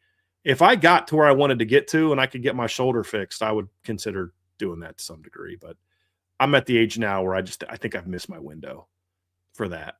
And I still got another 50 pounds to go before I'd feel comfortable even thinking about doing something like that. But I had thought about that in the past, just to be able to put on a gold helmet and, that'd be pretty cool. It's kind of like when I went to the BC game in 2015, some kid that worked in Notre Dame had him and his buddy brought a baseball mitt and a baseball. And I just dude, you gotta let me put the mitt on. And I'm out there in left field at Fenway where Ted Williams played, throwing the ball around. That was amazing. I got the monster in the backdrop, just throwing. I mean, dude, that was like my Field of Dreams moment. You know what I mean? That was it for me, bro. Yeah. Oh boy. Here's a couple before we get out of here, Sean. This is a good one. Aaron Villarreal. What kind of season will CJ Carr need to have in order to either win the Heisman, lead Notre Dame to a national championship, or be drafted in the first round in the 2027 draft? I mean, I think they all kind of go together, right? I mean, if you're leading Notre Dame to a championship, you will be in the Heisman. You will have a chance to win the Heisman Trophy, kind of regardless of your production. I mean, as I mentioned the other day when we were asked this question, Francisco Mendoza in the regular season barely had a 3,000 yards. I mean, let me see. He threw for 35 in 16 games, right? And if you take out what he did in the playoffs, he didn't do a lot in the playoffs. If you just took out the 3 playoff games, Sean, he was less than 3,000 yards, including the Big Ten championship game. He threw, 33 touchdown passes in the regular season. He rushed for 240 yards and had 6 rushing touchdowns. I mean, so CJ Carr's not that far away from the production that Francisco Mendoza had last year. I think CJ it's more so about, throwing for over 3,000 yards, having over 30 touchdowns, Notre Dame being undefeated. And here's the other thing is, I think for CJ, he's going to have to play well in some of the bigger moments. Because I do think that there's going to be there's going to need to be a higher level of production from CJ next year than what Fernando Mendoza had this year. Because I think the quality of quarterback candidates in the Heisman Trophy next year will be better than it was this year. I think if you took Fernando Mendoza's 2025 season and put it into 2026, I don't think he wins the Heisman because of because I think Arch is going to be a lot better. CJ is going to be a lot better. Julian Sainz is going to be better, and their teams are going to be better. And so, but yeah, I think at least 3,000 yards in the regular season, 30 plus touchdowns, and Notre Dame's undefeated, and he plays well in the big games. Just doesn't have to play great, just well. Fernando Mendoza didn't actually play great in the big games they had, but he had a couple big throws, and that was the key. But that's what I think. But it's not like he's got to throw for 4,000 yards and 40 touchdowns and stuff. I don't think that's the case. Thoughts? Honestly, Man, we've literally been talking about this over the last week, the path, and we had a discussion, I believe, earlier this week, the path that CJ has to becoming a Heisman winner and a star across the national landscape of college football. And it's right there. It's literally right there for the taking, right? And he doesn't have, it's going to come down to me to probably a couple of games. The early schedule, not as strong, but, SMU, Miami, those are games where, CJ needs to have a big game because the spotlight is going to be on those games. And then the national championship is just about having moments, right? The playoff will be after the Heisman Award, but in order for him to really solidify, because I think for a lot of people, Mendoza probably solidified his standing in the draft with what he did in the playoff, which if you look at the numbers, like you said, I was shocked when I looked at the run pass split. Because the perception about Indiana that a lot of people have is like, yo, they throw the ball around, right? Because they were highly effective in their passing game, and their wide receivers put up numbers. Right? They had 4 wide receivers of over 450 yards. So the perception was like, yo, this is a passing team, but they ran the ball 69% of the time, which is, when you took a look at it, like, wow. Didn't seem like that, but that's what the numbers bore out. So I think the most important thing is for Notre Dame to get off to a good start, for him to just be consistent and pretty much be the magician of the offense and the distributor of the offense with all of this talent around him, and then build up to those big games in October and first week in November. And that's when you let everybody know that I'm him. Like, I'm him. And then when you get to the playoffs, you just cement it with a nice run to a national championship and go on to be probably a top 3 pick in the NFL draft. If he's one of the top 2 quarterbacks, he's probably, like, even now, I'm glad Dante decided to go back to Oregon. But if Dante had decided to come out, Dante would have been a top 5 pick, more than likely, just because of the position. So, yeah, I think that's easy. My dude's on vacation. Trev still drops a super chat to help with the IB Notre Dame fantasy team camp team. He said, let's make a team, fellas. But wait Trev, a minute. you're on vacation, man. You're on vacation, bro. Is this going to be, am I going to have to mediate a quarterback competition? No, I can't lift my arm above my shoulder right now. If I can get my arm right, there's still no competition. We've already established that. If I'm healthy, Trev. Oh, if you're healthy. Oh, wow. Trev, you hear your boy? I'll coach. That's what I'll do. I'll coach. I'll be the fantasy team coach. I'll play a little 3 technique. Okay. I'll play a little 3 technique. Yeah. My former self could have held down the nose, but now I'm more of a 3 technique. Yep. A couple things. Realist LGND Killer. We can't get to this one today. We're going to have to wrap up. Please bring this question back next week. I love these kind of questions in the off season. This is actually be a really good question. Please bring this back next week. I would really appreciate that. Trev's Bicycle Glasses. Please bring this one back next week. M. Moore. Please bring this one back next week. This is a great question. Jason Rose. Sean and I are going to talk about this topic on Tuesday. It'll actually be one of the topics of the show that we're going to actually dive into. So, and there's a lot of other good questions we haven't gotten to, but I wanted to end with this one from Aaron. Are you going to read it? Okay. Other than starting fast in September, what other improvements do you want to see from Marcus Freeman on or off the field? You guys are killing it. Go Irish.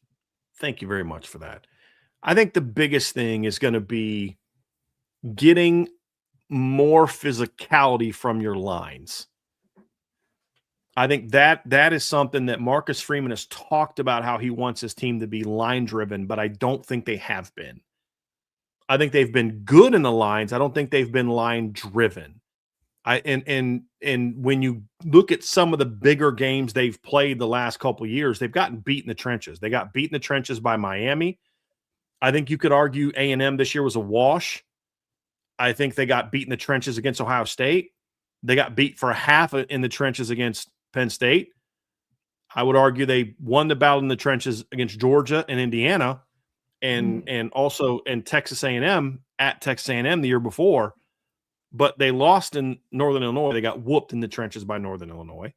They got beat in the trenches by Ohio State. They got beat in the trenches by Miami.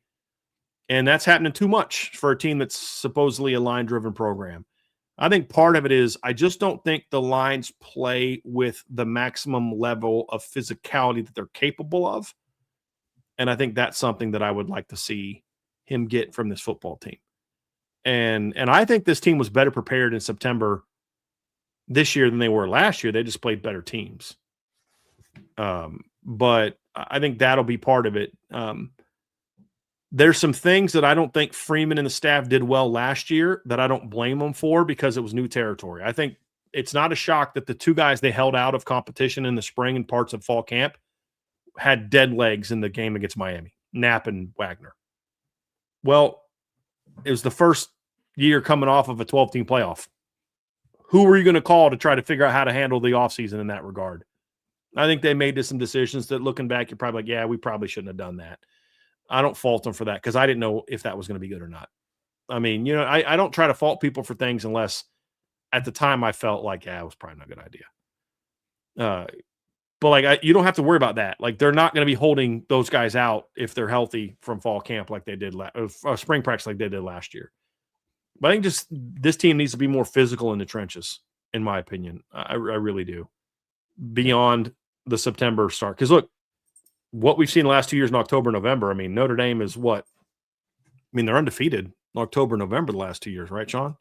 Mm-hmm. I mean, October, November, December. This year, Notre Dame in October, November was 1, 2, 3, 4, 5, 6, 7, 8-0. Not a single game decided by single digits. Last year in October, they were 1, 2, 3, 4, 5, 6, 7, 7-0 in October, November, and then 3-1 in December and January. So that's what 7, 8, 9, 10. That's 18-1 in October, November, December the last 2 years, and the only loss was to Ohio State. And Sean, in that stretch, only one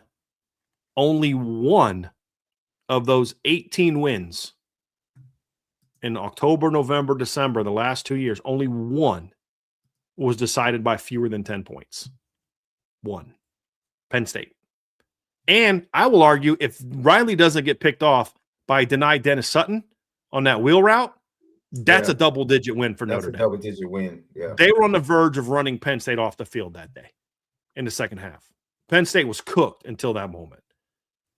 So I think that's impressive.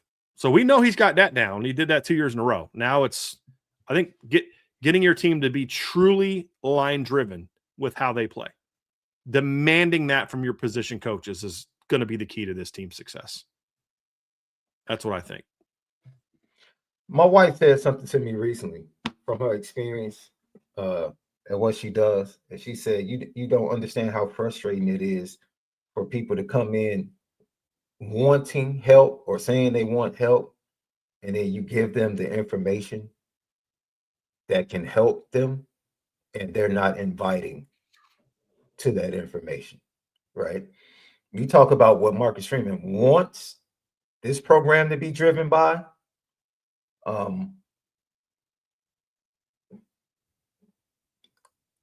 That takes certain things to get to that place of a level of physicality. There might be some things or some information that you've received from last season, like you said, with Anthony Knapp and the way they handled the off season with him. Are you inviting to the information that you receive that's kind of right in front of your face to say, this is how change needs to take place? Are you willing to be open and inviting to those things to necessarily make the changes and get to where you should be as a program. So it's one thing to say you want to do it. It's another thing to actually go through and apply the things that need to be done to actually do it. Right. Spot on. And until we see it, you know, you have to question whether or not you're doing the requisite things to actually manifest it. Mm-hmm. Yep, agree. It's a great way to end the show. Great way to end the show, Sean. Folks, thanks for being with us today. Head over to IB Nation Sports Talk now. They have been live now for 15 minutes. Sean, thank you so much for being with me today. Sean will be with me next Tuesday for sure. Are you going to be with us on Monday for Bice a Hold, Sean? Will you be with me on Monday for Bice a Hold? I'll check with you. Okay. I think I should, though. Yeah. So we will have a Bice a Hold on Monday, whether it's me or me and Sean. Sean and I will be together on Tuesday, and then Trev will be back on Wednesday. So we have a lot going on for you guys. We will not be able to have a show tomorrow. Just not able to get the things done I need to get done to be able to do that. But we will be back on Monday. Thank you so much for being with us. Do me a favor, make sure you folks hit that like button on your way out of here. Make sure you hit that subscribe button, hit the notification bell, share this podcast with your family and friends. Not only just hitting the share button down there, but also telling people that you know that are Notre Dame fans about what we're doing here at Irish Breakdown. Best way to support us, of course, as always, is to join us on our premium message board at boards.irishbreakdown.com. Have a great weekend, everybody, and we'll see you all again here very soon on the Irish Breakdown Podcast.